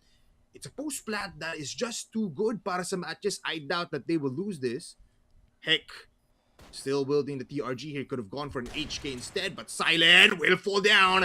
Heck left alone. Mag-isa siya. Na-stuck na siya dito sa may CR. Sneaky. I feel like the emotions are still in favor dito ngayon ng matches because Heck cannot contemplate. There's 7 seconds left and this will explode with Yetcha holding the doors down and Heck only getting a kill. That's the first round para dito sa matches. And very well played from the side of Mattis. Parang na-solusyonan nila agad yung problema dito sa Vents in the form of Ajax, where with Ninkyu just sending it dito sa CR at napaikot yung player na natin na nasa loob. And of course, yet being brave enough no, nasundan nitong si Vincent dito sa may vent side natin. Also recognizing that the A side is looking a bit weak. Sinidiretso na nila yung luwag dito. Just like right now para kay Yetcha. Let's see if it's A side. Oh, it might be A side now as they get the kill on Dre. And shots flying para kay Yetcha with Ninkyu as well holding down passage. Everybody is so active for matches that they can just do these kinds of impossible things. Ninkyu, dalawa na nakuha niya dito. But Heck, able to clear him off. And with low HP, Zach can just push the smoke. 2 rounds. Ang bilis nun. 45 seconds ang kinailangan para matapos ang round number 2. Seems like an MR push incoming here, Polar. 1 second. Oh, wait lang. Zach! Holy mother of God! Zach is insane, but Ninkyu as well. At yung MR natin ngayon, parang hindi pagmamayari ng Acceptance kasi sa lahat ng aspeto, lahat sila matatalo. Heck can also just go in towards a retirement phase. Di ko alam kung anong pwedeng gawin dito na delikado na to. Men, alam mo men, meron akong analysis para sa dalawang rounds na yun, pare. It just seems like every time na mag-reverse dito yung matches, Acceptance starts fighting again and again and again. Parang hapit sila para kumuha ng trade dito instead of map control, which is a very bad habit to have, especially if matches is on the other side of the server because they're like willing to play that kind of crossfire every single time. Ray might get caught once again. Yeah, he might get caught. They go back to their own defense, no? Na Dre is just a singular player on MR and LR, pero met with bullets and flashes and nades. Parang kahit sinong kalaban ngayon ng MATTJESS, magugulantang kasi dire-diretso lang sila nang wala man lang namamatay. Yes, they're eating bullets, but they're also getting the sight. Ajax good for 1. And is only the last player left. Palaging sakripisyo ang kailangan puntahan ng Acceptance kasi in a mere 5 minutes in sub-base, 4 na ang napuntos ng MATTJESS. And a very timely timeout to Polar. Kailangan na to ng Acceptance, not a single round going their way. And kung ako si Heck, kailangan mo sabihin sa mga teammates mo, y'all need to chill on these trades. Kailangan natin ibahin yung laruan natin onte. Dre, mamamatay ka sa LR. Fine. Yung importante din, nasa kanila pa yung B-site mismo. But that is so hard, especially pag nabigyan mo na ang kalaban mo ng LR control. That enables them to kind of just poke and prod from that position, especially knowing na nakikita na nila yung loob ng B-side doon. But it also gives an option for the passage split to be incoming at may paparating pa ng fence. There is just so much options na nakukuha dito ng matches by playing aggressive early dito sa mapa natin. But at the same time, Acceptance, you are fighting too hard for these trades and it just seems like ine-expect ng matches na desperadong kumuha ng trade back itong Acceptance. Yeah, palagi napapakapit. No, there's like a magnet dito ngayon sa matches and palagi nahihila yung players natin for Acceptance that they cannot chill. This timeout is much needed para ngayon dito sa Acceptance because even itong mga players natin na veterano na sa Acceptance and as well as itong 2 young guns ng squad na ito dumbfounded in 2 maps, not just here in sub-base. Grabe, what is happening right now? Dre, ako na bahala sa ngipin mo man. Magdedentist naman ako eh. Yun. Got that free healthcare. Also, I just realized Zach does look like me, man. Parang tanggap ko na. Without the cut. I'll try to get a bowl cut next season pare. See what happens. Pero, with Acceptance, 5 seconds left. The gums are in pare. I did see may magic potion na ininom si Ninkyu kanina na kulay red pare. So I feel like he's definitely energized up para dito sa series natin. And it was very evident dun sa port pa lang. Ito pa yung nakakatakot to for matches. Ito yung kalbado ng matches. Hindi to yung erratic, hindi to yung magulo na matches. Yes, magulo sila in the game, but they're so focused right now, Sneaky, that no one is showing any emotions. Grabe ang ginagawa dito ng players mula sa matches. Parang pagod na silang matalo, Sneaky. First week pa lang ng ating buong Masters. But let's look at the replay here as players set up sa ating 5th round. Look at that, man. Almost a flawless round. Good, man. Grabe. This is absolute insanity nakikita natin dito sa mapa no Polar. Not a single opportunity being gotten dito ng Acceptance. The only win that they had so far was that Vince play galing dito kay Ajax. And right after that, everything crumbled. Para dito sa Acceptance. Not a single player hitting a shot. And it seems like it is gonna be the double sniper setup. Ito yung could be a possible solution in all honesty kasi it provides a sniper presence for both A and the B side, but that also means unavailable si Heck for the foreseeable future at less bababa siya dito sa CR. Yeah, you can definitely spot out from above itong mga players natin towards Luwag. Silent needs to get a killer or at least deny a push. Then Q to fall. Alam na dito ng Acceptance ang gagawin ng buong MATTJESS as they clean up 2 before Silent even falls down. At yun na nga, kinailangan pa dito ng granada pati ng pistol dito ni Vincent just to get that kill. A site is still not free. Mabilis ang rotations mula dito kay Ajax. Heck is playing pretty good right now. Expose ang Luwag. Play dito ngayon ng Acceptance. Zach go close towards the wall and does get a kill. Make it a double with the help of Jason. It's a 2v3 kung saan every player now low. It's Vincent up against Sting. A young talent versus an IGL that is very much fearless. 1 HP. Kita yung paa. And that is the first round para dito sa Acceptance. Yeah, but it came in a Herculean effort dito ni Ting, no? It had to be him getting a 4K in this one. It did look very suspicious na ganito yung retake na nangyayari para dito sa Acceptance. They were losing to the 2-man game dito ni Jason at ni Zach dito sa Luwag. Pero buti na lang may Ting na pumasok dito from the second mid side into CR, into the site, and just goes ham. Pretty insane that we're seeing these kinds of plays na palagi na lang mapupunta sa pinakadulot-dulo na 1v1. Good hold coming in from Silent. Actually stayed alive as much as he can. But this Luwag push, alam na alam yun ng matches na yun yung gagawin from that immediate contact mula kay Zach and kay Jason. Or kay Ajax, rather. The amount of times that Ting has saved his team from certain doom, pare. Especially sa mga ibang games nila. I think Ting needs a lot more credit than he has right now dito sa Team Acceptance, pare. Especially na he's been one of the more premier backups natin in the league. Ninkyu, will he do the spin? A bit too late. Yeah. Nakita na dito yung braso ata. Yeah, yung shoulder. Ninkyu. Heck, I feel like this is gonna be the best circumstances para sa Acceptance, no? Just put Heck on Vince. Ang dami niyang pwedeng gawin dito. He can just go back towards Shutter, pwede siya bumalik ng CR, and they deny so much of the map from the singular space. But may gagawin dito, possibility matches, checking outwards a little bit. Silent has to be careful about his position. Very pre-aimable to para kay Zach with the sniper. Or the pistol instead, no? Uy, hindi clear! Hindi clear! Oh, Silent! He doesn't let them hear him at dahil dyan, B-site ang magiging open. Heck though finds Jason. It's all up to Yetja, the sacrificial lamb. Is the last player alive with 40 seconds left. C4 in his hands. Gusto niya muna pakagatin kung dead-diretso nga ba sila ng B. That's why he's posted up sa my corner. But the timing, I think they heard something, no? Pero alabas si Yetja.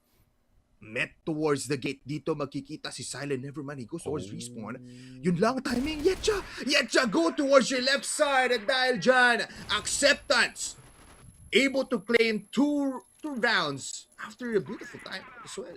Yun nga, and it just seems like yung continuous Vents denial natin dito, no, from the side of Acceptance, and at the same time just holding down itong second mid is really limiting yung options dito ng MATTJESS, which is exactly what you want para dito sa side ng Acceptance, because this is how MATTJESS lost up against itong Fervid dito sa mapa na to. They were just limiting their options, pushing into woods, pushing into MR, pushing into passage, and granted that it isn't as aggressive as expected galing nga dito sa ating Acceptance side. You can really see them now starting to catching bad habits dito ng MJ, pare. Yeah, they're catching them in the rightful places, no? And with this double TRG setup, Sneaky, Acceptance now holds more ground. Despite na kailangan ipadala dito si Heck minsan sa may vents, but this time, he'll be holding down A alone. Ajax with the sniper will hold on the dark room side, papunta dito sa may LR. Jason checking something out. They might, honestly.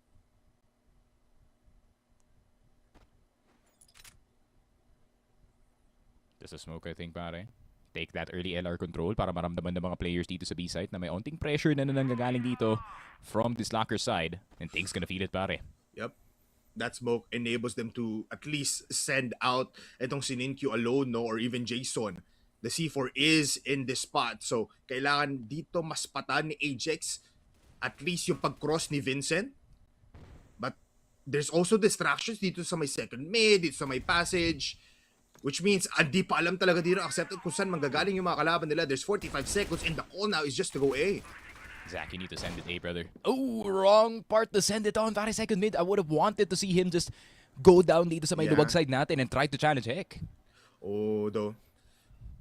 Heck needs to immediately kill the first person here. Yun lang, nag-miss yung first shot. So he needs to go back towards si Kep. Jason, nasa likuran. And he might catch them off guard. Jason! Nandyan na yung likuran. And he just creates chaos. 2 kills for him. But Ajax, able to go for the trade. Balik tayo sa 3v3 kung saan si Ajax galit na sa buong MATTJESS.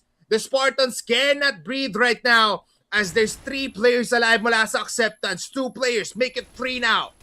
Push towards si Kep. Zach, good angle. Kills off one. Misses Andre. But next one is gonna be Heck. And what a transition. What a sequence mula dito sa post-plat ng MATTJESS. Na yun nga.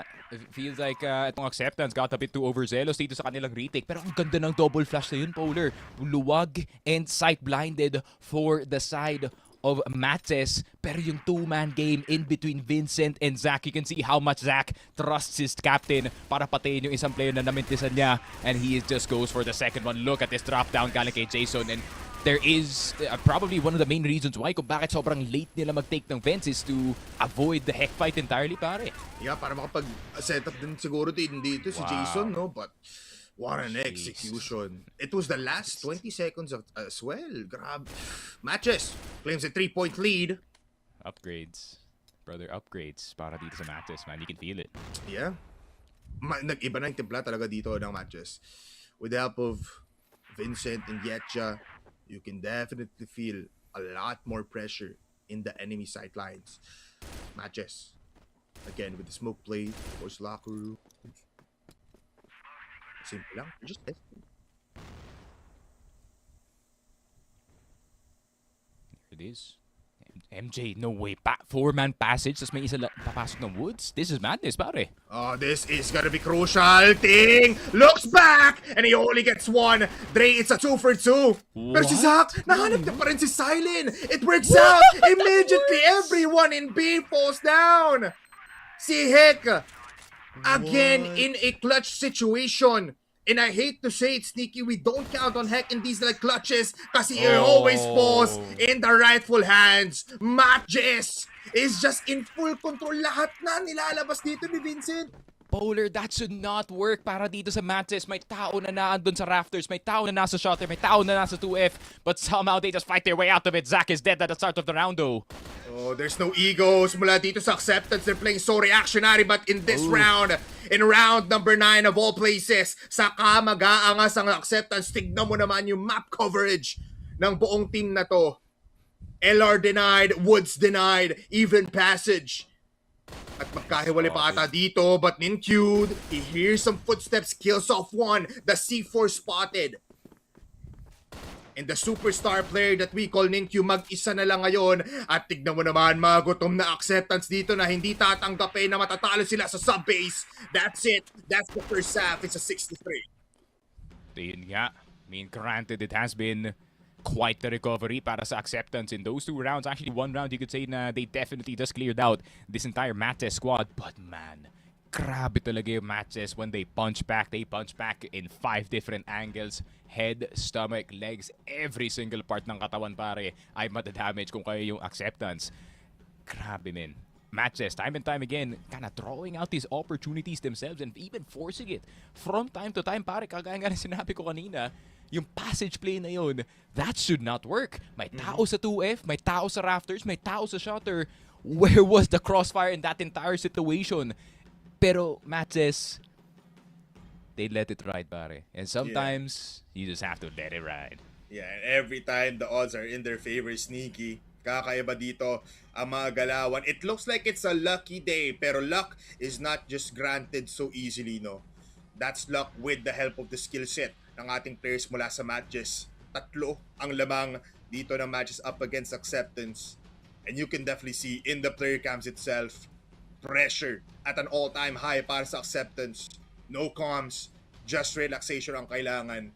Pero kasi parang God's given gift na rin dito, Sneaky, no? Yung ginawa dito ng Acceptance na inaalay lang nila this whole map control mostly para sa matches when they were on the BL side na, uy, sige, we'll play very far back and we'll test the aim. Test namin yung angle holds natin dito kasi yes, it's a very, very tight map.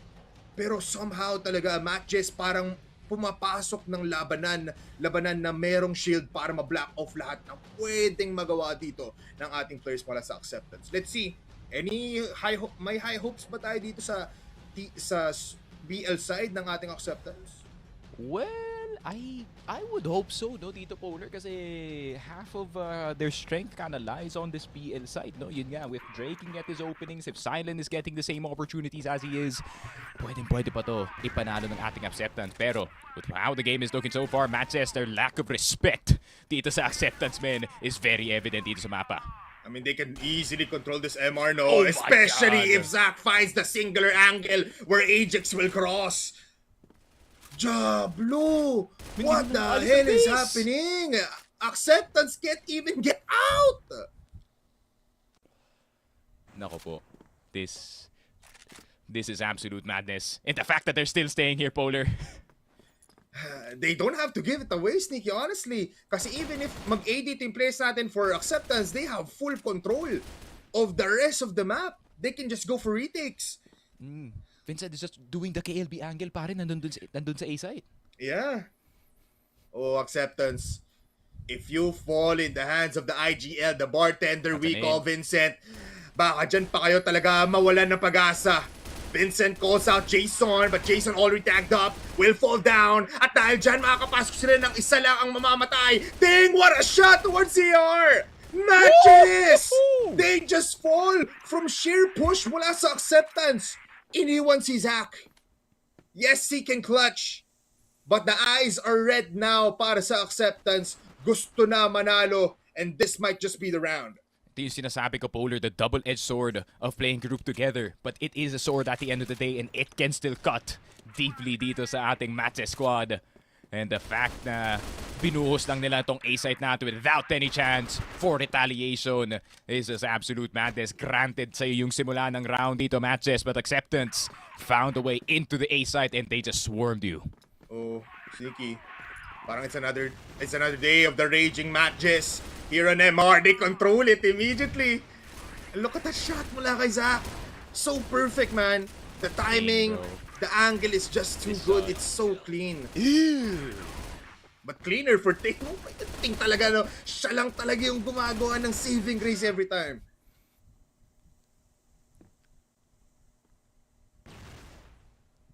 Grabe, man.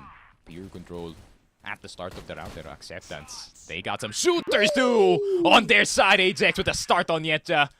Parang yan na yata ang last time na kukunin na ng MATTJESS itong MR natin, pare. I think they've had enough, Sneaky.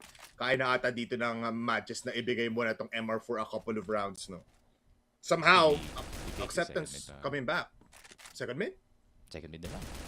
I think that's a fair fight for MJ, honestly. Especially na parang mid muna yung kiniklear dito ng buong acceptance no, after getting that gate position. So there's a little bit of timer. Yes, I do agree with you. Pero HX, mukhang he agrees on other things.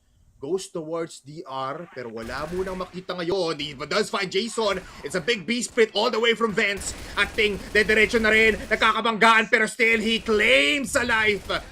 Ninkyu down, pero Vincent fast on his feet. Only gets one. Mag-isa na lang si Zach. Somehow, the tables have turned sneaky. Acceptance naman ngayon ang bumubulusok dito sa mga sites natin. And that will be Heck getting the last kill on Zach as well. The cherry on top of the comeback pie na ginagawa ngayon dito ng ating Acceptance with only 1 point in between these teams. And this is what I was talking about stylistically. Gagana na nga sa BL side ang pinagagawa dito ng Acceptance, grouping together and then bursting together as well. And ito namang matches more far apart kumpara nga dito sa ating Opensa on their defense. And it's just easy pickings for Acceptance, fully knowing na they're good for trade. They're good for a trade every single time they push. Yeah. But even though naganto yung scoreline no natin, Sneaky, parang hindi pa rin natin maramdaman na Acceptance can win this out. We still feel MATTJESS is the one in controls. But if they win round number 12 in set number 2, baka ito na talaga a different taste in sub-base. I like this defense better, honestly, no? Just leave Zach alone on the A side, tapos full focus na lang yung 4 dito sa B. I wish you had help on Ninkyu. I feel like they trust him even more now, no? After that beautiful 20 bomb dito sa ating port. But he'll be going back towards 2F. Meanwhile, action on Woods and second mid not yet met with MATTJESS. Mukhang A side, mukhang MR ang gusto nang gawin dito. I'm not sure about the 5 LR take here, Acceptance, pero I'm seeing create yourself work in this map, pare. Yeah. Kung kanina nga, gumana yung 4-man passage ng MATTJESS, why not a 5-man push on MR? Pero grabe to. Yetja in a great position, even if makapasok ng LR dito ang buong Acceptance. Yetja might just be the stopping power na kailangan dito ng MATTJESS to claim 7 rounds. Ipapadala si Silent. Silently waiting, checking if there's rotators right now para dito sa MATTJESS na makulit ang paa. He waits for the right opportunity. He finds Vincent and he wins that fight. At ito na, dire-diretso with Heck claiming a second kill. Pero Dre nagkakagulo na sa site. Meanwhile, si Yetja nakalampas. Inikot niya yung passage para makadakuha nandito ng dalawa. 2v2. Somehow, with 20 seconds left, kontrolado pa ng MATTJESS ang buong laban na to. Dre pushing, Dre getting the kill. No! Nabuhay pa! 13 seconds left and Yetja sneaky like Spider-Man nasa taas at hindi alam ni Ting. Pero he gets the kill! Nahulog! Nadaples! Nadulas si Yetja! Grabe. I feel like even Ting is in disbelief na nakuha niya yung kill na yun, pare. That was supposed to be around 100% going in the way of MATTJESS considering Yetja's position, but the one time you had to hit, he had to miss. A heartbreaker para dito sa MATTJESS. And I feel a timeout brewing anytime soon para sa kanila, men. Kasi grabe talaga yung pag-crumble nila dito sa kanilang depensa. Acceptance once again getting away with murder dito sa mapa natin. And Ninkyu deciding that MR maybe needs a bit of retaking here. Ay, too close for comfort, Sneaky, but it looks like komportable naman ditong matches na palagi na lang yung hold dito yung ating MR. Ay. Puso ko, Sneaks, parang kailangan ng heart rate monitor, hindi para sa players, para sa casters. Grabe itong mga nangyayari dito. Grabe, like, confusing times on sub-base, pare. Honestly. I think I'll take it still. Yet you did try to check out itong mid-wall natin. They're moving too much. MATTJESS.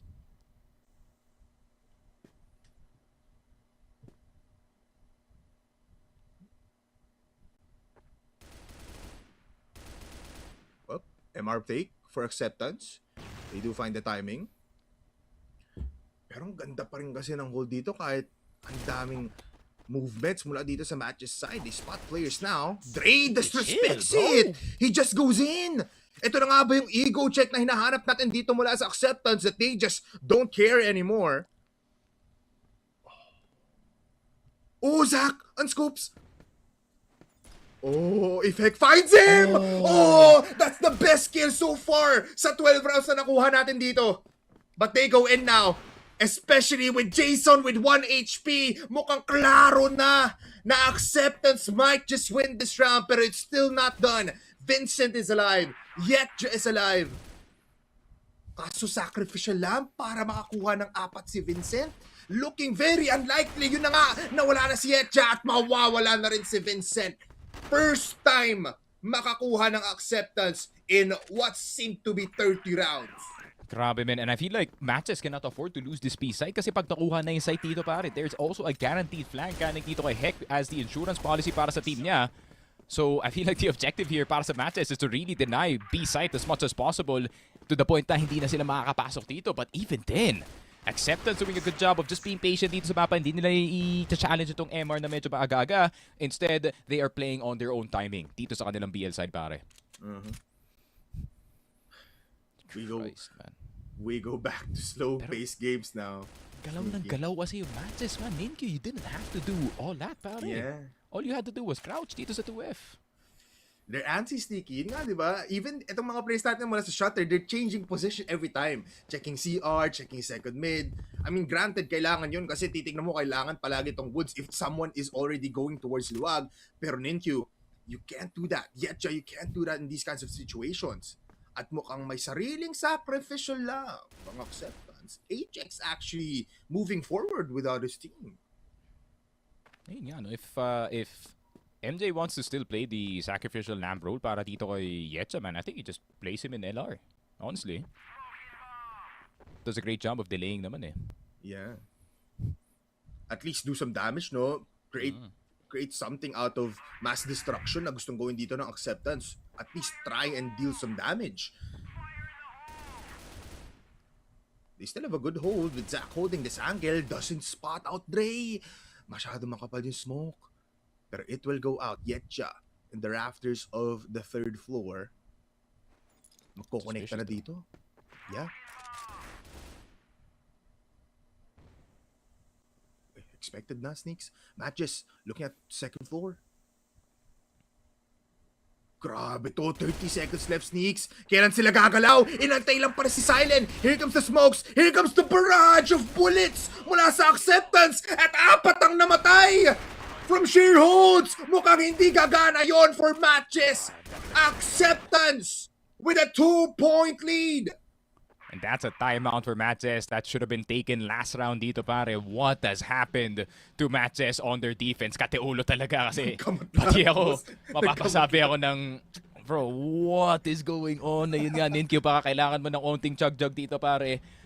Tabang refill lang, min, para sa'yo going into this game. But at the same time, MATTJESS, why are we moving so much, pare? Ba't tayo galaw ng galaw? You need to stay still. Yetja, why are you sending it sa passage, pare? What is going on? Give Silent a free kill. Wag mo. Okay, kalma. Okay, we Pero chill, man, like we chill, what? we chill. Like come on, man. Like we are just doing dumb stuff on the broadcast, pare, in front of 1,000 people. Like MATTJESS, you need to calm down. Parang ako lang, kailangan ko kumalma dito, pare. Pero there is no reason for you to give that free 1v1 at the start of the round kasi nabibigyan lang ng gas dito si Silent to go in hard on shutter, on CR. Like MATTJESS, you are cooking your own demise, pare. Yeah. Magka-crash out din ako, Sneaks, no? Dre, tigil mo yung wide strips mo, man. Ano ba yan? Kanina ka pa galaw ng galaw dyan. Ginagalaw ka na ni Heko. Tapos inaangat mo lang yung noo mo. Diyos ko dahil, what is happening with these two teams? Man, oh man. But I do agree, Sneaks. Grabe to. MATTJESS they had full control kahit na natatalo sila dito sa may GR side. But, parang from mere movements, no? Singular movements, over pushes and over commitments, doon natatalo ang buong MATTJESS. Caller crash outs bias, pero para sa amin, pare, we're just expecting better. Galing dito sa MATTJESS, no? May standard kami na ina-uphold dito. You know, may standard kami ina-uphold dito kay Vincent at kay Ninkyu, Jason, Zach, Yetja. This is not the CROSSFIRE that they should be playing dito sa mapa na to. And it's disappointing to see that they are giving free openings dito sa Acceptance, because Acceptance is looking for those free openings, pare. Yeah. I mean, it's also very disappointing here for Acceptance na kailangan umabot sa mga gantong kinds of playstyles, no? Na it's always a crucial point in time. Ito pala yung round. Yung previous round parang nakita natin na parang alam nila yung gagawin nila. But matches, they go back to where it's comfortable. MR hold, isa lang sa may shutter, isa lang sa may A. Acceptance. They're playing with fire right now. Nag-hold lang sila dito ng parte ng mapa nila. Yun nga. Maybe they're gonna try to see if they can get a curveball play going, no, habang post-timeout pa ang kanilang laruan. Pero tignan mo naman yung replay, pare. What are you doing, bro? We're just dropping down on passage kahit may nakabantay doon na tao, pare. I know you're trying to get information for your teammate, but we're playing GR side, pare. There's no reason to be this kind of parang gulong-gulo ang players natin, but the double-edged sword of grouping up together, Sneaky, it's looking pretty good. Mukhang matutusok dito ang buong katawan ni Vincent on missile. Flash, very much late. Malapitan na dito ang Acceptance. Nabombahan pa si Vincent! It's a 2 for 2! And the M14s of Ninkyu just goes for the second gun in the floor. And heck, with an answer back mula kay Matches. Was that an ace mula kay Ninkyu? That was impressive. Grabe, an ace galing dito kay Ninkyu. This is what I was talking about, Polar. MJ needs to be more connected dito sa mapa natin. Vincent was just on pure delay protocol dito sa A site natin, and as soon as he fell, there's already two down on A right behind him, pare. At yan yung gusto makita galing sa matches, the fast rotations and the fast reactions, not whatever last round was or whatever the round before that was. This is the matches that we expected. We're expecting this from Acceptance. So talagang dediretso na lang nila to as 5. But look at the spray down. Not holding back. Grabe, hindi pa nga siya doon nabawasan ng todo. Just have to hold the line, di ba, Polar? Just have to hold the line hanggang makarating kasama mo. Matches, you're playing with emotions, not just from Acceptance, but everybody that's watching as well.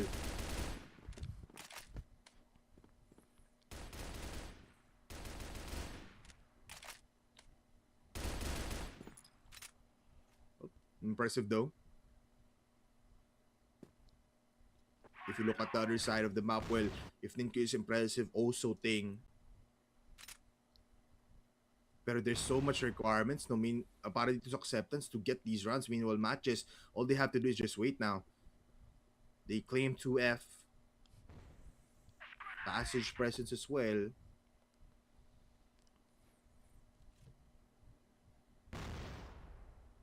Good nade. Alam mo, nagro-rotate na yung matches.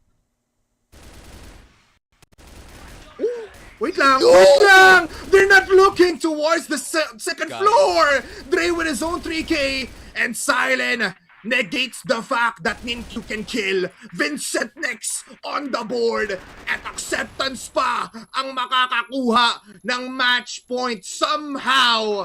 Did you know, Sneaky, na angat na ang Acceptance? Men, I know it. They know it. MATTJESS knows it as well. Grabe, men, may smoke na dito sa LR, and mapapasabi ng, let me just not look at 2F. Like, come on, bro. BFFR, pare, para dito sa MJ. Dito sa mapa natin. ㍍Match finally in the position where he was supposed to be at the start of the round. Dre is down, and it's a 1-for-1. That is a fine casualty, pare, kasi si ㍍Match yun, and he took down Dre with him. And now this is operable, pare. Yeah, a 4v4 wherein the GR side is more comfortable, Sneaky. Pero with these noises na ginagawa ni Silent dito sa may woods, mukhang magiging mahirap na laban pa rin to for matches. Not a lot of util anymore, no? Around 3 smokes na lang ang may hawak dito for matches. For possible denial and delay. They'll go back towards MR.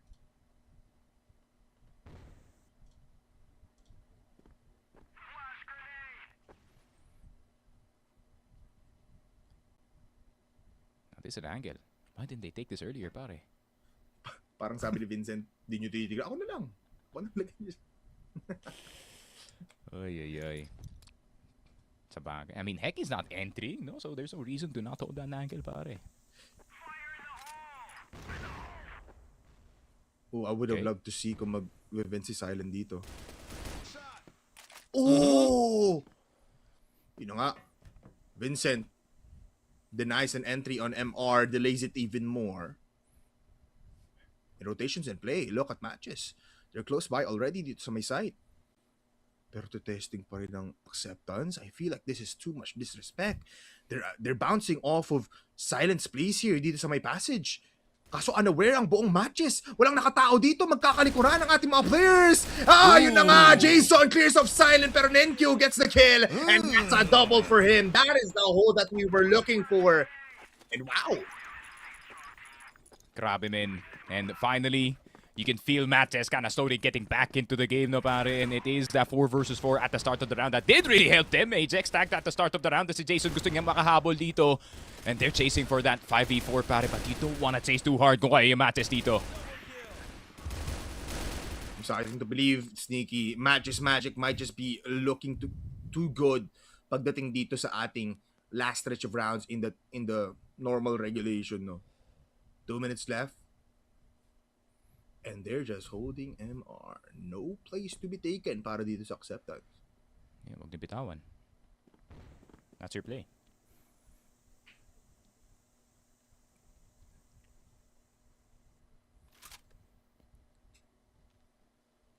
Ito na naman, it's a waiting game. For the side of Acceptance, they're really waiting for that one player galing dito sa MATTJESS na sumobra lang ng onte dito sa mapa. And looking for that one impatient player on the entirety of the team that has been switching angles time and time again. They're searching for that timing. Para second mid is looking likely. Oh, CR, Nenkyu doesn't get a kill! Ding again! Good for 2! Good flashes! Pero si Zack unaffected doon. Oh, he misses the second shot. Unfortunate for Zack. And Acceptance ngayon, dediretso na ngayon para makapagplanta ng bomba. Pero low in HP. We saw this kind of situations before, Sneaky, na kinaya pa maka-clutch ng MATTJESS. Both players manggagaling sa may CR. Jason in low HP. Yet Ja will fall! And it's looking likely na aabot tayo sa third map natin. Acceptance from mere defeat to sheer success pagdating dito sa sub-base. And there it is. There was a reason why that sub-base up against CBF was so close. Ito yun yung sinasabi ko, Polar. Once we hit the BL side para dito sa Acceptance, they look like an entirely different team. And this is what I was saying about sub-base fans. Stylistically talaga, bagay na bagay ang kanilang playstyle. The grouping into bursting, into taking multiple angles as 3 players. And obviously, para dito sa MATTJESS, no, they're, a bit egoed up considering kung ano nangyari dito sa port map where it wasn't realistically a close game whatsoever. But Team Acceptance taking advantage of that ego para yung sumusobrang pagka-pick dito ni ㍍Match at ang pagkalipat-lipat dito ni Nenkyu dito sa mga angulo. You are leaving timings open para dito sa Acceptance na ipasok yung mga sides dito. You are giving Silent free fuel for the frags, pare. Yeah, and I like to commend their last round here, no, for Acceptance. This is the first time na nag-push sila with full force pagdating dito sa second mid towards CR, and they realize na, uy, wait lang. I think maraming dito players sa may MR. I-smoke mo yan, Silent. Get that smoke up sa may bintana para di tayo makita. They will expect a luwag push. Kasi lahat ng players dito for matches, they can go for retakes. Pero once you penetrate that middle ground of those two areas, which is second mid, doon makakuha ng buong Acceptance yung parang gulo factor na hindi alam ng MATTJESS yung gagawin nila. But wow, MATTJESS, we saw some great highlights, we saw some bad plays, pero ang ganda pa din napaabot nila ng pinaka-dulot-dulo ng ating sub-base, but Acceptance was just better with the mindset dun sa ating pinaka-last round, no? So, Acceptance, it's still not impressive enough. Hindi pa to yung Acceptance na kayang makuha ng series. Pero eto na yung starting point. Let's see kung aabot nga ba sila. What do you think? Map 3, anong pwede nating makita doon? Honestly, yun nga, no, Eagle Eye is looking quite scary para nga dito sa side ng MATTJESS considering this was the one map na naipanalo dito ng Team Acceptance up against itong CBF, pare, and their history within Eagle Eye has been looking pretty good ever since Impact. So pakiramdam ko men yung experience magdadala dito sa Team Acceptance. MATTJESS gonna have to rely on those heavy mechanics, and you're gonna have to tell your team to chill dito, Vincent, kasi sumusobra na sila dito, pare. Yeah, let's see, no? Mamaya may kita natin yung mapang yan, but we will fly towards the paddle desk now. It's time for Mochi and as well as Salvatore. maraming salamat sa ating mga casters and ewan ko lang, no, Salvatore, hindi naman siguro understatement kung sasabihin ko na parang dumaan ako sa 5 stages of grief and as well as happiness sa lahat ng mga nakita natin pangyayari dito sa mapang ito.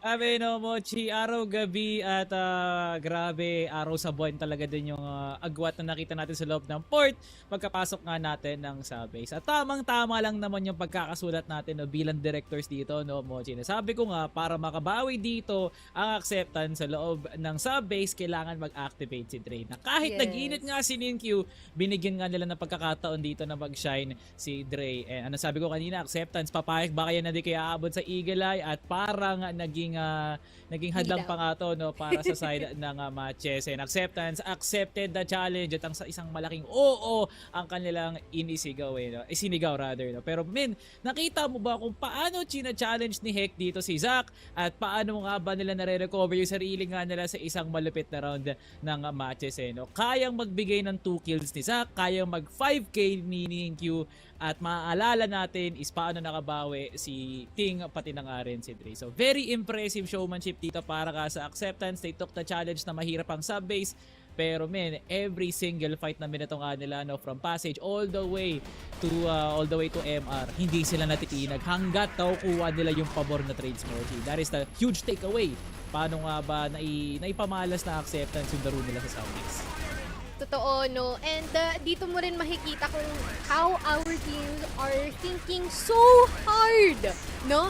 Pareho sila nakapag-time out and there were also some times wherein parang nagsislip through their fingers na yung momentum natin dito sa subbase.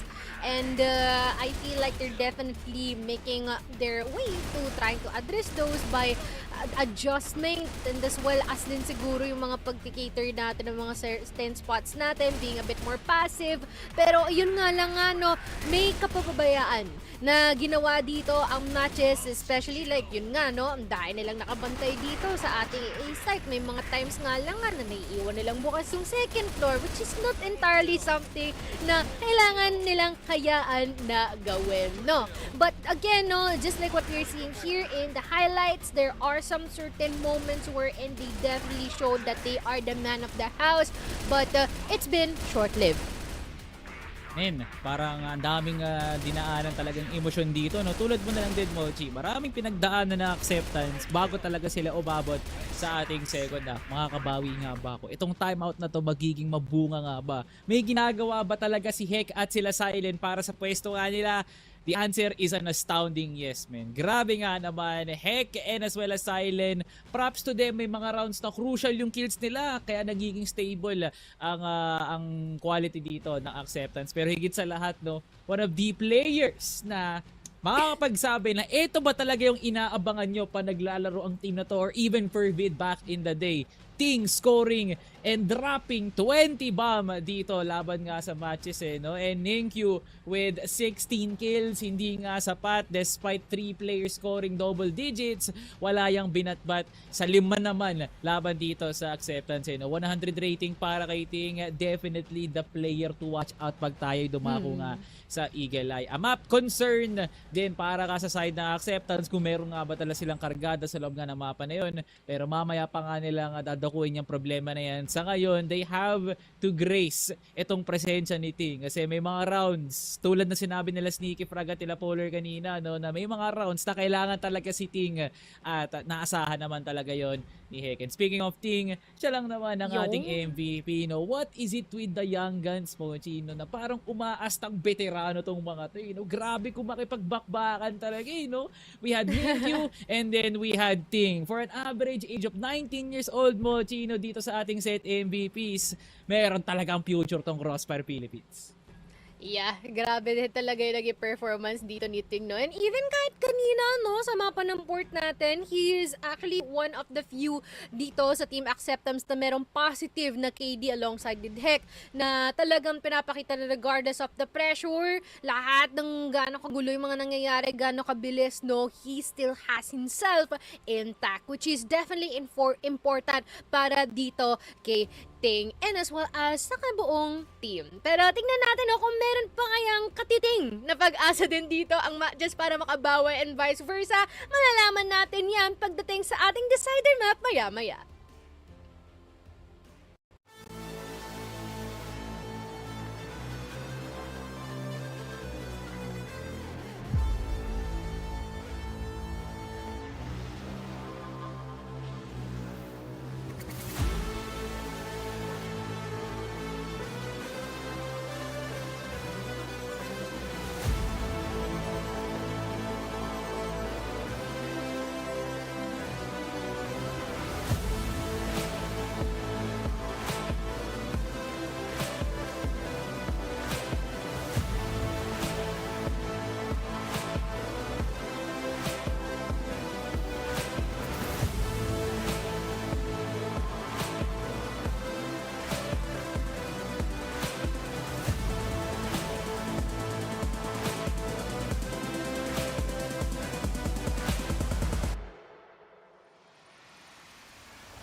pa lang naispatan siya ni KLB doon. Mukhang oo, nakita mo sa flick of the wrist. Nakuputuhan niya.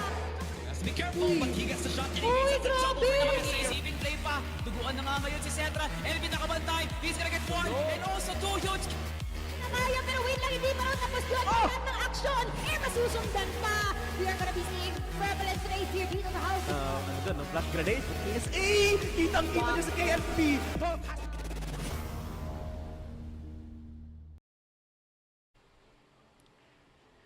Ang layo ng ating narating at dito tayo ngayon dinala sa mapa ng Eagle Eye. Will there be a reverse o yun kaya talagang tuluyan ng matatapos ito ng matches? Malalaman natin yan dito after all of the things that just transpired here, from all of the things they did correct and all of the mistakes that they made. Do you think na meron kayang rebat dito ang matches, Salvatore? Grabe no, Mochi. Parehong nagnanakawan lang na Bapik tong dalawang teams sa to, no? At ngayon pa lang, parang sa nakita nating benchmark of a game sa loob ng subbase, hindi ko maturo, hindi ko mawari, pero history naman tayo, no? Matches, one of the pioneers as well of Eagle Eye, kasunod ng original SGJ roster and Acceptance. Parang paminsan-minsan natin nila nakikitang ine-embrace nga tong mapa na to, especially with their leniency na piliin nga to during Impact Spring. So kung ako tatanungin kung experience laban dito sa mga pioneers, tunaw talaga ako sa mga pioneers, no? Kasi mas malalim yung pagkukuhaan dito ni NQN as well as ni Zack, no? Two of which had the most experience para talaga mapunta sa point na okay, pwede ito. Okay lang na mag-Eagle Eye. Okay lang talaga mag-setri. But the main issue talaga dito, no, Bochi, is the consistency. Yes! Mag-multi-kills dito si Ninkyu. Ano naman ang binatbat ng iba niyang mga kakampi? Is Ninkyu truly a team player? Makakapag-setup nga ba talaga si Vincent ng maayos, no? All those concerns lead to an image na matches can get rounds, pero kailangan nga nilang paabutin to a certain point. Like, let's say, a 1v1 or even a 2v2. Whereas Acceptance, baka paabutin talaga nila sa isang sitwasyon na okay, definitely silent can play, at yun yung inaasahan dito ng Acceptance. Yeah, I wonder, no, if both of them also have that same issue of consistency. Pero I feel like it's time na tawagan na natin si Steve Frag as well as si Bipolar. Again, maraming salamat, Mochi, as well as Salvatore, dyan sa panel desk natin. Kumalma muna kayo and everybody at home watching, kasi dadayo tayo sa pinaka-map 3 ng last series natin. It's gonna be Eagle Eye. It's gonna be high octane. It's gonna be powerful. And what else can we expect possibly dito sa dalawang teams?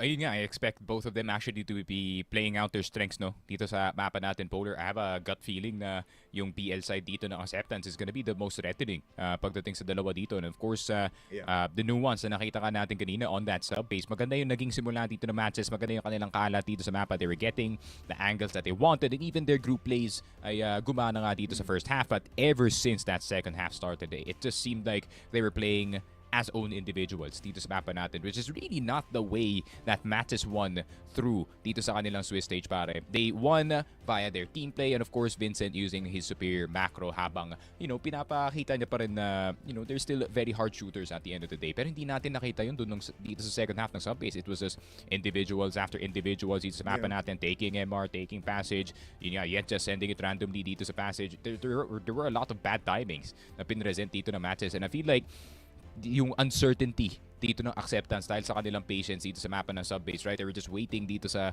labas the entire time, and pag 50 seconds na, 40 seconds na, pag red time na, kumbaga, doon na sila kukuha ng kanilang mga takes. And I feel like that amount of pressure hindi matake ng depensa ng matches na hindi naging masyadong connected dito sa mapa ng subbase. So it needs to be the polar opposite in this map, para it will be Acceptance on the GR side, PL naman para dito sa MJ.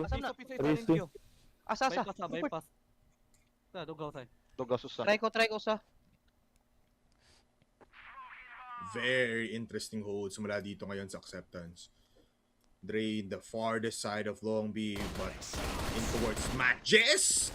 Ninkyu finds Heck. Dapat magandang pick yun, pero Ninkyu is just too aware, sneaky.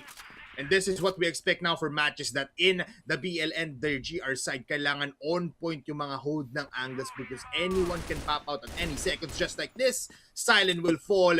But that's only one kill getting into the hands of Acceptance. Tatlo pa rin dito. Meanwhile, 4 ang matches.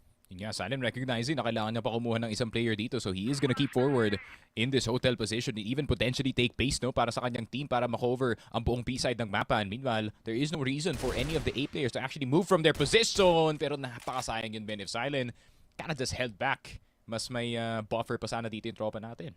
Yeah, could have went to buy, but Ajax will find another kill on the other. With Ninkyu down, that's the player, yun lang! Oh, what a flash though to save Ajax! Vincent could not get the kill, pero nakontrol na nila dito yung high mid and the rest of this area. Zach, face front value gamit dito yung USP.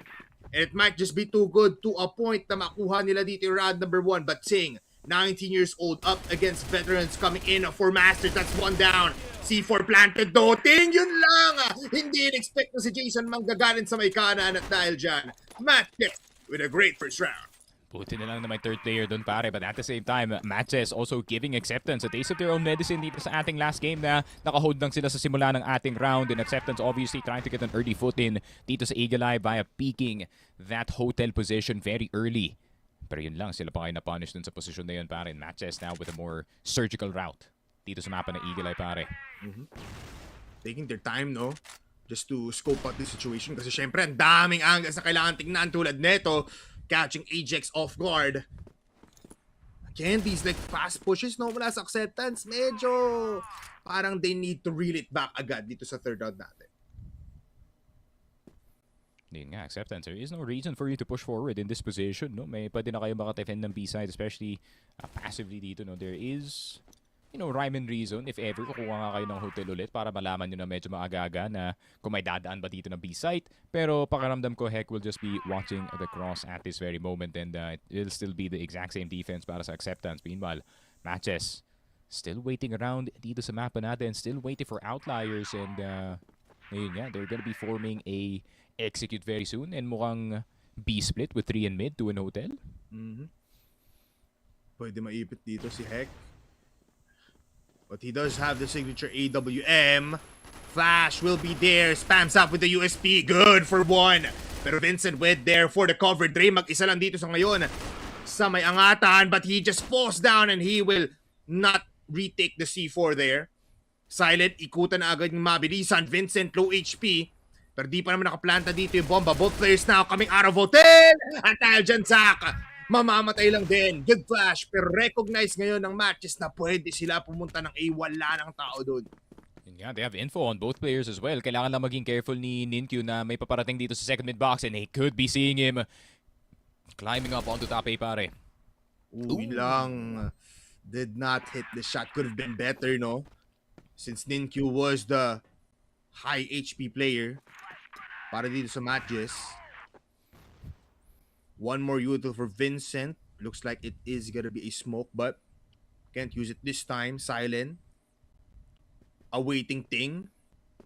At ito lang, sa bunker pa maglalaban-laban ng ating mga players. Silent expects it, pero doesn't expect Vincent. Vincent is low HP, pero as well as Ting. All it takes is one bullet into the chamber, and with 8 seconds left, Ting magde-defuse pa yung bomba.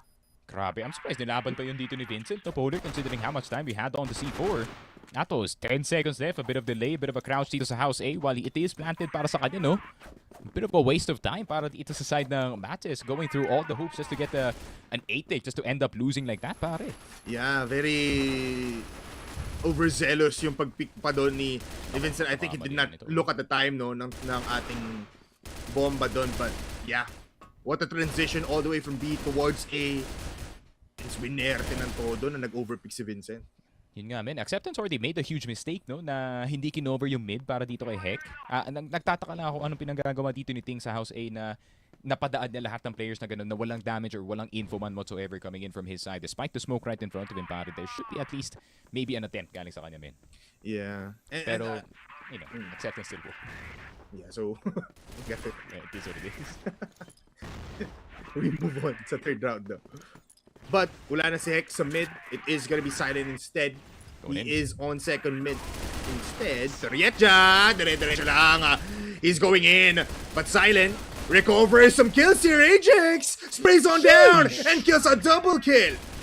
Ajax spots one more play at si Vincent pa to. Mamamatay lang din. Triple now for Ajax. Might go for 4. USP in hand and he does get it. Sneaky. What a play mula kay Ajax.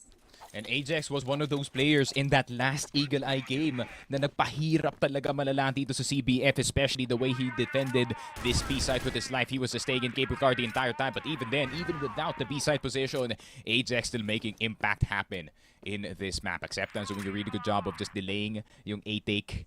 And honestly, not a bad try para sa matches. No, it was a staggered Stallion stake on the A-site. Problema nga lang, ang ganda ng pasikot-sikot ng smokes dito ng Acceptance. Very close ang ating game, Sneaky. 2+ for comfort for both sides. Difficult spot din for Drano. Look at the eyes looking at the frame of the hotel. And mapaparamdam sila dito with the nade. Sabi, uy, ito. Saluin mo. But nonetheless, still passive para sa Acceptance.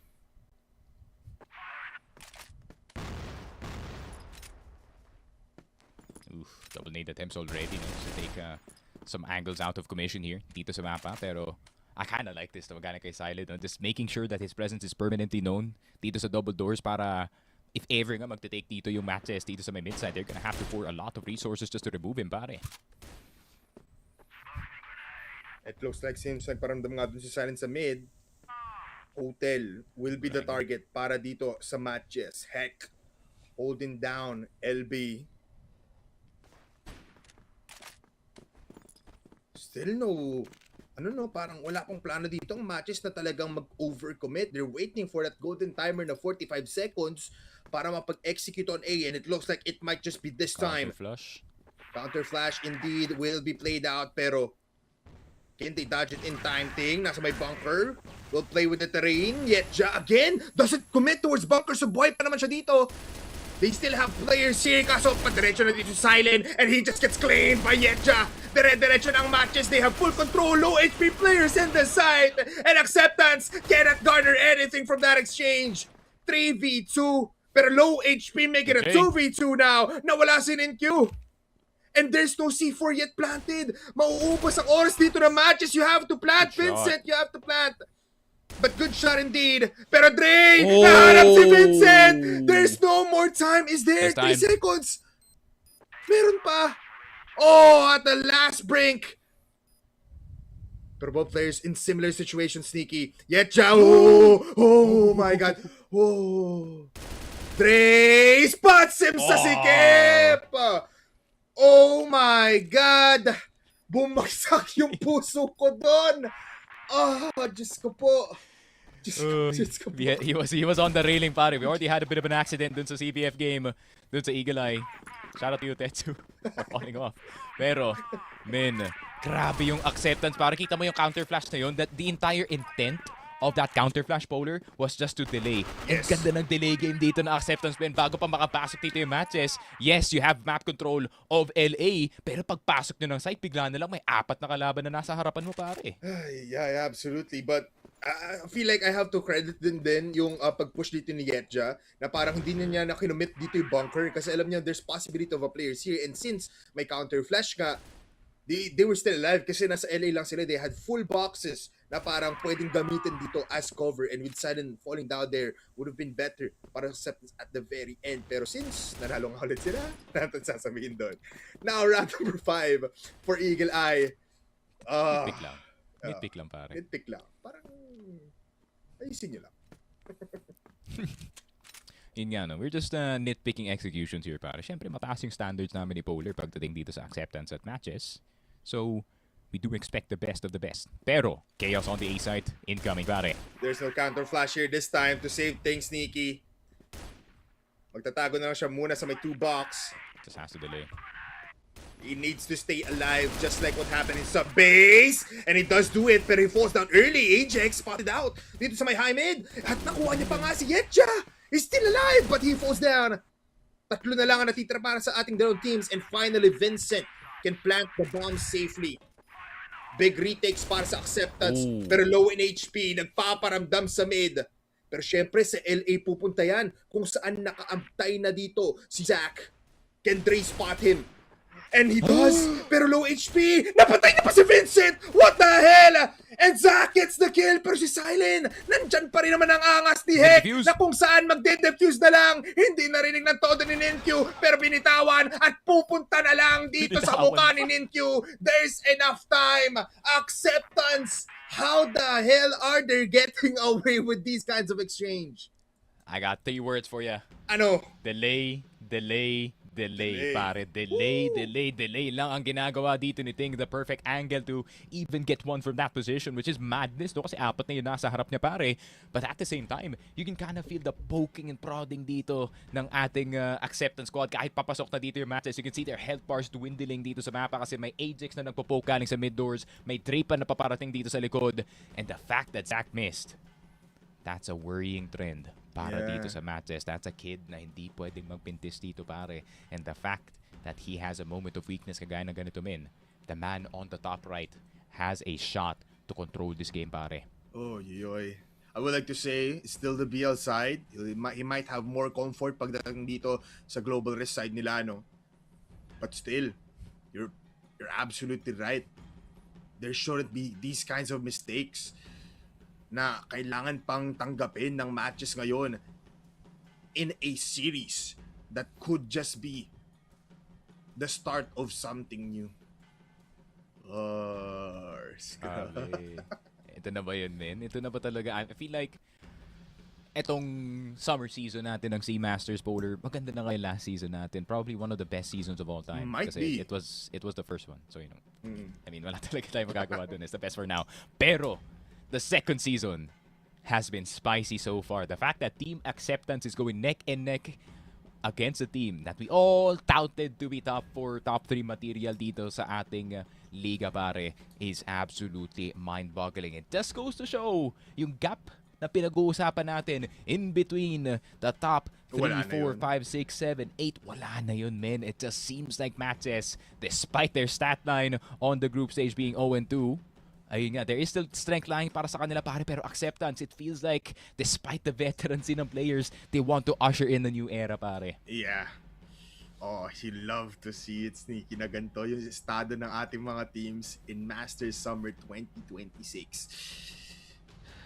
Grabe. When was the last time na Team Acceptance was actually this relevant dito sa liga natin? It was actually quite the ways ago, man. Shout out to Team Acceptance back in 2017, pare. It was, if I'm not mistaken, it's still Heck. Of course, Rebel, Vianel, Ted J, and of course, yeah boy, S with the one silent, pare, on that team. The fact that they're still here and they're still fragging, pare, is nothing short of amazing. Yeah, they want to prove something, Sneaky. I mean, coming in from the off streams natin, sabi nga dito ni Heck na they want to prove something na amongst talents na bata ngayon, they still can fry up. But mukhang mid-push ang gagawin dito ng matches after their timeout. But Heck denies it. Silent covers for the second mid and for the second time. Hindi ata makahinga dito ang matches. Denied ang mid-push ng matches. Grabe naman yun, yung pinag-combine na 2 dekada na experience, pare. Pinatumpa lang ako sino man dumadaan dito sa may mid-side. And Acceptance in full domination dito sa ating mapa, Andre. This confidence is not the tilt. It's actually him allowing himself to kind of go with the flow dito sa Acceptance, pare. And the fact that they got an early position dito sa bypass, Andre, eventually can get a late peak going dito, pare. Yeah. This is just gonna get worse for MJ. Oh, tough times though. Dre finds the timing, goes towards bypass, secures the kill on 2! At tatlo pa! Nahanap dito si Zack! Oh, how is this happening? Dire-diretso lang sila sa BL spawn. Matches, the IGL. Mukhang the bar is closed for the bartender, Sneaky, because Vincent is out of this round. 6 rounds for Acceptance from a timeout ng MATTJESS. Grabe, parang magpapasalamat ka pa, no? Kung ikaw yung Acceptance din. Salamat sa timeout. Nakausap namin yung coach namin. And it seems like Team Acceptance, nasa Acceptance stage nga dito sa ating labanan. Pero GR side pa lang naman to. MJ still has the opportunity to kind of bring it back on the second half. Pero with all this momentum going in the way of Acceptance, all this confidence, pare, you can kind of feel the tilt starting to affect itong matches, pero gusto nila pumasok ng B. It's never mind, Sneaky, kasi nakakuha naman dito ng 3 ang buong matches. Heck, will fall as well. Alam na nandito si Ting sa may mid, pero dire-diretso pa rin naman. Good shots coming in for Ting. Let him cool. He's gonna be waiting, Sneaky. Now he knows na B-side na ang last 2 players natin. Zach will wield the M14 better in these kinds of exchanges. He insta-dropped that. Oh man, he doesn't want anything to do with it. Sabi niya, yuck, ew, yun yan. Ito Ting? Can he be something of a miracle here on round number 8? Smoke flash combined, USP out. Di na kailangan dito ng big rifle. What a shot coming from Ting. Second one, good. Oh, he's dodging. But Zach with the spray. Grabe. You only have 12 bullets on the USP. You better make that count, pare. And unfortunately for him, it did not count at that very moment. MATTJESS with just a full-on push in towards that mid side. Just surprising. Itong mga members natin on the side of Acceptance rather than mid. Actually, B side in that one. And finally nakikita na natin yung mga burst plays from the side of MATTJESS, and Ninkyu starting to use yung kanyang lurking prowess dito sa may mid side, and I hope to see more of that galing sa kanya, men, kasi so far yung mga entries hindi gumagana. He might have to swap with Jason here. But early exchange here on long B, Sneaky. Heck, already low in HP.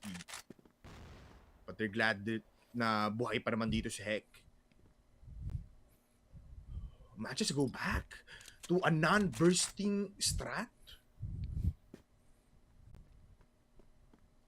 Pero kalat kasi dito yung Acceptance eh. There's no space really para makapasok ng libreng-libre.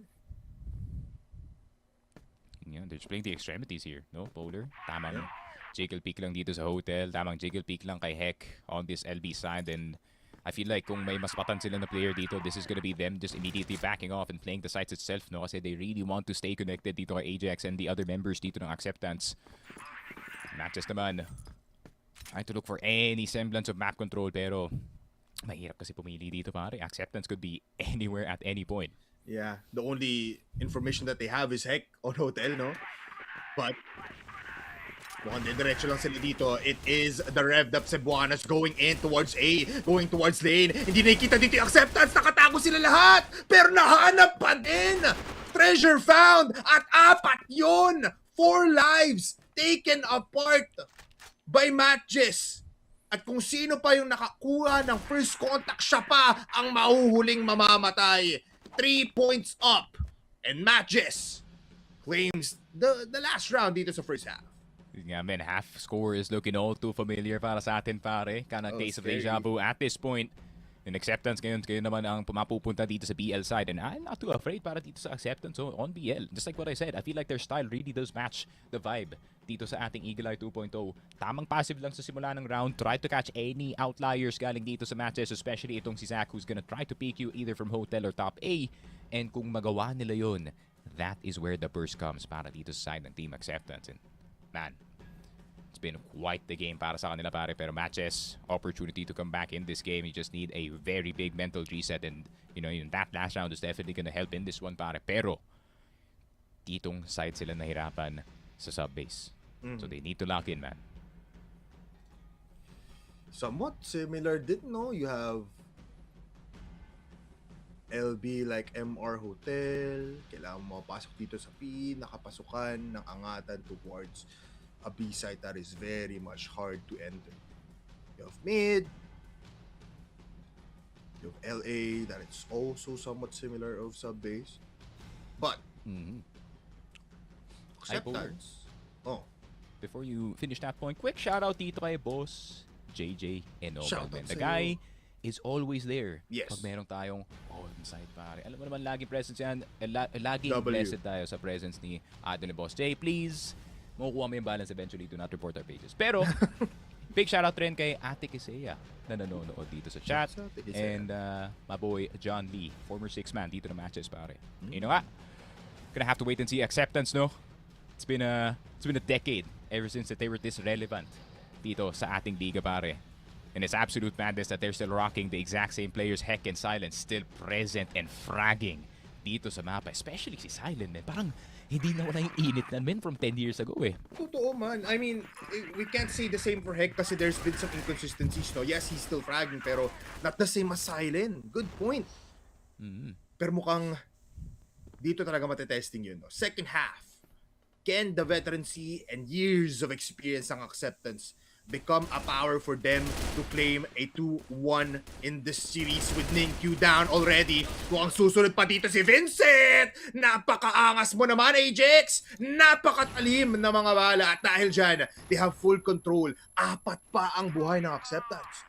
Tingnan mo, Polar, sino na yung umaakit dito sa A-site? It's Napaaga ang Silent. ikot dito ng MATTJESS. And Silent na naman, the only thing that can stop him from stepping forward is his scout realistically. Pero, Yetza, napapali siya dito sa may mid-side and Silent has full control ng A, pero si Zack sasagot. Oh, he denies it. What a pick mula dito kay Zack. Pero Heck now looking A still. for the last bodies kung saan nanggaling ang matches. Pero what a big push towards LA. Yun lang. They're going back. Heck! Oh! What a shot mula kay Yetja! And towards Yetja, but Jason is here. Does clean out Ting. Pero Dre, harapan niya na lang. Mamamatay lang din. It's all up to Heck. From the exit side. Flash is there. Double flash pa nga. Pero 18 seconds. Heck can play with time here, but he pushes way too far. 4 rounds para sa MATTJESS. Ayun nga, the too overzealous, no? In holding itong A-site natin na hindi na nila napansin na paparating na nga ang ating team MATTJESS from the backside. And you can see the smiles go back on their faces, Ninkyu. Parang pakiramdam niya na bumalik sa kanila yung opportunity para ipanalo yung mapa na to. But we need some more rounds for the side of MJ. Acceptance naman, what's gonna be the play? It's gonna be an LB push kung saan si Zack. Despite a smoke and a flash in front of his face, makakakuha pa din siya ng kill. Ajax mamamatay lang din. Not the same kind of execution that Acceptance wanted. And MATTJESS Uy. just holding down Long B para hindi makagalaw ang Acceptance. Pinaparamdam ni MATTJESS pare dito sa Acceptance yung naramdaman nila dito sa first half where they just felt trapped inside of their own base. Silent will be getting the headshot but not much more. MATTJESS though very aggressive on the round number 2 Acceptance. Not a surprise na magta-timeout sila dito pare. They need to figure out what type of offense na kailangan nila gawin. I do recommend passive at the start of the round. Make sure na cover dito yung bridge. Make sure na cover dito yung hotel window. And at the same time na hindi nyo papabayaan dito yung doghouse and that mid side. You need to get a solid default going before you get any executes going dito sa mapa natin. And if Acceptance can do that, kung masalo lang talaga nila yung aggression dito na MATTJESS na medyo maayos pare, then this is still a winnable game para sa kanila. Pero ito yung sinasabi ko, side switch, gonna be slightly dangerous para dito sa side of MATTJESS. But I was not expecting na harap-harapan na lalabanan tong Acceptance itong team na to, which is not really the way to go. No? That was one of the main reasons why they lost so many rounds dito sa sub-base because they kept trying to do face-up crossfire dito sa MATTJESS. But MATTJESS, that's what they want, pare. They thrive off that force, no, Sneaky. Parang dun mismo talaga lumalabas yung lakas dito ni Zack, lumalabas yung lakas ni Vincent. So I feel like this is not the right opportunity to do that. And I do agree, kailangan dito mag-slow down. And in the words of Heck, no, sabi niya nga, iba na daw yung mapapanood yung Acceptance. Kaya na daw nila maging aggressive. They can be super passive as well sa laro. Sa kahit anong sitwasyon, no? And I feel like if Heck really does have that playstyle now for his team, it has to happen here. They need to deny the tie game dito sa ating second half. They have to get away, create a gap, kumbaga, up against this MATTJESS squad. Pero MATTJESS, kita mo naman, once the war chants are coming in, once the fire is burning, and the flag is raising and they're just running into the face of Acceptance dito in the GR side, you can definitely feel the power of these wars mula sa MATTJESS ay pwedeng makakuha dito ng immediate win in Eagle Eye. Yun nga. What is gonna be the response para dito sa Acceptance team natin? Yun nga, face-up crossfire is not working para sa kanila. Might be a hold at the start of the round or at least mas focus nila, no? Itong tower position natin or under tower position natin more than this LB side because they're trying to see if they can kind of turtle up at first and then fight right after. Pero titignan natin Acceptance. Way better timings on LB this time. And I have a gut feeling that magandang spawn ng mga tropa natin on MJ that time na yun. Yeah. They had so much fast pace there para makakuha ka dito ng LB. But different setting para dito sa ating dalawang teams. Nakuha nga dito yung half of Long B para sa Acceptance. Tingin Dre, what a squad, no? Ito pa mismo yung talagang nagpa-fry up mostly. In most of these maps kasi ito pa yung pinakabata. Again, 20 years old lang si Dre, 19 lang dito si Ting, one of our youngest prospects or one of our youngest talents pagdating dito sa Crossfire. Yun nga. I would want to see a pop flash through the window dito ng hotel, no? I haven't seen a single player do that yet dito sa liga natin. Zach with a hell of an angle pare, pero pag magbintis ka dito, man, that's a sure dead sniper. Yeah, but he loves this so much, Sneaky. I think he has a 90% win rate of hitting these shots. Yun lang, yung 10% yung lumabas. Vincent though, able to cover for that kill on Ajax. And they will back off, pero ito na nga, another close range angle mula kay Zach to kill off Dre. Pero iba, ang gagalawin dito ngayon ni Silent. He wants to recover this kind of mistakes na ginawa ng Acceptance. Heck, nakita na nga, but will fall back. Actually, repicks, Ninkyu, testing so much at pinadala pa dito yung bata. Yun lang. Silent now needs to create something pero dalawa lang yun. It's a 6-6 and now the game is real for both teams. Grabe, I really like how they're playing this to Polar. Hindi masyadong nag-overextend si Zach para dito sa kanyang hotel position. As soon as he misses, he backs off immediately and it's enabling itong si Ninkyu to go hog wild dito sa may second mid natin. And the mistake from Acceptance, you sat and fought dito sa second mid. You're gonna have to look for opportunities fast. Problema nga lang, masyado mabilis pare. Well, they do get one kill, pero dalawa na agad dito yung wala sa Acceptance. What the hell happened there? Yet just still alive. Ang bilis dun ni, I believe it was Ajax, na dire-diretso lang towards the bunker. Pero somehow, up pa dito ang matches ng isang player. Yeah, parang alam na nila na kulang yung default dito sa mid, no? I think they're expecting maybe 2 on doghouse, maybe 2 dito sa may tower side natin, and 1 just holding LB, and that's a really good read galing sa MJ. Tapos hayaan lang nila si Zach na mag-hold papunta dun sa may lane. Kita yung paa! Yun lang! Yet just next on the board, Silent! Iba talaga si Papi! Pero Jason, mahanap naman dito si Silent. So balik tayo sa tie game, Sneaky. Heck with the Ting with the M14. Vincent and Jason, hand in hand. Hindi na maghihiwalay to, Sneaks. Kita ang pag-cross ni Heck. Grabe. C4 Nakita will mo be yung planted. small detail na yun, Polar. Tumapak si Silent on purpose para marinig siya, pero mapaparinig itong Ting flank as well. My goodness.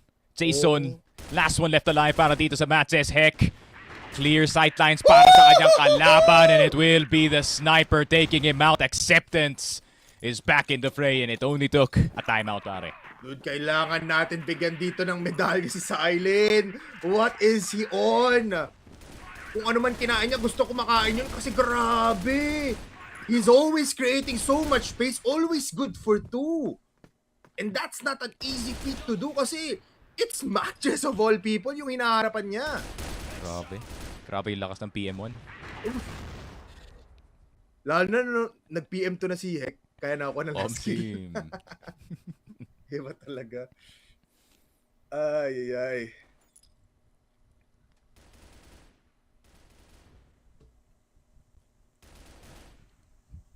Yun na naman though. Still the same mode, no? Para dito sa Acceptance, Polar. And yeah, it's still Dre looking for that initial hotel position. And it seems like yung slow process na to, no, is kinda making this MATTJESS team worry a bit kung they're losing too much map control or they're giving too much map control dito sa labanan natin. And that is, just like what I said, the double-edged sword of playing passive. Yun nga, you're providing a surprise para sa kalaban mo, pero yun nga, you're giving opportunities as well for MATTJESS to look for entrances, or at least Acceptance to look for entrances dito sa mapa natin. And let's see if Acceptance can do exactly that, pare.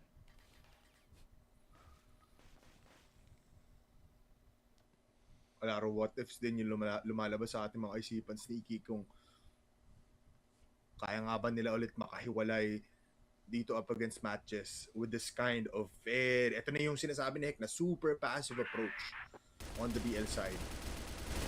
Pero kasi as long as you do this, MATTJESS can stay complacent. Pwede silang mag-hold lang ng todo, create space on the other side, which Zach is doing right now. Pero big push on LA. Tatlo ang lalaban dito. Make it 4 now with Heck. Flash, unaffected the power plays natin dito for MATTJESS. Yetja will clean up the head of Ajax. At mukhang masasarahan sila dito ng pinto. Pero Jason with the last shot claims 1 kill. Dre and Heck left. At si Dre nakahanap pa dito ng dalawa with the help of Heck. Needs a kill. He needs to kill. He needs to keep on going. Pero Jason, he's missing the shots right now. He needs to wait. 9 seconds left. Nahanap pa. Where's the C4? Is there time? There's no time. Wala na. Wala na. Oh, no. Ayun. Gigil na si Ninkyo, pare. He knows. I think he knows what's about to happen dito sa labanan natin, Polar. Acceptance look like they're in a weakened state dito sa labanan natin. All of a sudden, the MATTJESS defense looking like Acceptance earlier. No, pure delay ang nagagawa dito ng MATTJESS, pare. And it seems like Acceptance, just like what I said earlier, getting a taste of their own medicine, pare. And there's nothing really, I feel like there's not really bad dun sa execution nila. Talagang ang pinakamali lang dun, walang tumama na aim. Walang tumatama sa mga players dito. Kaya ang tagal nung laban na yun. It required 2 clips para dito. I believe it was Jason para makakuha ng kill. They had plenty amount of time plus the spacing itself. Di natin nakita na, could have gone for an overwhelming power on 2 people sa isa. But wala eh. Now, we go back. 15 rounds now. And MATTJESS looking pretty confident na kaya nila maklose at yung Eagle Eye. Ninkyo in a very good position, no? Hindi niya pa nakakuha itong position ito this entire game, and it can definitely catch whoever is pushing LB off guard. Problema nga lang, Acceptance, it's looking like shaping like an A split and a bit of a distraction galing kay Dre. Pero parang makikita na natin yung pivot, pare. Here comes the lineups. Good rotations mula kay Vincent. He's aware that A-site naman ang talagang gustong kunin dito ng Acceptance. They will try once again. This might be the breakthrough for both of these teams. Yetja posts up dito sa may bunker. Pero mahanap ata yung timing kung saan mamamatay siya. It's a 1-for-1 trade. Pero they go back. They play slow in the middle of the fight. Vincent, walang makitang players pero nakapasok na nga. With the last shot, makahanap pa rin sa Silent again. Crits double kill. Pero Heck, last left and Zach with the last kill. MATTJESS 8 points na sa Eagle Eye. Grabe, man, and that would have been that scream galing kay Ninkyo would have felt a lot better if there was a cheeky onside pen. Maririnig natin yung kanyang sigaw. Pero yun na nga, MATTJESS still rolling forward. Wala na silang pake sa nararamdaman na Acceptance. Is it gonna be a clear though? It's not. They'll just go back. No, but It's a clear lang, pare. Excited lang. It's a clear. Yay. Well, they get out alive for everyone here, pero damage up na nga dito ang buong Acceptance. Kumakagat ang Acceptance, sneaky sa bear trap ng MATTJESS. Ooh! Ajax, get out, brother! Hello, ba't nandiyan ka po? Aloy mo. Masyadong maganda yung bonnet ni Ajax. You would have thought after the first shot, pare. Alis na siya. Yeah. I think di siya agad nakapasok dun sa butas when he heard it. So, he was trying to die, I guess. This is brutal, man. Dude, tignan ko naman. I mean, wala nang util ditong MATTJESS, pero they're aim heavy. And they're all in full HP. Dre entering now. Zach again missing the shots. Yun lang! Heck only gets the first kill here for Acceptance, pero MATTJESS talagang kontrolado na nila dito buong hotel. Heck in a 1v3. And without the C4, 1 minute left. Can he give himself some sort of chance? Spots out Vincent, quick scope! Oh, yun lang! Only good for 1. Ayan na! Ayan na! Oh! Ayan na si Ninkyo! Manonuntok na! Kalma lang, pre. Kami lang to. Kami lang to, men. Pero, men, Ninkyo, you can understand it, no? The frustration ng buong series na to has kind of weighed upon him. In Acceptance, it has been quite annoying to deal with, pare. Pero tignan mo naman ang MJ, dire-diretso lang, pero sa maling direksyon. Oh, the second mid. It's all on Zach. Oh, it's the shot! At low pa si Ting! 1 HP, he goes back pa! Delikado, nagkakagulo na rin sa A-site. Nahanap si Jason, wait lang! It's a 4v3!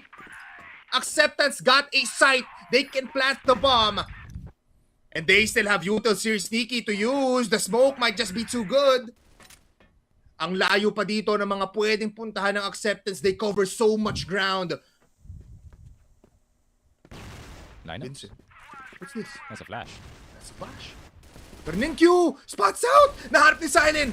2 players left for matches. Then can they go for the retake? Vincent running. nagmamadali. Timer's running out. At nagtago pa sa mismong box si Silent. 10 seconds left. There might be time for a clutch. Pero Ting, low HP. Nasaan na si Ajax? Oh, he can Nasaan do na si Ajax? Nasaan na si This time! Ajax? Oh my god!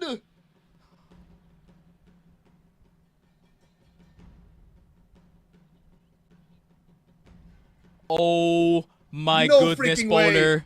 I said there was time up until hanggang may 4 pa yung C4 pare. Defusable pa yan, sabi dito ni Vincent. He just runs in. Ang ganda na ng tago ni T. Ang ganda na ng tago ng top A natin pare. Pero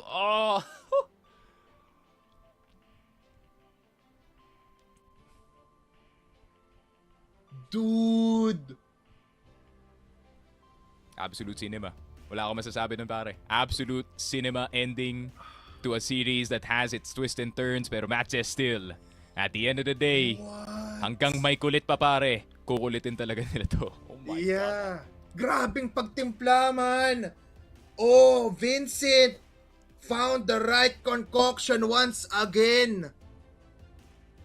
Grabe. Tama, di ba? Nandun pa si Ajax. Wait lang. Iniisip ko yun. Nandun pa si Ajax. Pero nung galing siya sa Pero ang mid. layo niya pare. Ang layo niya. Ang layo niya. And you can also hide dun sa metal box sa gitna ng site. Yes, So there is yes. no chance for him to come back into it pare. That is crazy. Dude. Probably the best ending we've had so far. Yes. I would call it It's in okay. CFS group stages natin, men. Kasi sinasabi ko na ngayon, 1-1-1-1. Hello, pare. You know you're there, pare. And this will be definitely clipped and will be shipped everywhere, pare. Mochi, take it away. What's happening, man?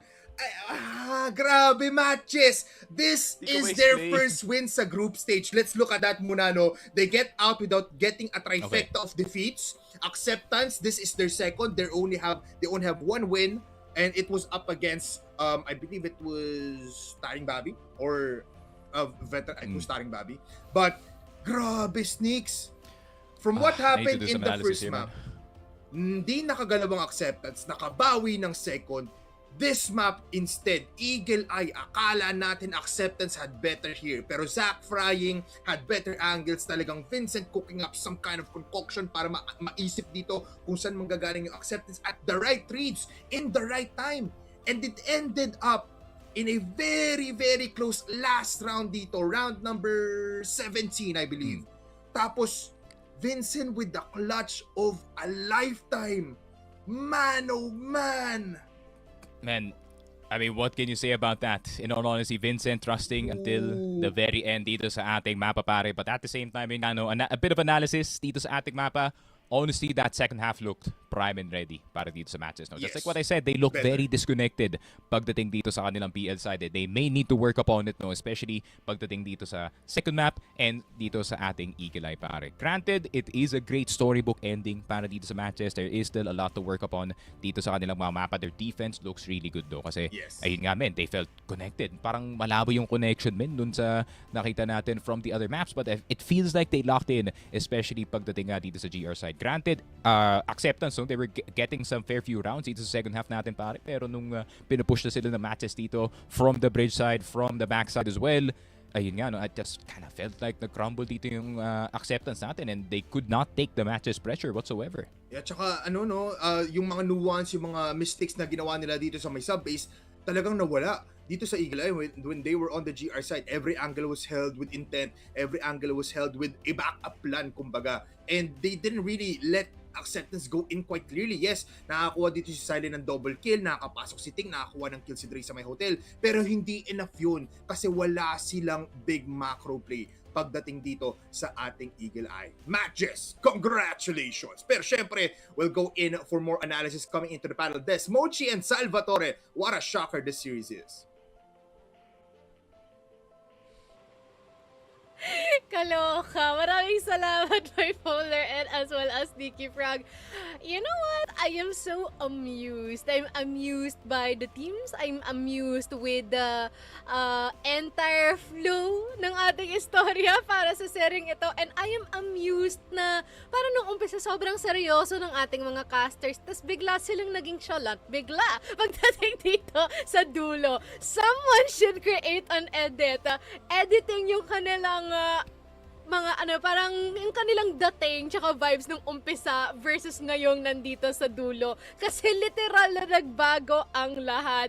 And it seems like MATTJESS definitely just denies ang ating potential reverse sweep galing dito sa Team Acceptance. What a way to end the night. Sabi no, Mochi, kanina seryoso pa yung dalawang yun inabutan ng alak. Tapos biglang nagbibiro na pagkatapos no. Nalasing sila sa lahat na nangyari doon sa second half na yun. Maintindihan ko, Mochi, 6-3 first half. Okay, napaka one-sided. Acceptance, napakalupit nga naman talaga ako maglaro ng Eagle Eye. Nung tumabla. Tapos si Ninkyu nag-activate, si Dre at si Ting ginagawa ang lahat para lang hindi malubog ang barko. Si Hek, pinapatama na lahat ng kailangan niyang patamain. Tapos eto pa si Vincent, no? Nung akala natin na sobra-sobra na yung ginagawa nila Dre at ni Ninkyu, winanapan pa talaga ni Vincent, no? Akalain mo nga naman po, Chino. Pwede mag-champion ng New York Knicks at eto rin, pwede ring makatakas sa malupit na 1v3 clutch si Vincent, no? Highlights yan lahat, pero para sa akin, pre, yung pinaka-highlight talaga yung panghuli, no? At yun talaga ang masasabi ko, happy ending para sa MATTJESS. Highlight din sa mga reaction nating lahat. I do think because all of us nakangana ng mga igay, iba nasigaw pa because of all of the action that is happening here. Yung iba na didismaya, pero yung iba na mamangha din, I feel like yun yung kinagandahan nitong laban na ito. All in one, no? Parang ka may 3-in-1, may tamis, may pait, lahat-lahat na nandito at present sa laban ng Team Acceptance and as well as MATTJESS. Just a few things, ang ganda na sana ng ating first half dito for Team Acceptance, even getting that edge, kontra dito sa MATTJESS, pero for some reason, MATTJESS just ignited for some reason. They snapped and they ended everything.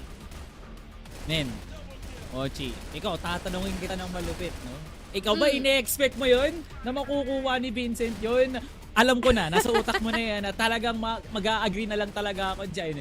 Sinong makakapagsabi na si Vincent, narinig ni Sneaky kanina. Nasa paddle tayo kanina, syempre di tayo marinig. Sinabi ko kay Sneaky, walang oras. Masyadong malayo si Vincent. Napatay niya yung depensa ng top 8. At nandito tayo ngayon. Feeling ko talaga may malas at may jinx talaga ako para sa series kada to. Pero mamaya nang sisihan, dito muna tayo sa turuan ng mga numero, Vincent as the IGL dropping 18 kills. Grabe. At ngayon, sumunod naman dito si Silent as with 20 kills as well. Hindi ko akalain, na both of these players shared the same room, dati way back in 3 years, at ngayon magtatapat nga ulit sila in a bloodthirsty battle sa loob ng Eagle Eye.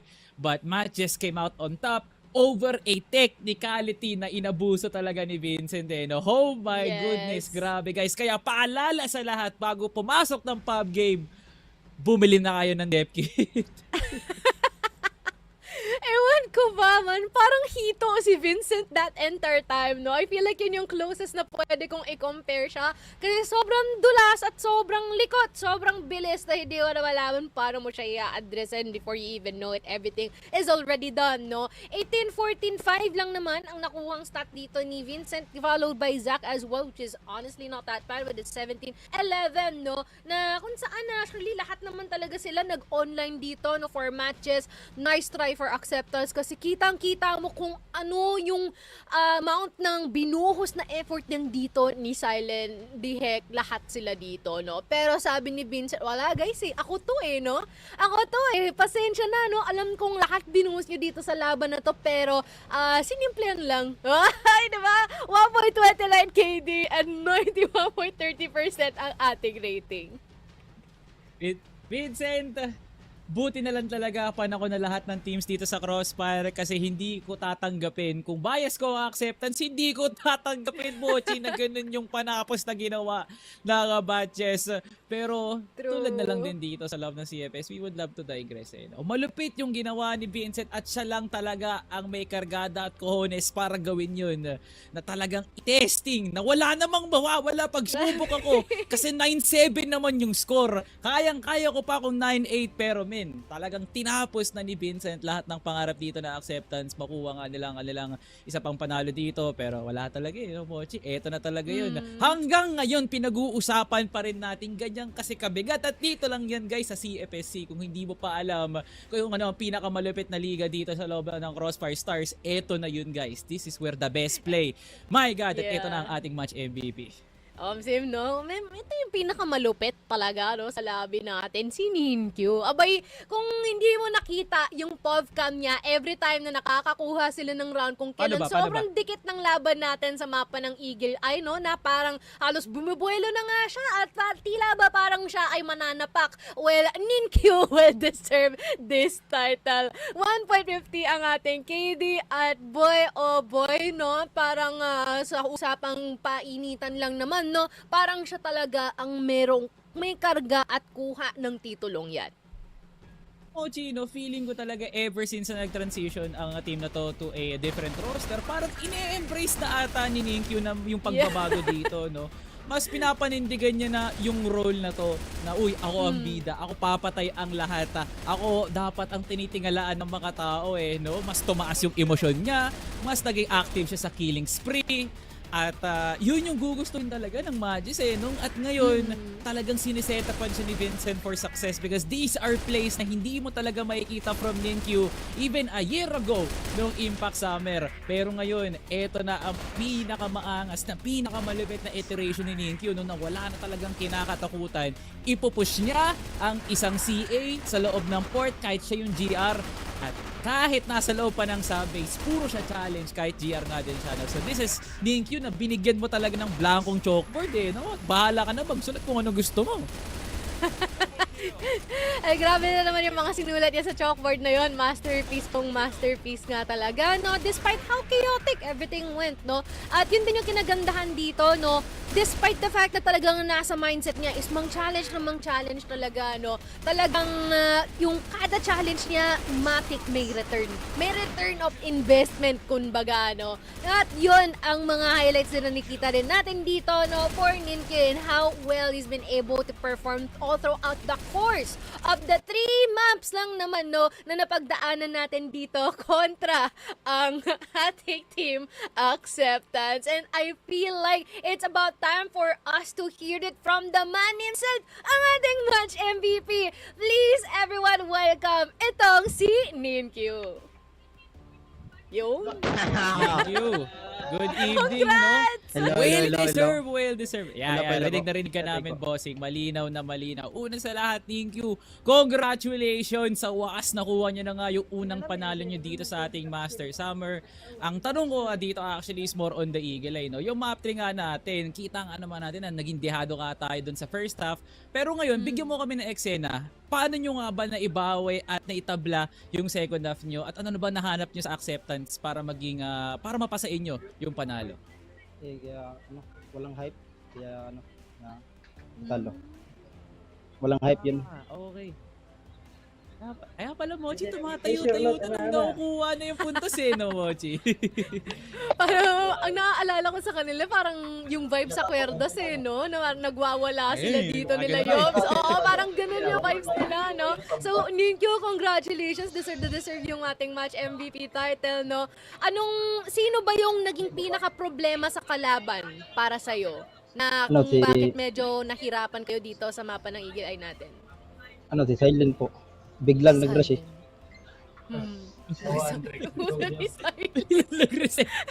Biglang nag-reset no? Understandable, no, Ninkyu. Pero ito, pre, isa sa mga pinakamalupit na panalo nyo ka, no? Tapos ngayon, may bago pa kayong pinasok na si Vincent at si Edja, no? So, kakamustahin lang din namin. Anong pinagkaiba nung nandoon pa sila Yaba at si Aldrin at ngayon nandito na si Vincent at si Edja? Ano ba pinagkaiba nito? Yung last, walang hype. Kaya ngayon, pwede na mag-hype. Okay, so talagang ang ang gasolina talaga ng ng matches no Mochi is yung hype talaga, yung saya, yung ngiti. Ano nakikita natin din every single round na nakukuha nila. Siguro last question din Q, no? After ng mga changes natin sa roster, nahirapan bang mag-adjust yung mga bago o hindi naman? Mahirapan po kasi wala pang chemistry. Pero how about now? Masasabi mo na na-establish nyo na yung chemistry na yon given na napanalo nyo to kontra sa Acceptance? Unti-unti po nakukuha namin yung chemistry namin. Unti-unti. Wonderful. Yan yung gusto nating marinig dito, no, Salvatore. Napaunti-unti talaga yung progreso natin dito. Total, umpisa pa lang naman ng ating group stage. So, yan na nga, Ninkyu, no? Congratulations once again, no? And papakawalan na namin ikaw. Pero bago yon, pwede mo nang i-shoutout yung mga gusto mong i-shoutout at pasalamatan lahat ng mga supporters nyo. Thank you po sa ㍍MatTJESS tsaka kay ㍍Match, kay Reginald.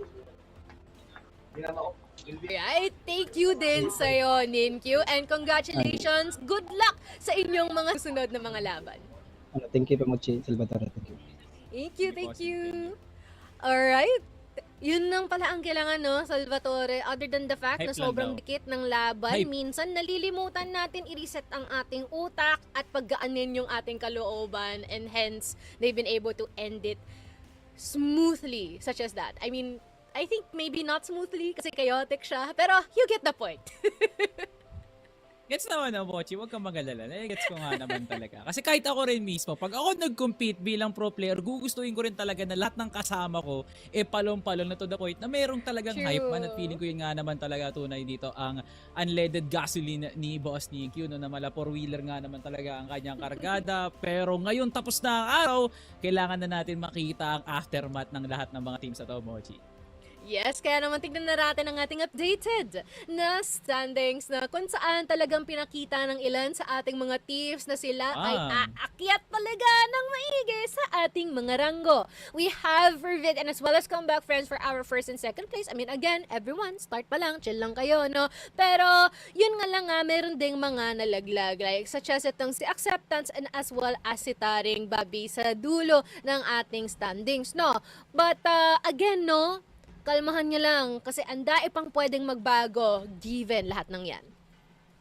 Sabi men, everything dito sa ating standings, no, pinapangarap siguro ng CBF. Huwag yun ang palitan, huwag na tayo mag week to week 3, dito na lang kami. Ito na lang yung playoffs, no? At talagang, of course, hindi pa to ang lahat, no? Pero pinaka-impressive dito actually, no, is FERVID. No, having a very good start dito sa ating week number 1, no, closing out all of their games very cleanly and scoring 2-0 in the process. One of the most impressive starts so far para ka sa team na yon. And syempre, hindi pa doon nagtatapos ang lahat, Mochi. Akala ng iba tapos na, meron pa kaming patustada para sa inyong mga malulupit na supporters dyan ng CROSSFIRE SEA, no? For next week, simulan nyo na kaagad, ika-18 pala ng June, no? We have MATTJESS versus CBF, Acceptance versus Atras. Medyo nakakalito yung letters, no? And for our main event, sa araw ng Thursday, we have Execration versus Virtus Pro. What a Thursday, no? Grabe nga naman.